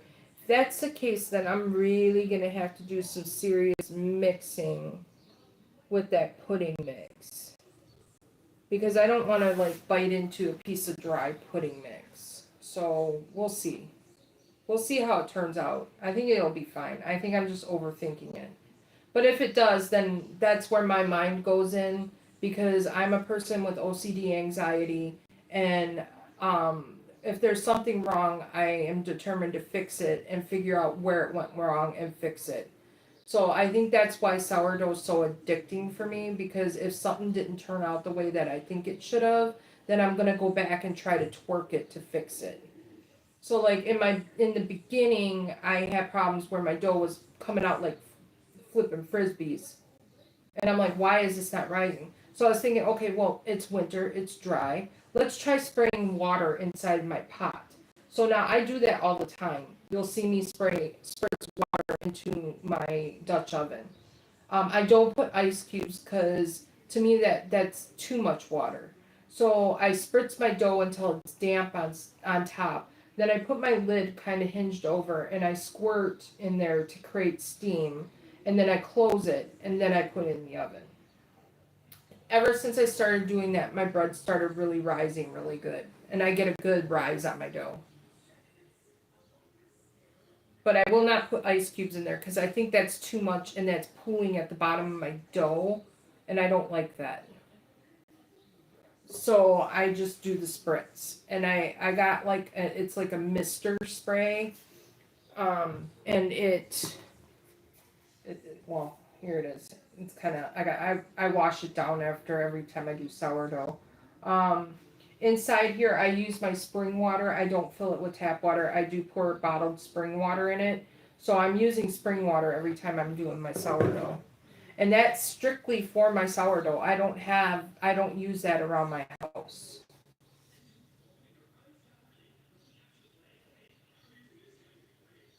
I do wash down the outside of my bottle every time, because a lot of times when I'm spritzing and using the water on my hands to wet my hands, I get dough on the bottle.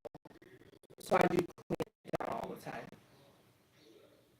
And I talk with my hands. Yes, I do. We're filling up teacup, and I'm using my new tea that I'm trying, the cold brew Lipton tea, to make iced tea with. We're gonna see how well that tastes. I may not like it, and I may have tea on the stove.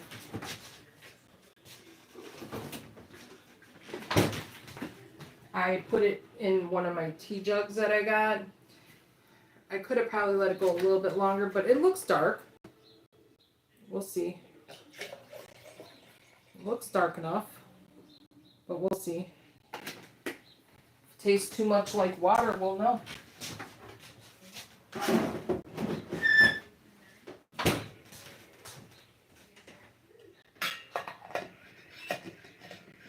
I drink unsweet iced tea like it's going out of style. It's the new wave Kool-Aid for me. I don't drink a lot of water, but this tea is mainly water, so I figure I'm getting my water that way. She don't taste bad. We'll give her a swoosh.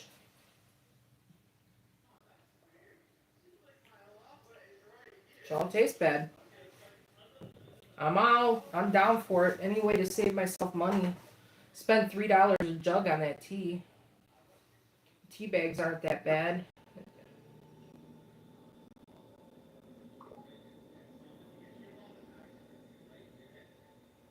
So that was they're cold brew tea bags. So all I have to do is I put 16 cups of cold water into the gallon, and I did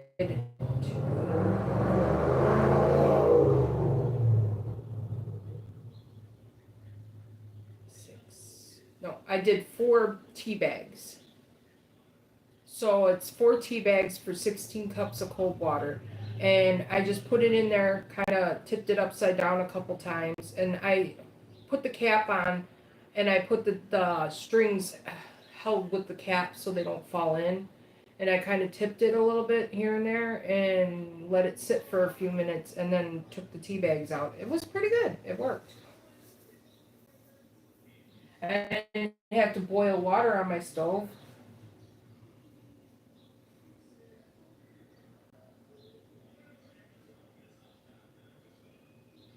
So if you're an iced tea drinker, try the cold brew tea bags. And you can leave them in there as long as you want. I left them in there until it was like the color I liked.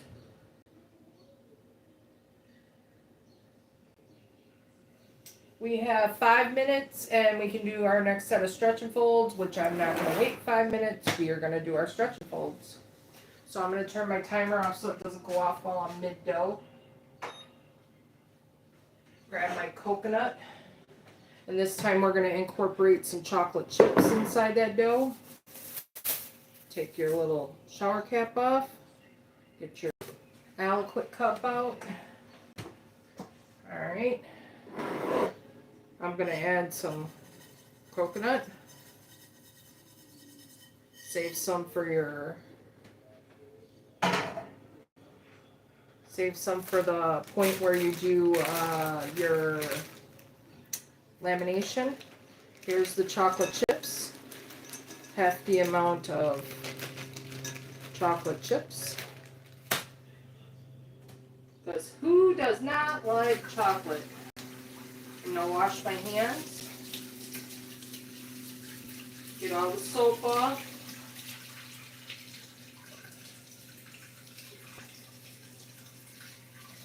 Do not dry your hands. Keep them wet. Dough gets sticky. Keep them wet.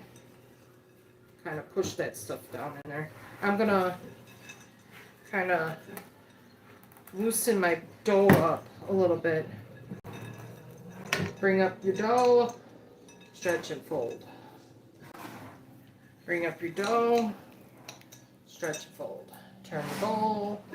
All 4 sides. When I go and do my next round of I'm I'm going to do a coil fold. I might end up having to do 2 of them, but what it's going to do is it's going to give it a smooth surface. And if you feel you need to do one more stretch and fold, go ahead and do it. It ain't going to hurt it. I'm just kind of trying to make sure all my chocolate chips and stuff are inside of it. Now I'm going to put my aliquot cup back in, and I'm going to take a paper towel. Yes, I have to wipe down my paper towel holder every so often too.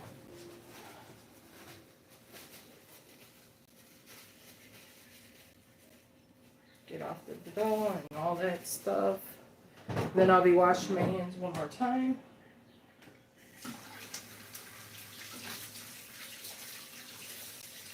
If you don't like the feel of the dough, wear gloves. I know some people got that issue where they don't like textures on their hands, like hamburger meat and stuff.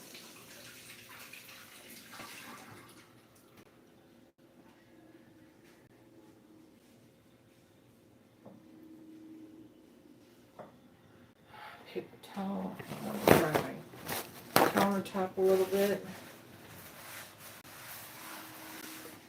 Splashed water everywhere. And then I cover it 45 more minutes.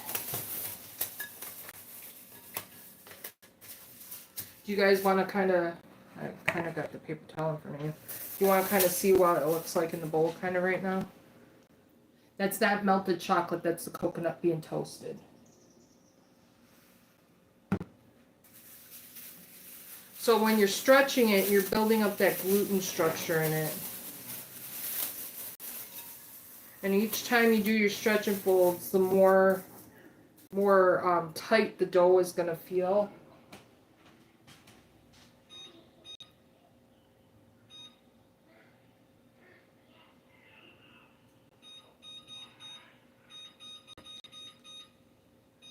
So I'm setting a timer on my stove. Usually I would do it on my phone, and I keep my phone with me.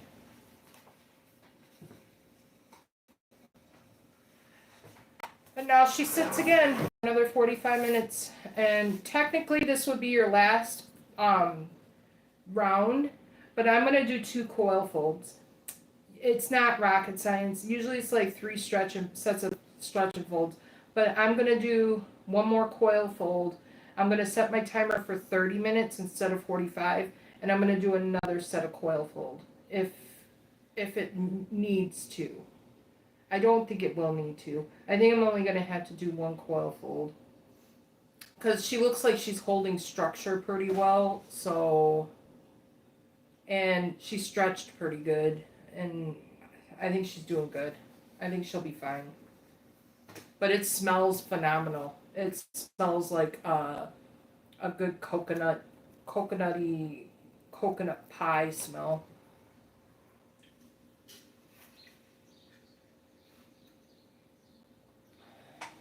May have to do a bathroom break here in a moment.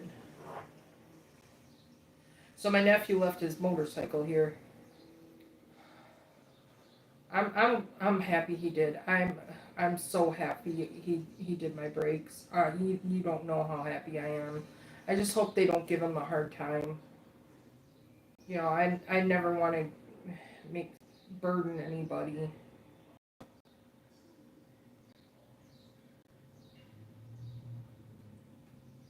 And I don't ask my family to do much for me. I have been a very independent person and have been for many years. But there's times that I just don't know how to do something, or I can't figure something out, and I have to turn to them. And my family is always great to me and very willing to help me. That's our starter. She's poofy, dude. I'm gonna bring her up close. You guys need to see this. She poofed up to the edge of the jar. I don't think I've ever seen her poof that high yet, but she is almost over half the jar. So what I'm gonna do, I want to show you guys this. I'm gonna tap her down and you'll see her move. You'll see her move in all her glory. I'm not damaging her doing this. But it'll bring her down a little bit and she won't overflow the jar. She needs a bowl though. Just in case. Guys, beware. If you feed your sourdough and it's gonna be fed and it goes at least over half of the jar, just know she might overflow. And suggestion, put a bowl underneath her. I've never had mine overflow because I tend to not try to feed my jar over half. But she's kind of close today. And if you can see where my rubber band was. So if you do, just beware she will overflow or spit out the jar. And if you don't want to clean that up, because starter can harden like a rock, put a bowl. I do paper bowls, disposable paper bowls, because then you can just throw it right away.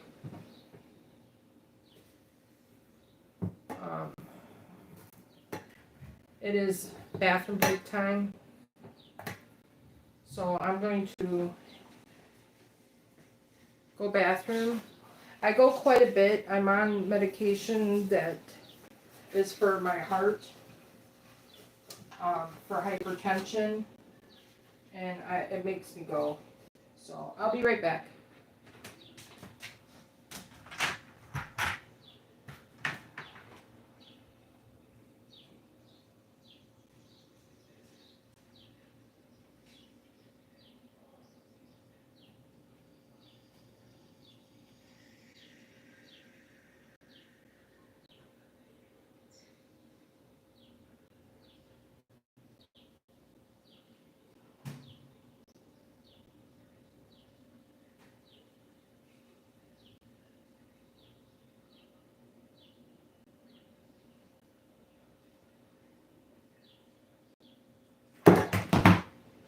What was that?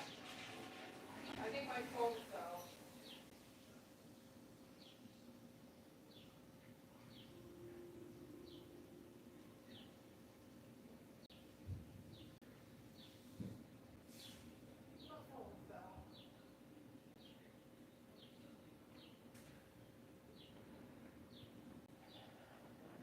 Yeah, my phone. It's all good. Oh.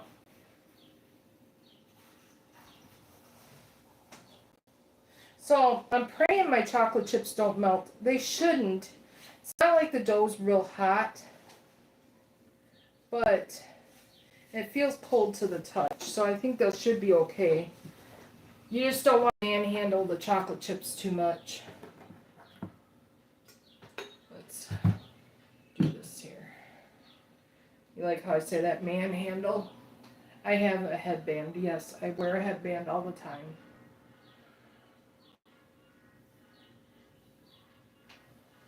I don't like my hair on my face. I don't like eating my hair. I usually, in my life, never let my hair grow this long. I usually cut it real short. So, and I don't wear makeup because I have a lot of skin allergies. I don't do my hair. So, this is where it's at.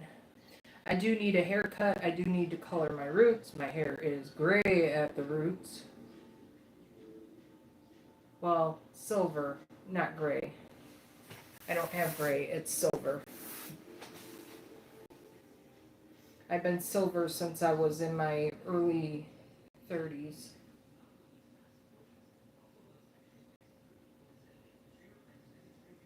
My skin don't age, but my hair ages.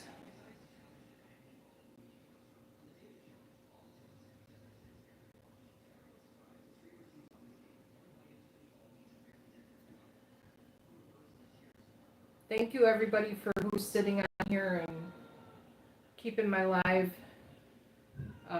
with views. I appreciate you. I hope you guys are making lots of money out there.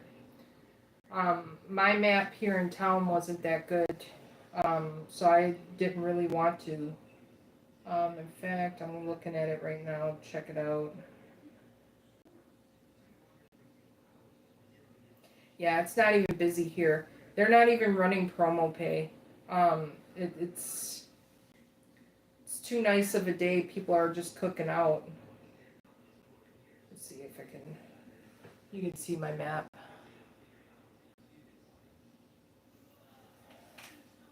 And if I do the Uber, well, there's a couple hot spots, but that's just the couple places that have been hit. So it's not really all that either in a bag of chips.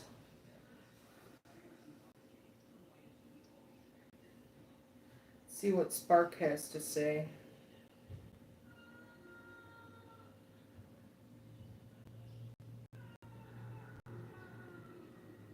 It's yellow, and I think Kenosha's red, but that's about it. So really, it's not. They got a lot of people out thinking it's going to be busy.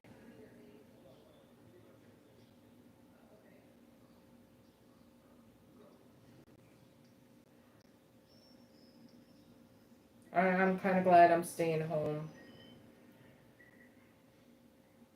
Now, the 3rd of July here and the 4th of July, those are some good days to probably try to hit out there.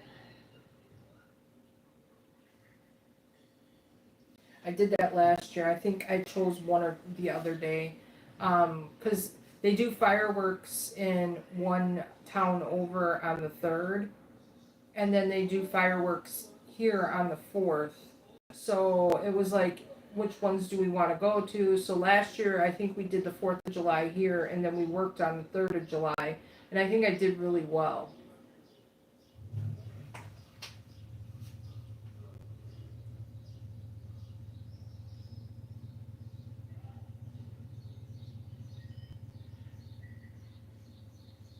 So I hope my nephew's not having a real hard time today. Well, I hope that's my landlord mowing my lawn, because if that is, I'll be super happy. Before I have to do... No, that's not... No. I hear the lawnmower, but I don't see it.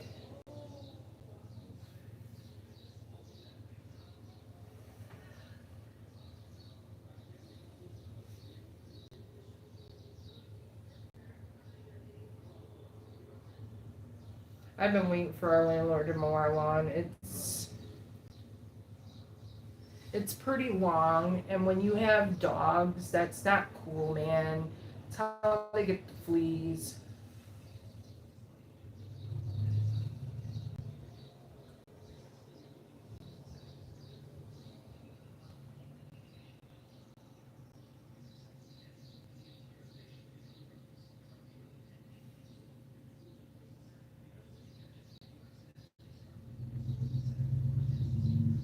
Well, there's somebody pulling up across the street. And that's kind of funny, because I think that's my landlord. And I hope he's not coming here, because that'll be kind of awkward. I get nervous when the landlord comes. I don't know why. I just feel like, uh-oh, what did I do?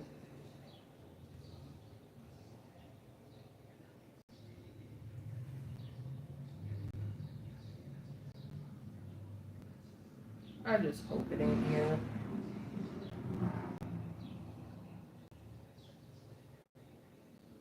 Because I know our basement kind of smelled like a chemical when I went down to do my laundry.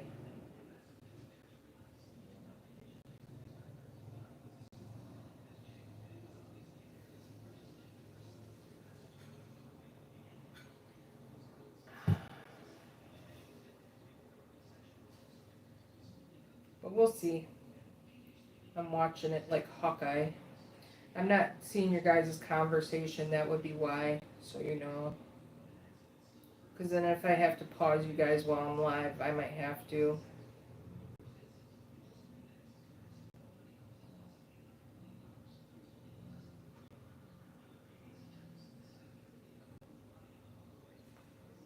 Oh no. They're going to the bar on the corner. I hate it when they come and park over here. We're pretty far away from the bar. It's like kitty corner, and they park way over here. Don't know why. There's plenty of parking over there.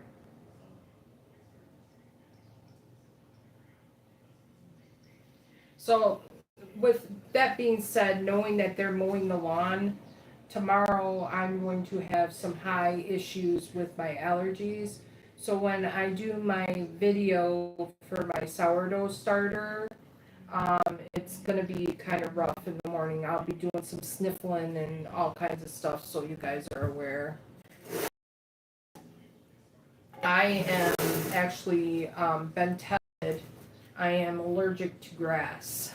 Hi, Austin. How are you?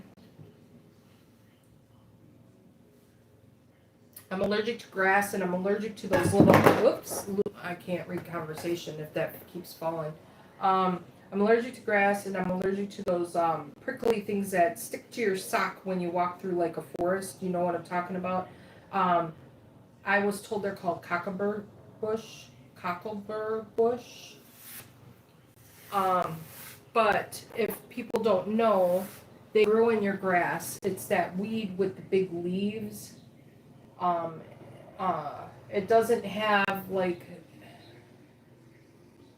I believe it's like what the dandelion or that little one with the white thing grows into if you leave it, and it grows and grows. I believe. I could be wrong, but I do know they have the big leaves on them, and they do grow in your grass. And so when they cut grass and mow them over, I get really ill. How are you today, Austin? I am making a Girl Scout cookie sourdough. This is the Samoa. It is got coconut cream pudding mix in my traditional sourdough recipe with traditional sweet sourdough recipe. And then it's got toasted coconut and milk chocolate chips in it. And when I go to do my shaping of my dough, I'm going to put more toasted coconut and chocolate chips and some sea salt caramel sauce. And then I'll shape it and put it in the fridge overnight to bake tomorrow. And I'm actually going to put more coconut flakes over the top of the dough that goes into the bottom of the Benetton basket. So when I flip it out and score it, when it goes in the oven, it's going to toast the coconut. It's going to be yummy. Yep, a Samoa cookie sourdough. And I have not seen this on any of the apps. You know, the book face, the ik-ak, and stuff like that. Because I don't know if I could say that on here. Because I know on TikTok you can't say other apps. So I have not seen it. So I think this is a virgin recipe. So I'm going to have to make sure I promote this on my shorts and do a video on it.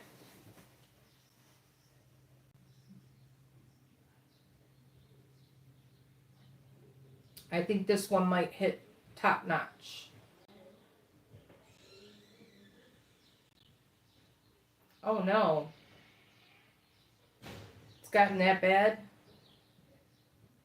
I noticed I've been getting a lot of very bad offers on DoorDash, like $2, two pickups over 8 miles. And it's like, oh no. Oh no. I try to build up my AR as much as I can for my breakfast to get it up high so I can decline all I want during lunch, because they've been hitting me with a lot of bad offers during lunch. And I got a cater order that was $8.75 plus, and I was thinking it was gonna go up kind of considerable because it was like 10 subs from Jersey Mike's. It went up maybe $1. And I'm like, are you really kidding me? I'm like, nobody's tipping. Nobody's wanting to pay for their stuff to be taken to them. I think these apps are going to come to an end eventually because nobody's going to want to deliver that. If you ain't getting paid, nobody's gonna want to take it. And I don't think people know that you only get $2 per order for the DoorDash. And I think I saw something on YouTube where a lady said that they're actually starting to warn the customers, if you have the right not to tip, but just so you know, your food will arrive late due to the fact that you are possibly not tipping.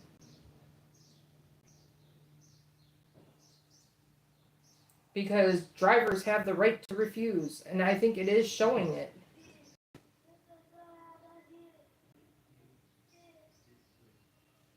The offers aren't bad, Deb. I'm seeing catering orders and plus signs orders all day long, but the chips are terrible. DoorDash has changed. The tips are terrible. DoorDash has changed. Yeah, the tips are real bad, real bad. I've seen it. People are like tipping maybe $1.75 sometimes. I've seen that. And DoorDash is pushing out the pay for them. And I've noticed that I'm not getting penalized, but I believe the orders are always ready when I'm getting those ones. And I think they've been sitting for a while. I've had people making comments, make sure my food is fresh and hot. You wouldn't like your food cold. And I'm just sitting here thinking, okay, well, if you tipped, your food would have been there when it was just made.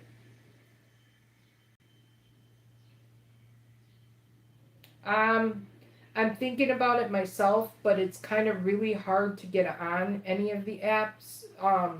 And Uber Eats here is starting to transition to like DoorDash with the tier system for deliveries, and I'm kind of nervous on that because I use that as a follow up to make up for the money I'm losing on DoorDash. So I don't even know if I'm going to be able to cherry pick any of it.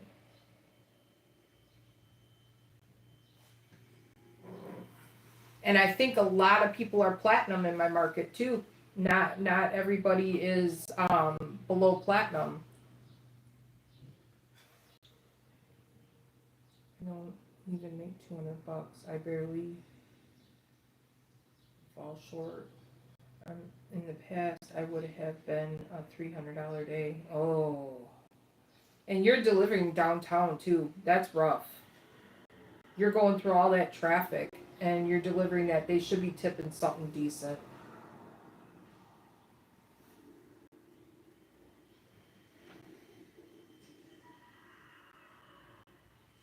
I think what they're doing is I don't think they offer catering, but they offer these high order food, and these people aren't getting that. Looking at it like a catering order, they're looking at it as a regular order. Oh, we'll give them $3-4 to deliver this order, and since it's over a certain dollar amount, DoorDash is going to show it as a plus item. Yeah, I think they're trying to screw the pooch. I get it. If you're looking at it like a main income, yeah, it's almost time to be a cherry picker. I got on the platinum, they got I'm gonna show you because I'm on my other phone reading. On my platinum they got this pass. I got one already, but I gotta fall below platinum in order to use it, and you can get up to like 3 of them. It's this. I don't know if you have that yet. I've gotten one. I can get up to 3 of them, and I don't know if I use one if I'm eligible to get another one to get up to 3 again. But I got one, and the only way I'm gonna lose my platinum is if I don't do deliveries or work and my rolling falls under. Because I'm not gonna let my AR go down because them are too hard to get back up. But the only way I'm gonna find out is not delivering for a while and let my rolling fall. Because I refuse to do the AR shit. And it's supposed to give you platinum status for a week if you fall out.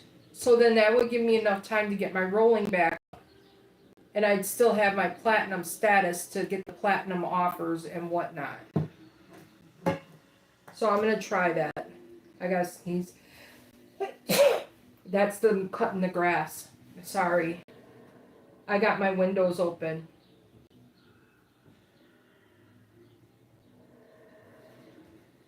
I have a real high allergy to the grass. There's times that I'll feel real sick and can't move. I'm gonna refresh my screen because my chat's way behind. But that platinum pass, I'm willing to try it, but the only way I'm gonna try it is letting my rolling fall. I'm not letting my AR fall.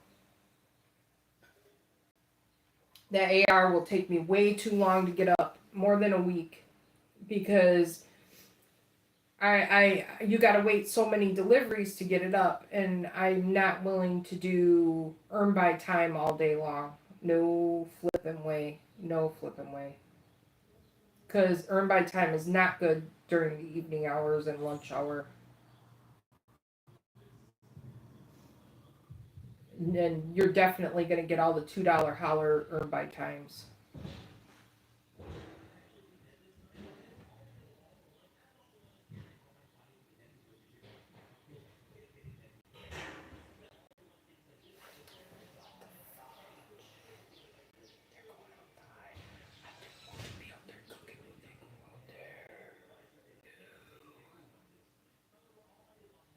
Okay, good, good, good, good. I don't want to be. I heard my neighbor, and I'm afraid because sometimes they sit outside, and I don't want to be sitting outside and cooking while they're sitting outside. I just don't want to do that. I don't want to be social. You make more money on $7 for 3 type orders than plus signs or caterings. I get it. It might be worth to go back into your old area and stay out of the downtown city for a while, because like everybody says, it's summer slowdown, and everybody's looking to scatter to try to make them big dollars. So maybe it'd be worth going back to your old market and testing it out in your old market for a little bit, and see if everybody's unflooded your market to head to downtown to try to make the money. Maybe that's a suggestion, because I know you just started doing downtown for the catering.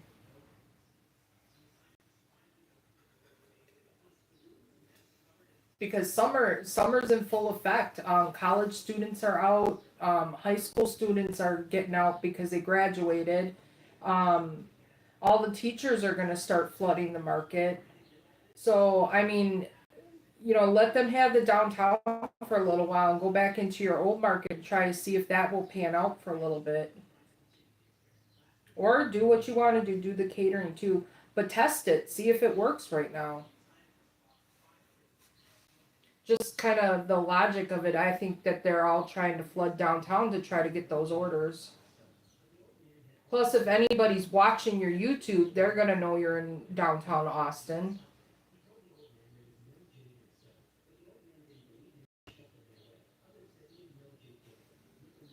I don't know, it's just a thought process I'm having.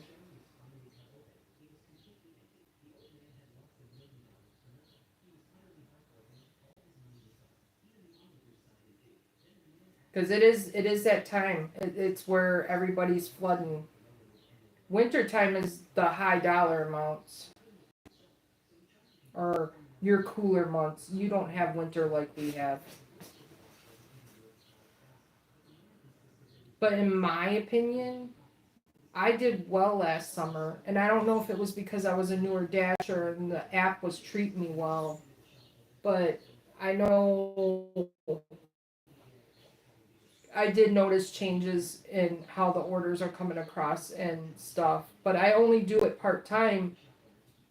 I go out maybe 4 hours a day during the week, and sometimes I don't go out every day during the week because I basically my W-2 pays all my bills and my DoorDash pays for my fund money and little extra things I want. So I'm not really doing DoorDash and Uber Eats full time like some of you guys do. But I have noticed my little time out, I'm having to really push to get what I would normally get.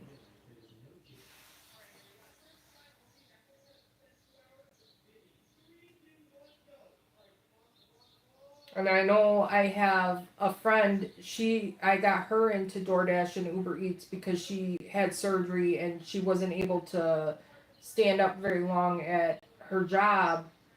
So I was teaching her to take all her bills, put it all in one pile of how much you have or need, and to pay at the first of the month. Divide that by how many days you want to work a week, and that's how much money you got to make a day. And if you don't make it, you got to make it up another day. So I was trying to teach her how to do that because otherwise you're going to make it and you're going to struggle and you're going to struggle bus at the end of the month trying to bust your hump to work. Hi Tay Tay, how are you?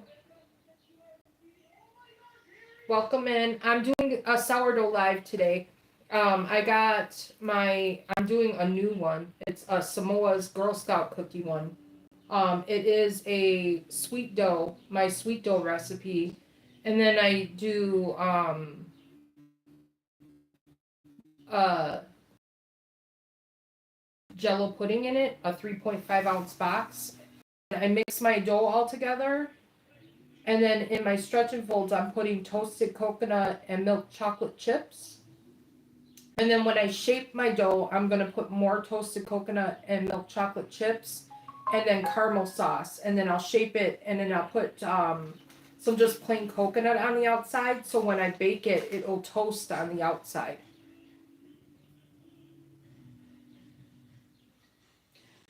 That's awesome. My nephew's calling me. Give me one moment, guys. Hello?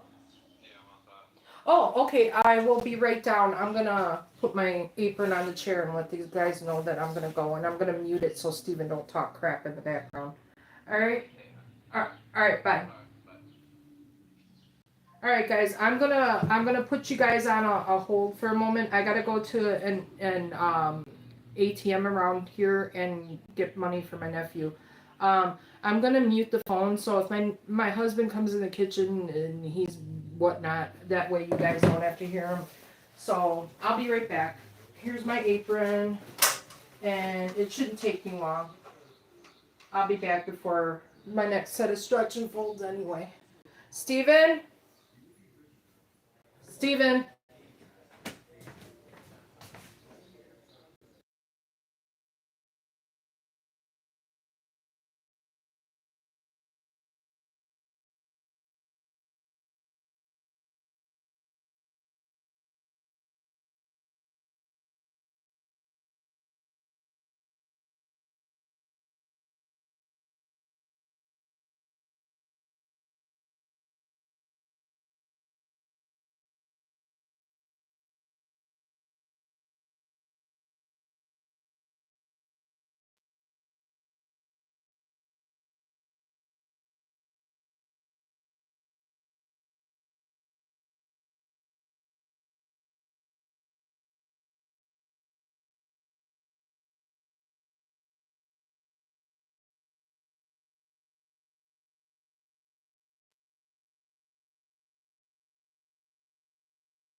Alright guys, I'm back.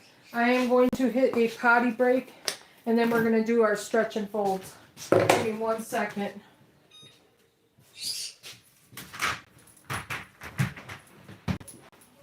Whew. I gotta go. I hate water pills.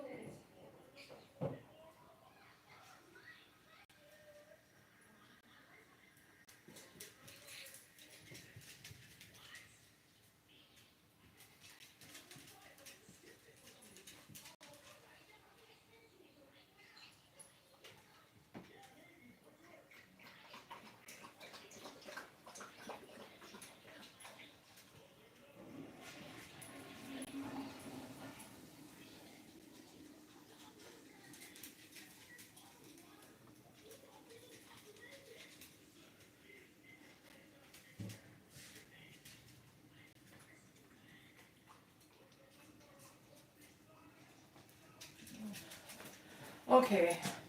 Alright. Let's wash.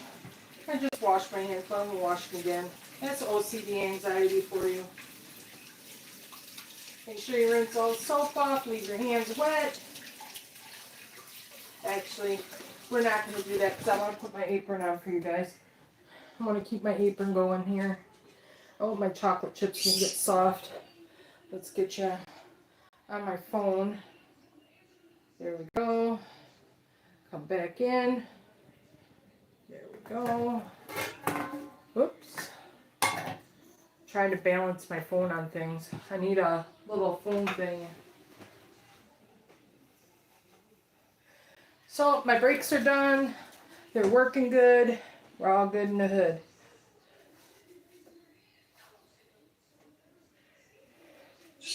So we're getting ready to do our final coil fold, as I'm calling it, because that's what it's going to be. We are not adding any additives to it at this moment at the ATM. So I'm spraying my hands with water. You want them wet. Keeps the dough from sticking. The dough can get sticky. And you're just going to bring it up gently and fold it in on itself. Bring it in. Kind of shake it a little, fold it in on itself. Do it again. And fold it in on itself. It gives it that smoother surface, and I'll show you what I'm talking about. Okay, now I'm going to, I can't dig in that right now, I got one right here. I'm going to kind of scrape down my side of my bowl a little bit.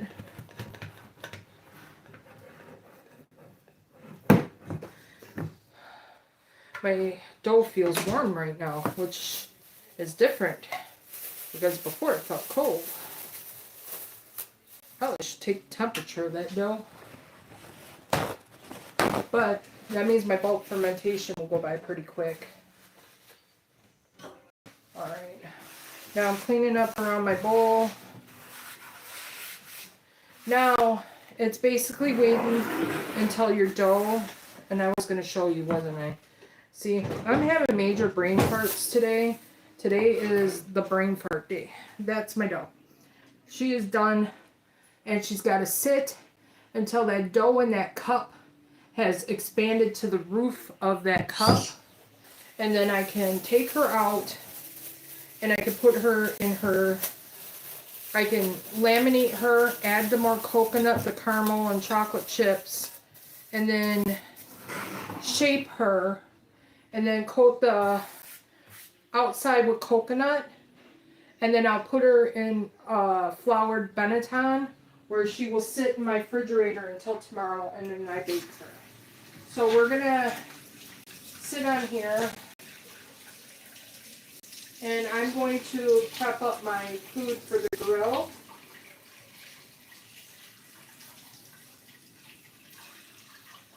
I'm cleaning up my hands from the dough. So I'm going to do potatoes and onions in foil. And I'm actually going to move my bowl behind me. And I'm going to take my chair out of the way So I don't need to sit on my chair anymore. I gotta get my cutting board out.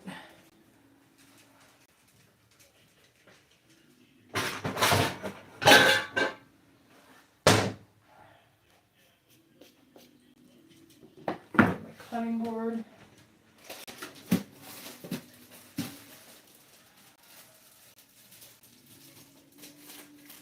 My steak is thawed and is, I think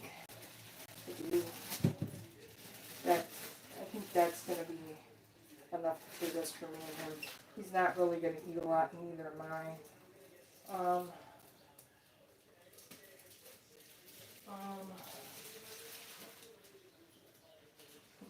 Potato bag here.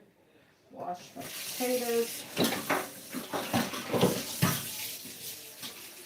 I use what they call Yukon Gold potatoes. It's just potato of my choice. If I feel I need to wash more and cut more, I will.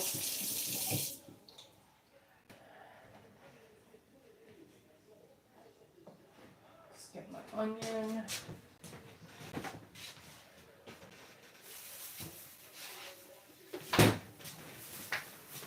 John. Salt and pepper. Oh, that's fine. Garlic.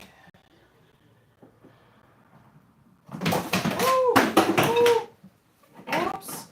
I need a spice cabinet. I literally need a spice cabinet. It's like a landmine every time I take my spices out of here. But it is what it is. We're going to use some Kinder buttery herb and garlic and some pepper on our potatoes.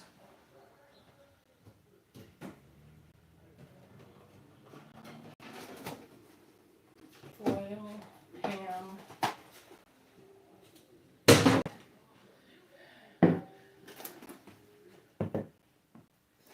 Alright.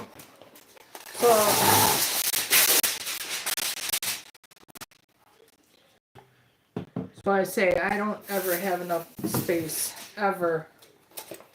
Okay. I think that should be good. Spray your aluminum foil, because these are going on the grill. You don't want your potatoes sticking to your foil. Knife.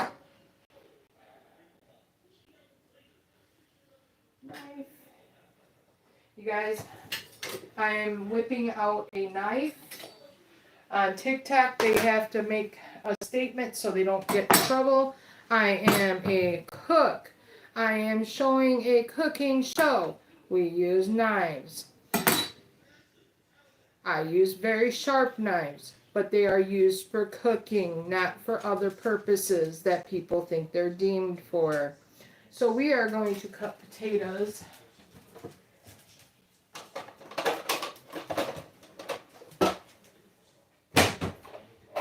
And we are also going to use my chopper. I love my chopper, therefore I use my chopper. If you don't like the chopper and you like to prefer to cut your potatoes all by hand, by means, go and do so. I use kitchen gadgets, and I like my kitchen gadgets. It is how I roll. Alright. Cut them the thickness you want to cut them. I am cutting them about this thick, and they will go through my chopper. These will take about an hour, I think, on the grill. But I'm just prepping them up because I don't even got my grill started yet. We're going to go out there and get that going here in a minute.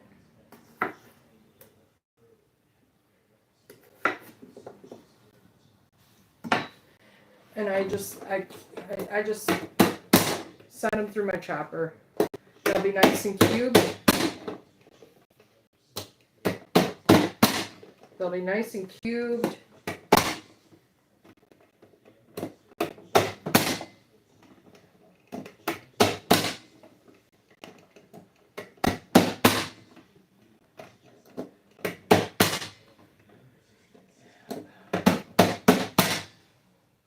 I will season them inside this chopper too before I put them in my foil. Got a nice little vessel I can stir it around in. This knife is extremely sharp, by the way. I bought this knife because I wanted a sharp knife because all my knives were dull. I don't even keep this in with my regular utensils because it's too sharp. It's got a little case on it, but you never know if it's going to slide out of it. Welcome in, everybody. As you're coming in, please double tap the screen, or if you've been sitting here and giving me the watch time, I appreciate you so much. You guys are my besties. You can always subscribe to me at Dirty Stackn Deb. It is on my apron. If you need help spelling it, I will show you my apron.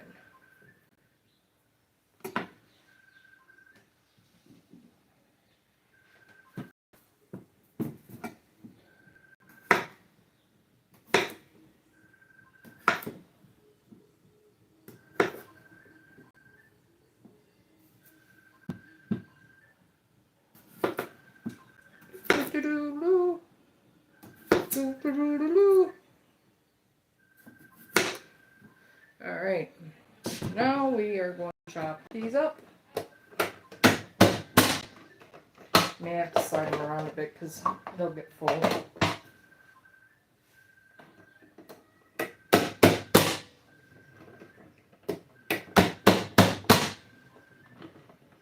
My husband is very tired today.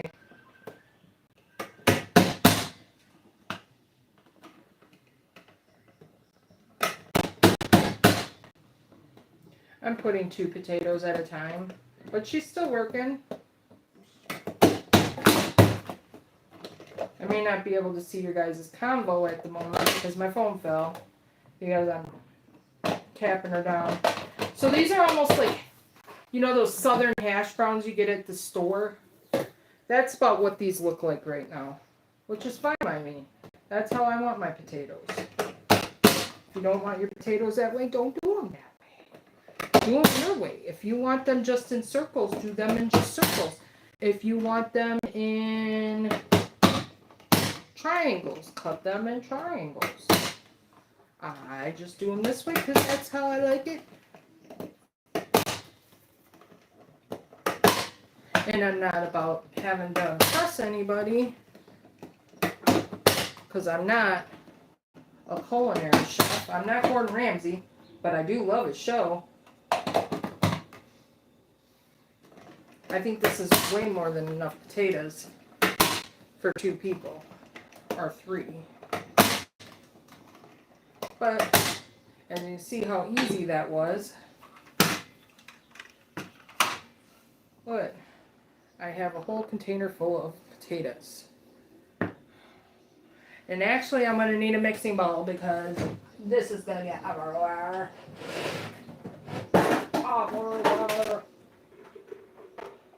Let's get a nice big mixing bowl and let's look like we're a champion up in this joint. Because we got to cut some onion in that too.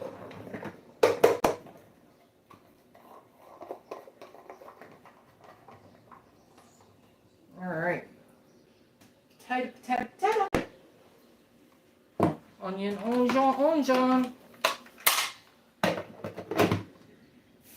I don't know if you guys remember, but back in the day when I was a kid, my mom used to watch these cooking shows all the time. And there was a guy that was the Cajun cook. Dude, I used to love him. Get yourself an onion. Cook that onion. Chop, chop, chop. I'm pretty much so going to do the same thing I did with the potatoes with this onion because I don't feel like crying it out. And this is a sweet onion. Vidalias aren't here yet, but these are sweet onion. If you get a Vidalia, that's the best.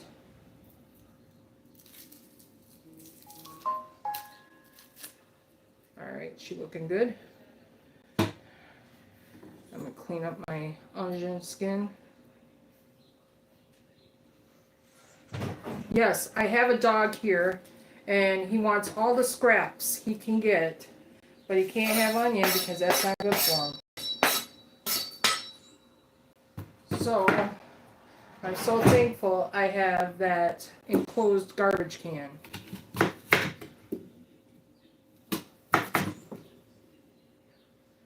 I cut them into a width I can stand.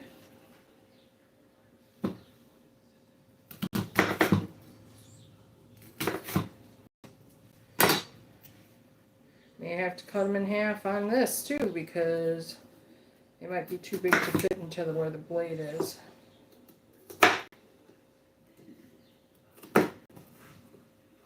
Alright. I did not cut myself, I just have an onion thing on my finger I didn't want. Alright, put it in the chopper.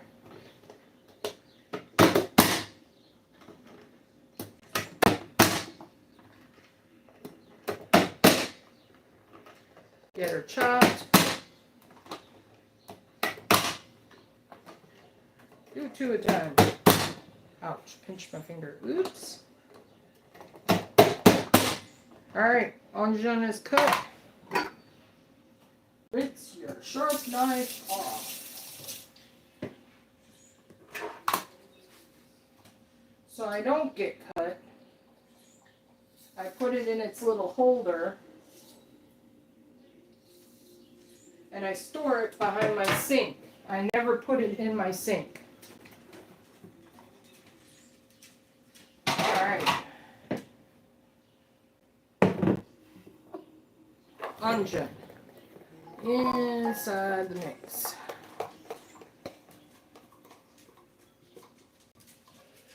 That's how we do it. I'm going to wash my hands because onion is strong, and if you touch your face, it's going to fuck you up.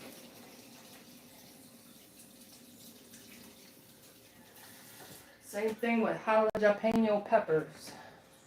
You like them jalapenos? Jalapeno peppers.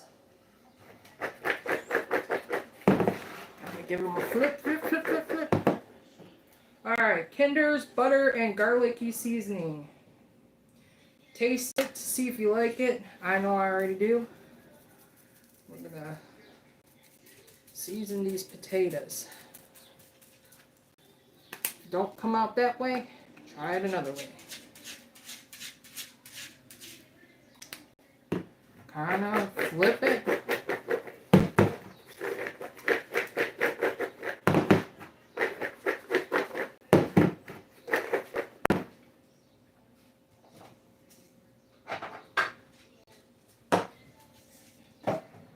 Get yourself some pink salt. Pink salt it. Pepper it.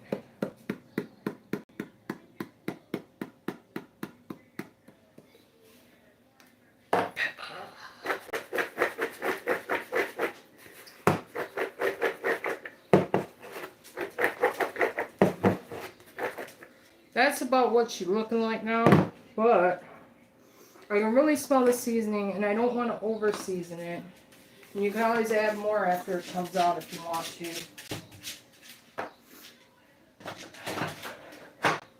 Now, we're going to put it in our, whoops, drop the potato. Dog's favorite dream.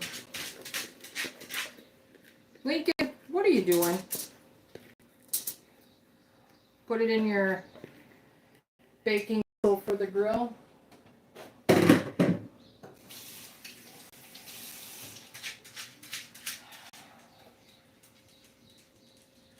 I got 1 whole stick of butter. I'm not putting no whole stick of butter because that's a lot. But if you like it like that, go for it.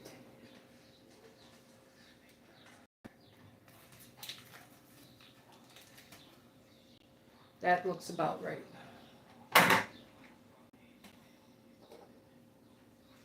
Now,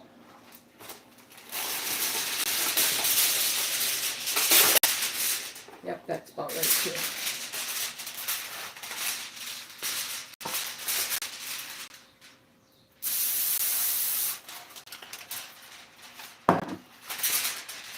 Make yourself a little full pouch. And this is the heavy duty aluminum foil.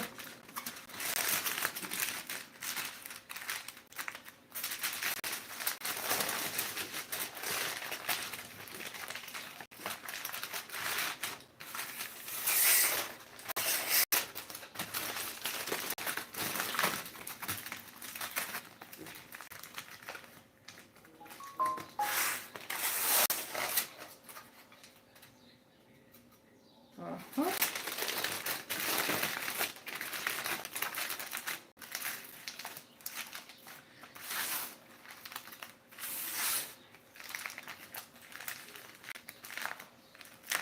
So I made myself a little pooch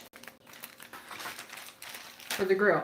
Got it on my grill, cook it on that side for about a half hour, and flip it, but move it around so it don't get burnt. Now, next, clean up your mess. That part's done. Now I gotta get my frozen corns boiled up. Oh, hiccups. I got hiccups.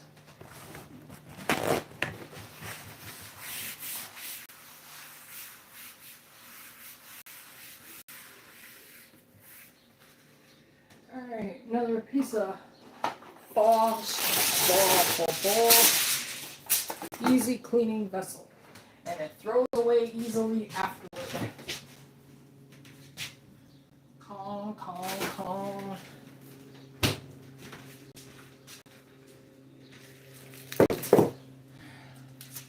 Yep, we're gonna do another pooch. Kitchen shears.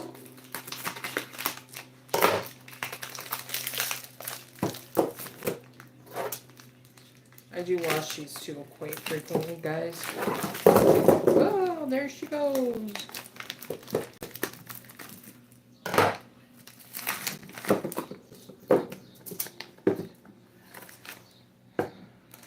I'm only gonna do 4. I don't need to do very many.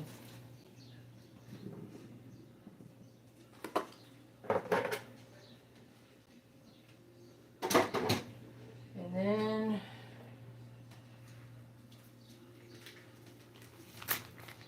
there she goes.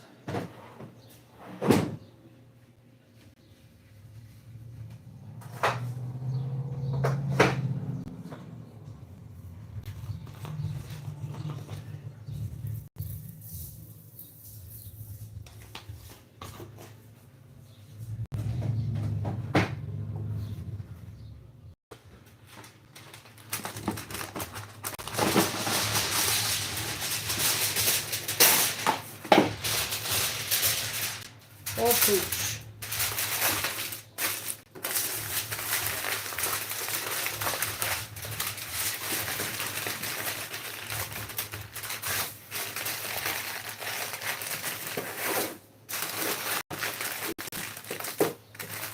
Basically, make yourself a steamer pouch.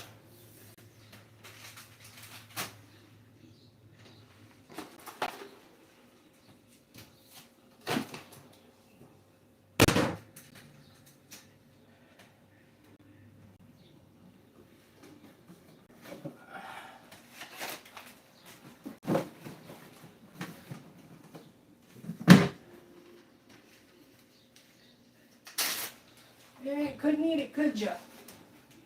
Couldn't eat it, could ya? Didn't think so.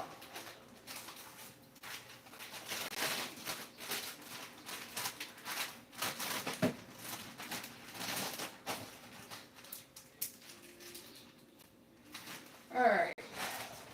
Clean up your mess.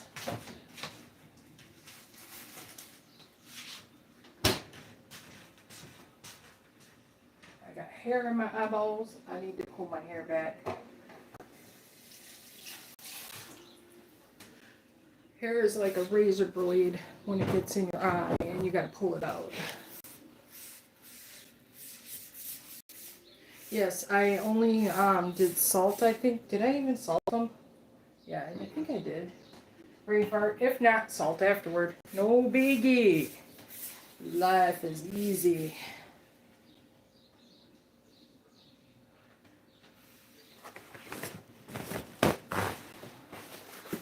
Alright, dry my area.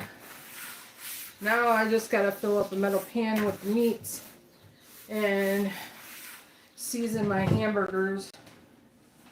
I don't know if you all season your hamburgers, but I season mine.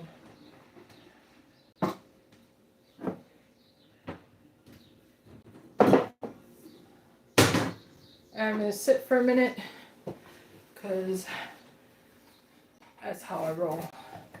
Oh, my lid's got my lid on, or my phone's got a magnet thing on it stuck to my starter top.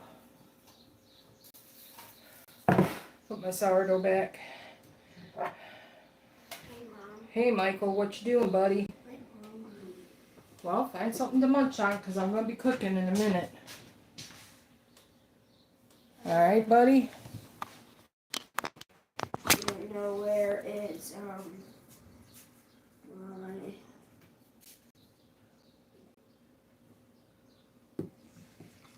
Michael, out of the camera, please. I don't mind you going on and saying hi once, but I don't want you to be on it all the time. Okay? Where's Dad? Sleeping in the living room. I'm hungry. Well, get something to eat. Is there something in here? Find something. You got all kinds of stuff you can snack on until supper. Oh, that hurt.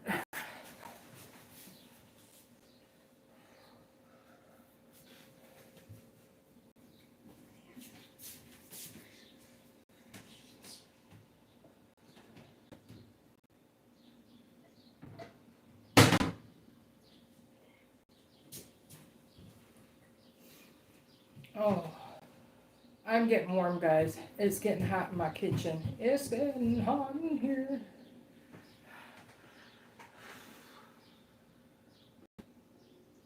Alright, so I'm pretty much still waiting for my dough to bulk ferment. I gotta go out and start a grill here in a second. I could probably bring you out there and balance you out there. If you want to see me try to start a grill. It's like the old-fashioned way. You gotta put charcoal in a pyramid. I get the pre-lit briquettes. I gotta see if I even got a light to light this grill. That's not gonna be good.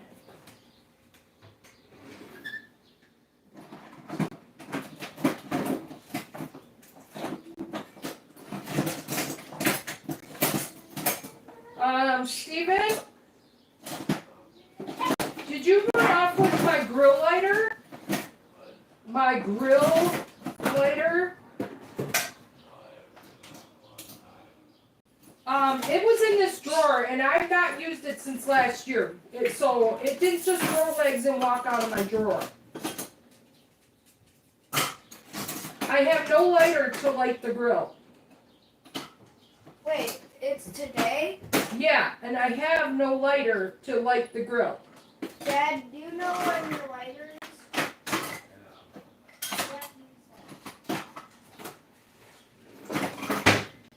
Dad's getting his lighter. Set it down.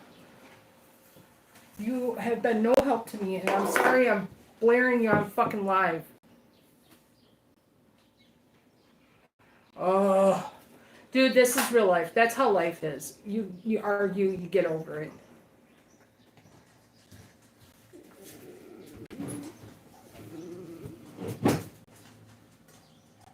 I don't understand sometimes. I have to remember he's disabled. But I go through issues and I forget. And I get mad because I feel like he should help me in some things and I don't get that.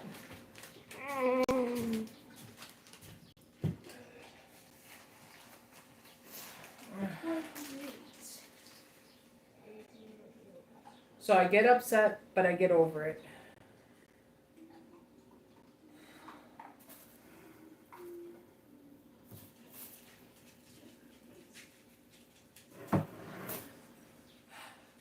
I don't know if I really want to cook on the grill. I might just put these pouches in the oven and cook the shit on the stovetop. Not a big grill fan. I like the food and how it tastes, but I don't like having to do it all myself. Like lighting it, putting the charcoal in.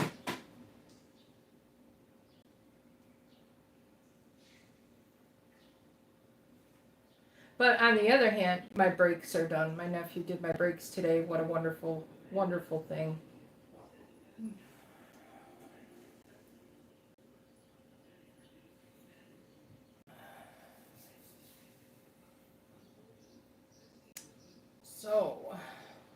When I shape the dough and put it in the Benetton, I will look at the poll, and that's when the name will be announced.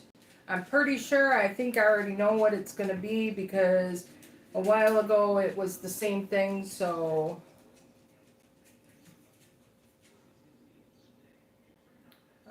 yeah, it's still up there like that. We're all golden in the hood.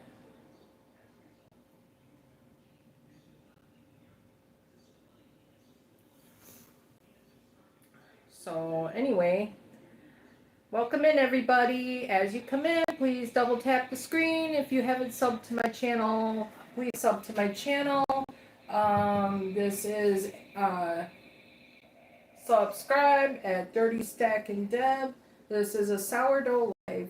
I also do gig work, and sometimes you'll see me go live doing gig work. I'm also cooking dinner at the same time as I talk to you. I just prepped up my potatoes and onions and seasoning for the grill. I also prepped up my corn for the grill, and I will be going down and igniting the grill in a few minutes here because it's going to take a while before the coals get wet. So I think we're going to just take the phone with us at that moment. I gotta also check the battery on my phone because it's been a grip. So if my battery's not good and will not outlast it, then we will just go down and light the grill and probably end the live here. Because there's not much you can do but wait for this to bulk ferment, and then I'd have to go back on live at that point. Oh yeah, she's at 26%. Let's get a charger.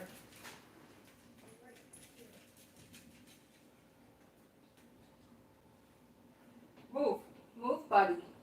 Move, buddy. Move, buddy. Michael, I took my charger back. My phone needs it. Yeah, it's okay. Thank you.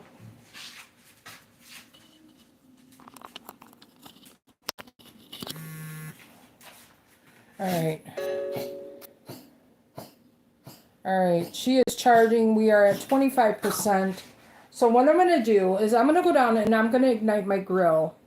I will come back with another live as soon as my food has been cooked. And that'll be when my dough is ready to shape. So I will see you guys later. Have a good night. Well, it's not goodbye forever. It's only goodbye for a few. I'm going to come back as soon as it's time to shape my dough. So bye, everybody.